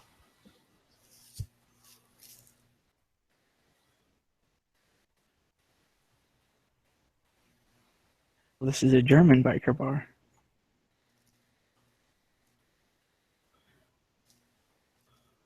Money, money, money. Dang, dude, they got gold bars everywhere. Stacks of hundreds. Dude, those gold bars are upside down. These people don't know how to video game. Let's just stack them. I don't know, I just made that up. Oh. I'm not going to be able to finish this, so I'm just going to go kill people. I mean, if you plant the bomb, it'll bring people for you to go and kill. True, true.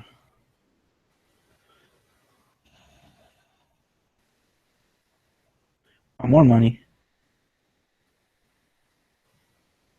These bikers are rich. You hear that? Yeah, they just set up a deployable cover somewhere. Yeah.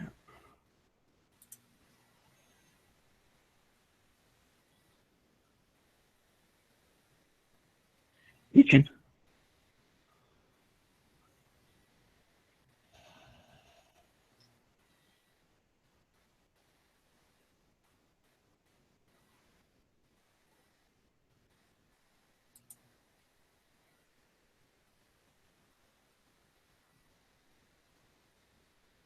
Like that SIG because it has a 2-round burst. Really quick.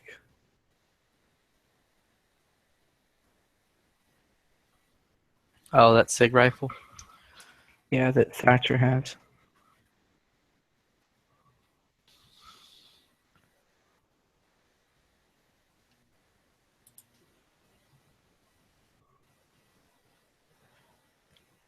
Is that a J-frame? Yeah, you didn't hear me? I said that's what I got my mom. Yeah, it's basically that version, but lighter weight and the 380 or a 38. And yes, I'm always going to mix up a 380 and a 38, like every time, all the time, without fail.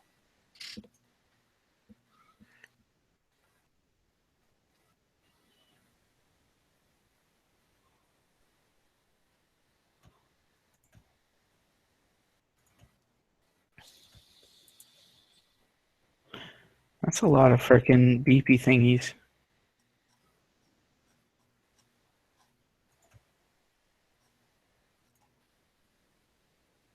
Oh god.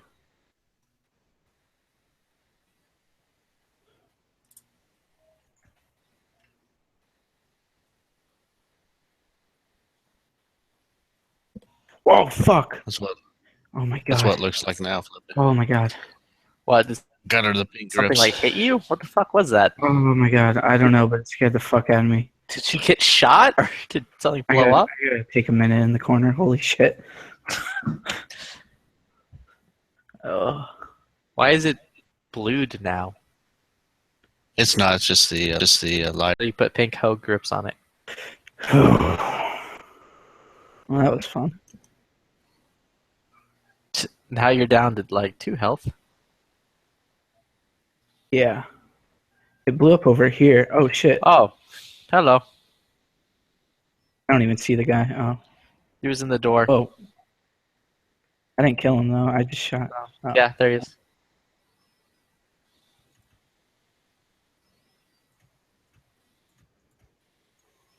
This game really does not believe in the accuracy of AKs.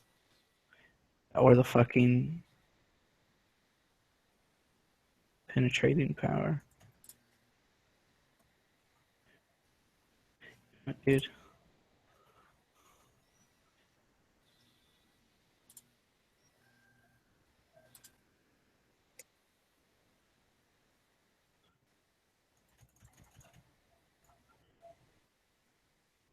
Heard something. There it is. Oh, good.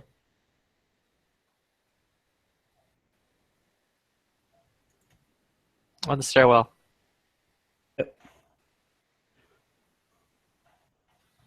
Wow.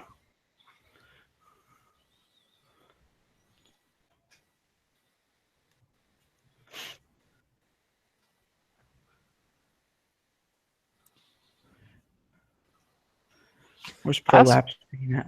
I'm just wondering where all these terrorists, or why all these terrorists are running around with shitty British guns.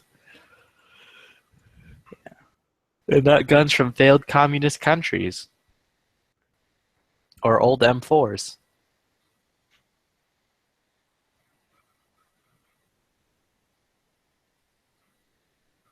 Yeah, no, L85's Enfield. I just Googled it. It's the last Enfield rifle, it said. Nice. So what, does Enfield make jets now? Hmm. I'm not in that field no more. Guess I'll be Margaret Thatcher again.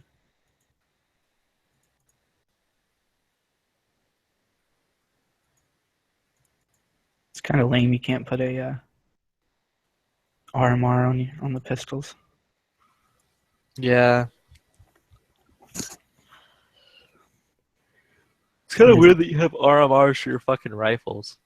Yeah. Terrorist Hunt Classic. Oh man, I should have picked the different guy then.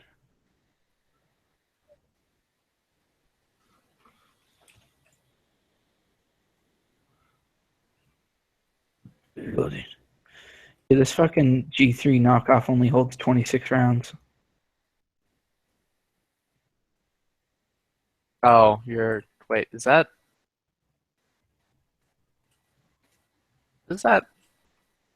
Oh, it's the AR-33. Race to the top. Okay, you beat me. Whoa. Get eyes on. Zero terrorists.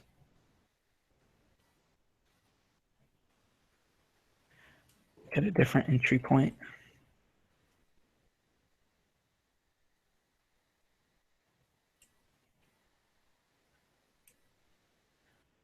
Just stairwell.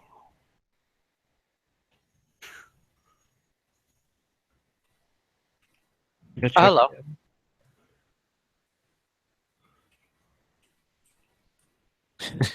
Some dude walked out and was like, "What's going on? Why is all this glass shattering?" Birds. Is it the birds again, Terry? I told you to get rid of them. Ah, damn birds.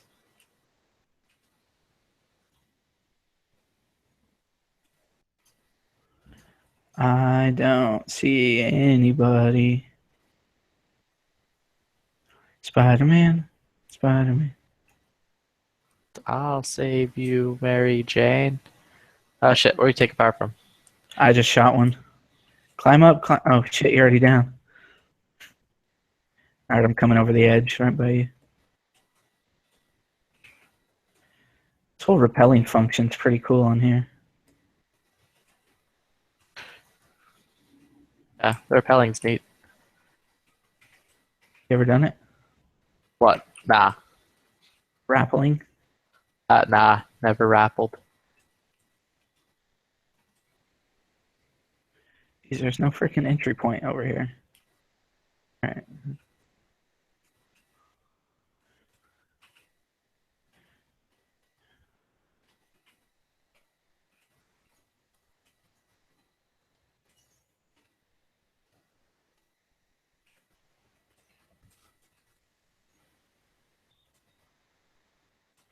Oh shit. Oh shit.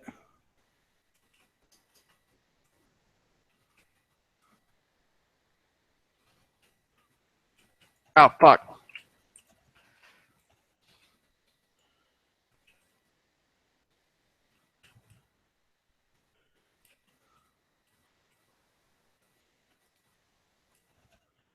Here's somebody that sounds like a fucking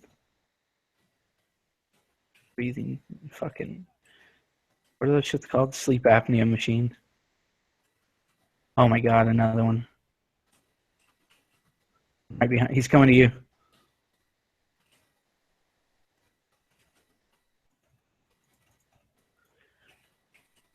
He like walked right past me and was going towards you. Yeah, they know. You know not to fuck with the sleazy. Nah, they know that I'm a much easier target.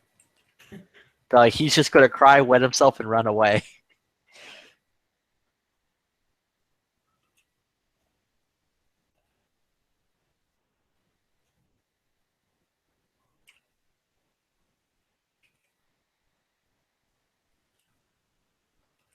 Fuck. Only 7 guys remaining.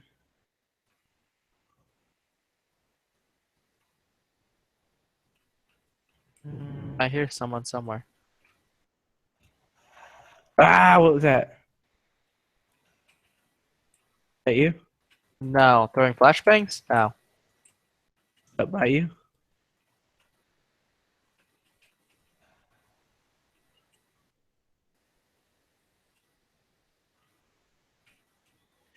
Going into that room. Okay, there he is.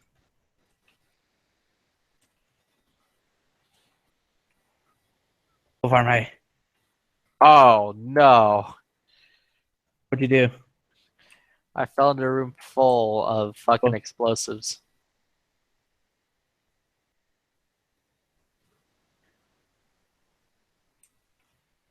Hey, where are you? I can throw this EMP down there.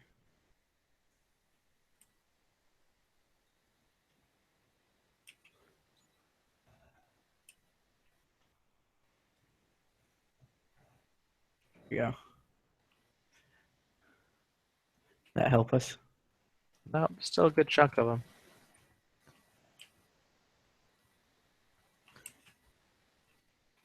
Think you ever played the Rainbow Six series? I've played it a few times. Pink. No. No, I never really played anything online like that. Tom Clancy, dude. Huh? It's Tom Clancy.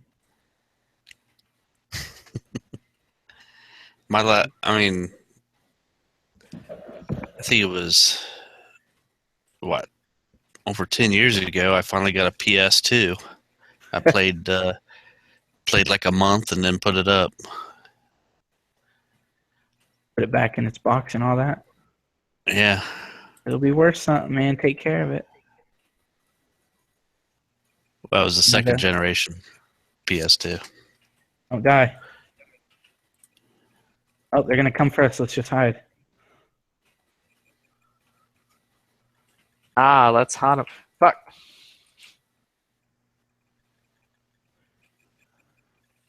There you go. There you go, girl. Show us your dick, girl. Oh, he's over by me.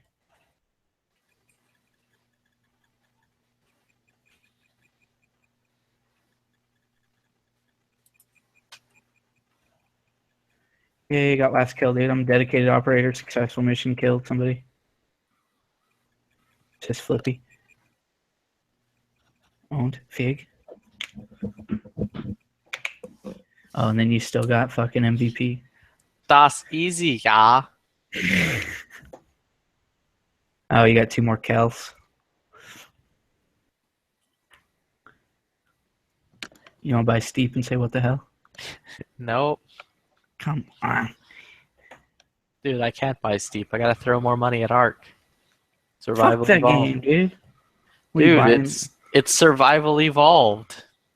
Yeah, but it's devolved because you're back in the freaking past. With robots. Robots and dinosaurs. Yeah, dude. I fucking found Harambe. He beat my ass. Did you train him?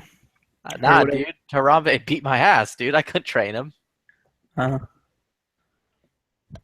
Which one's this? Extract. I'm like, Harambe, I love you. And he's like, what? I'm sorry, I can't hear you over the sound of me beating your ass. You know, say.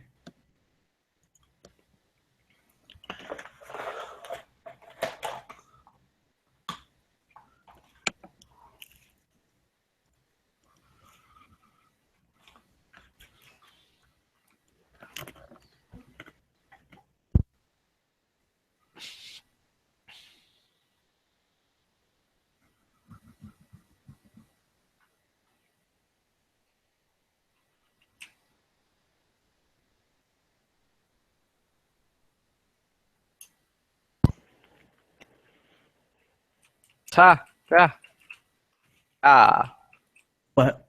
I'm playing with the soccer ball up here. Oh.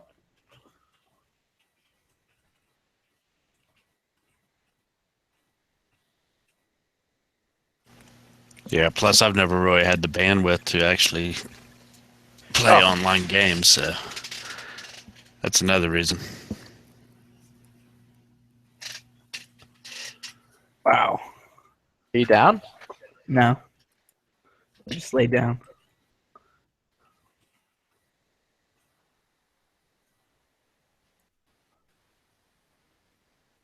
Oh, shit.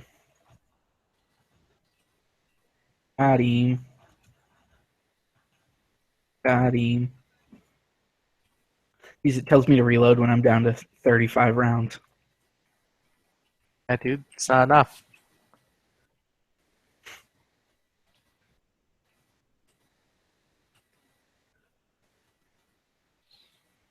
Dude, bandwidth ain't everything, Pink. All about how you use it. Right.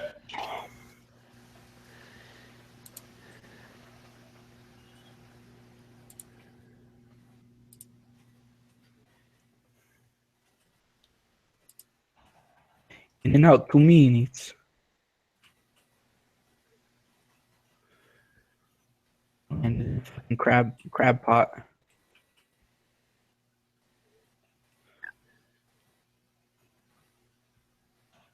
Ow!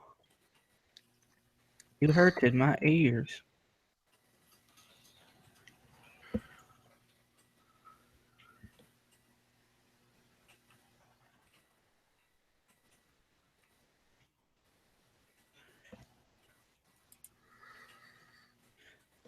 Oh, hide your face.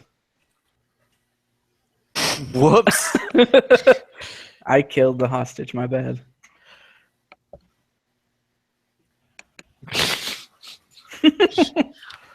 Well, Well, you did it. You got a multi-kill with that thing. Look what you did.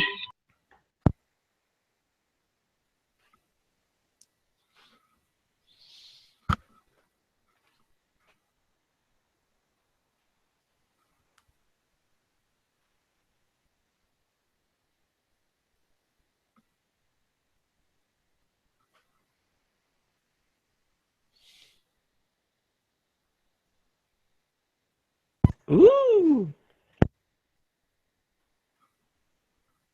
Want to do pistols only? Does that include my hammer? Is that what you call it now? Yes. Bring flashbangs. So I like to bang these hoes. Yeah, I mean the terrorists. What are you doing? Knives?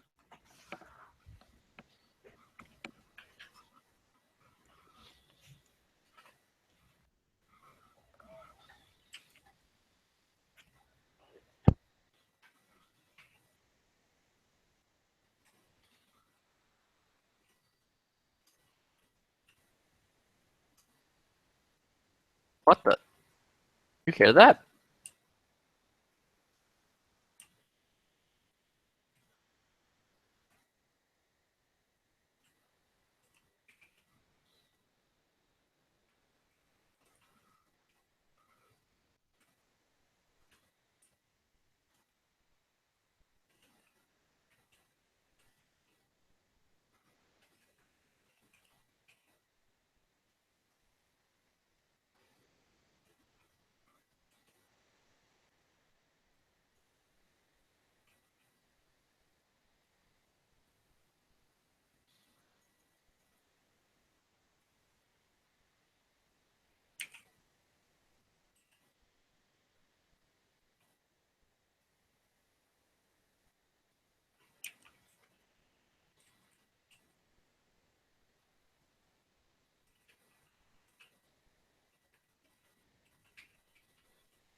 Ah.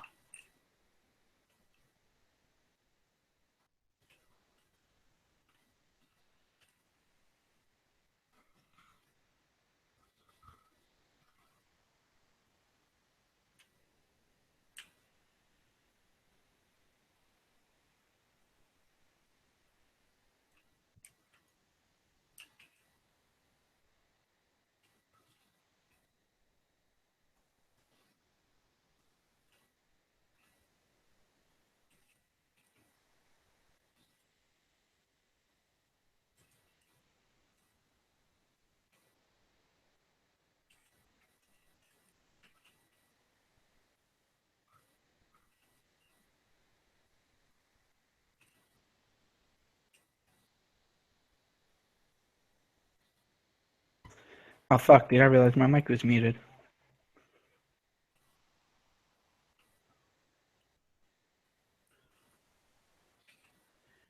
You hear me? Was it Sam Fisher? Ah. And Bitcher, maybe.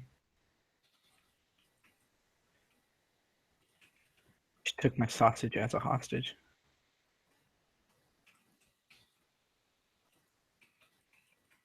Shit, I'm low. I mean, I like that. Did you hear? Mm-hmm. You're not in the. Dios mijo. Would that be? One just came up behind us.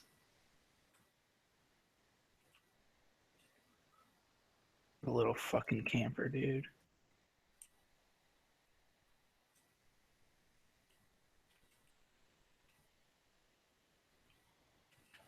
Whoa. Jesus. This Makarov is a Mac. I'll go in the room. Don't go in there. Oh God.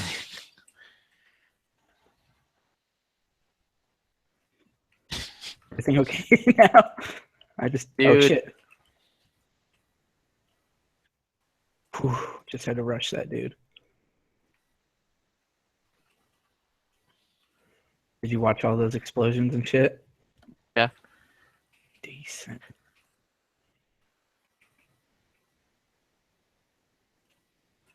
We got a. Hell yeah.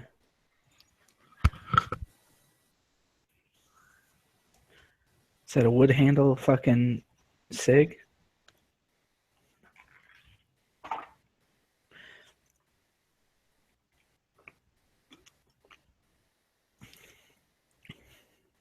Should give you more points for pistol kills.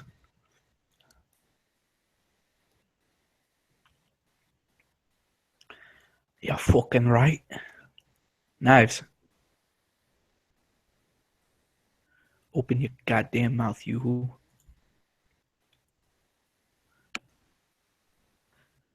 He's like, I'm out of here. You can't talk to me like that. I was going to say, he already left. Oh, really? Yeah. Hopefully it's a defense. Nope, it's not. Yeah. It's like, you can't talk to me like that. I'm Mr. Knives. I'm like Mr. Meat Seek, split Mexican.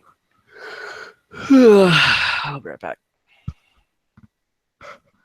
Good luck.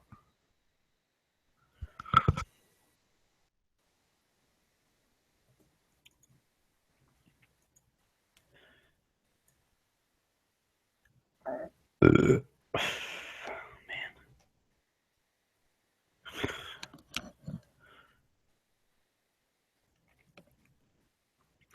Been a quiet night, Pink? Yeah.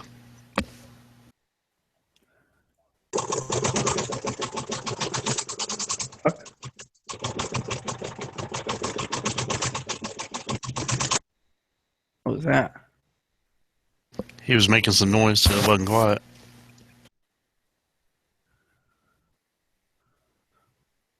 Be okay? I said he was making some noise, so it wasn't so quiet.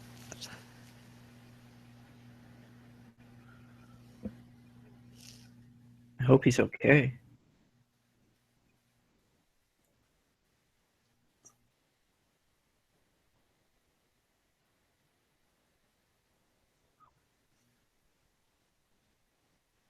He's okay. I don't know about the fabric that he's stitching. A joke or something? Yeah, G's sewing patches. He's poking a lot of holes in fabric over there. I don't get it.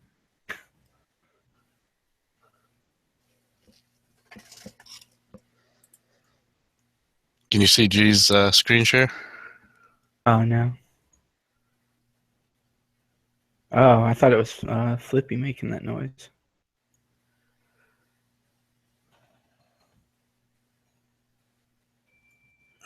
Oh my god.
Yeah, it's been quiet for the past week or two, I think.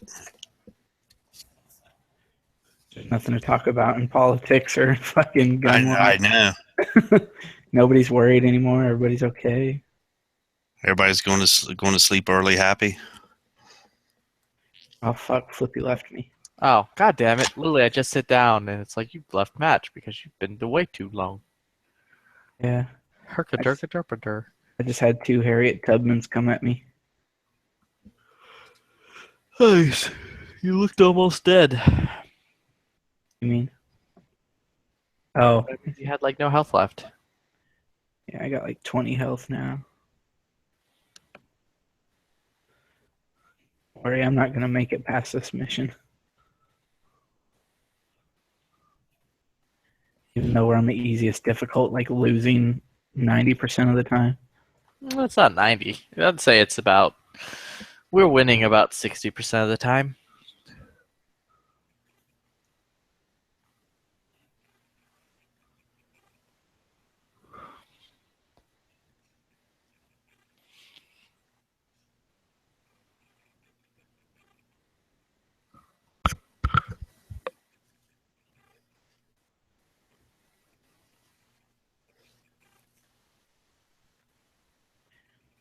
Is it just me, or does Arizona's flag look not tough enough to be Arizona's flag? I mean, Arizona's flag looks plenty tough enough to be Arizona's flag. What are you trying to say? Arizona's not a very tough place.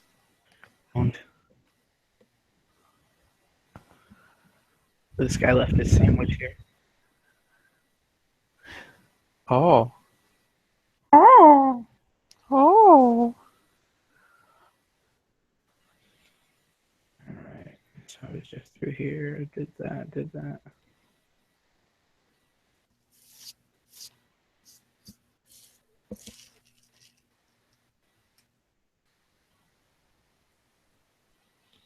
I think somebody's rocking out in the kitchen.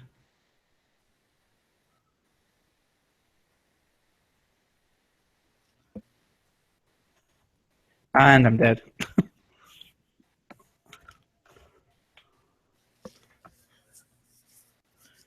Okay, I don't care to watch myself die.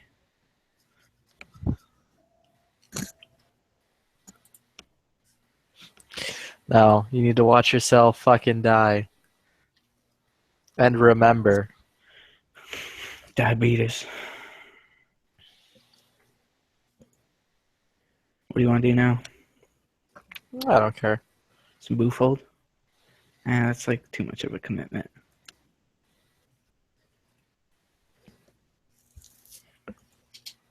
Invite players. I only invite the realest of players.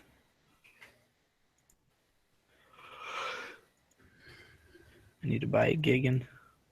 That's lame. This dude bought his girlfriend at MNP. Where at? I think it's a Shield. I was on the YouTube and it's like, my girlfriend reacts to her first gun as a gift. And then like the follow-up video was like, my girlfriend's shooting her first gun for the first time. It's like, cool. It's dumb. Why did I click on that? Oh, right, because I'm dumb.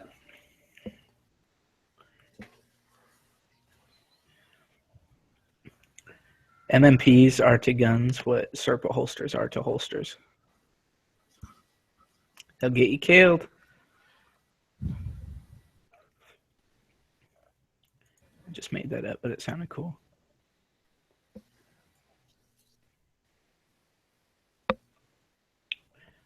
I'm just modifying this gun. It's a P90. Pink, what sight do you have on your P90?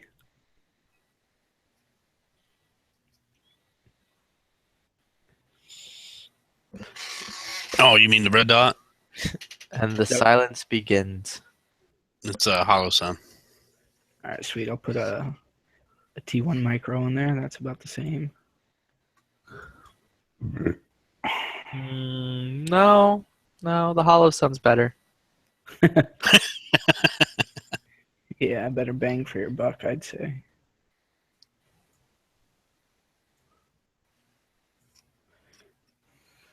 Yeah, dude. Why would I buy one optic that's a lot of money versus like 8 million of the other optic? Right. Like, I can just keep buying more optics. More optics.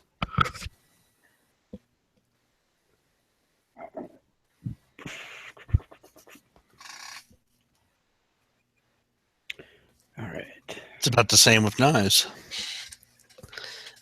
Yeah, why You would can I buy buy- one expensive one when I could buy 8 million cheap, shitty ones? Yeah.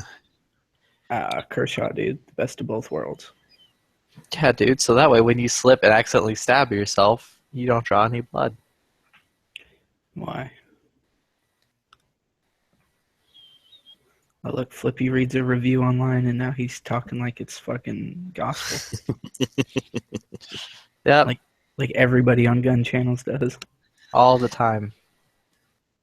Squad. All right, dude, are you ready? Lone Wolf, motherfucker! I didn't say Lone Wolf. Oh, I was disconnected from the host. Dude, you're so rude. There you go. You What gotta am I be screen- so rude. I have no idea. Show us your dick. I wasn't screen sharing anything. Bet you won't. Why the hell's it going to fucking Lone Wolf every time? Stop. I don't know. Stop it. It's scaring me. Show us your face, brother. Flippy, you want to just buy Steep and get it over with? No. God damn it. Oh, that's probably going to turn into me buying you Steep for Christmas. Well, then just give it an early Christmas. Nah, I don't believe in early Christmas. What am Oh, I? But you The bought your Jew- wife a fucking... The Jewish people? Yeah, guess what she's not getting till Christmas? I mean, if you want me to buy Steep and just sit on it until Christmas, I can do that too. You could sit on something else too, you motherfucker. Oh, Pink's left. Isn't this Pink's lobby? I hope not. Nah, it's Maggie's. Oh, he went to the edge of the week. He's back. Dude, The edge of the week. Edge be like, yo, can I tell you this story? 4 hours later.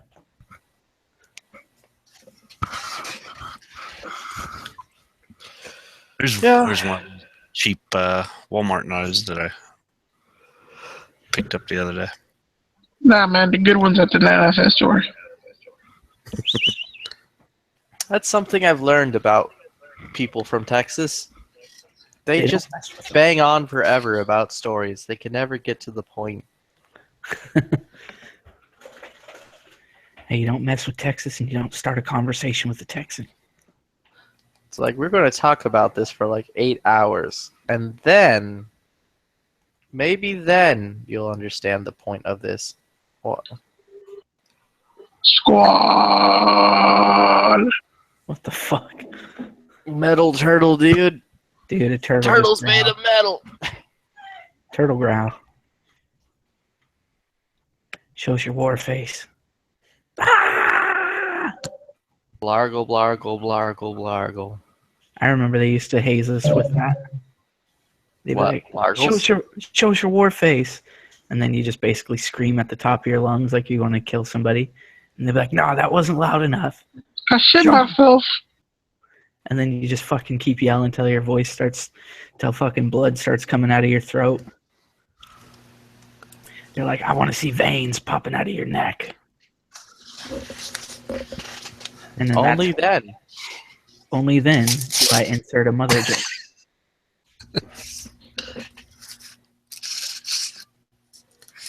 And only then can you stop forest fires.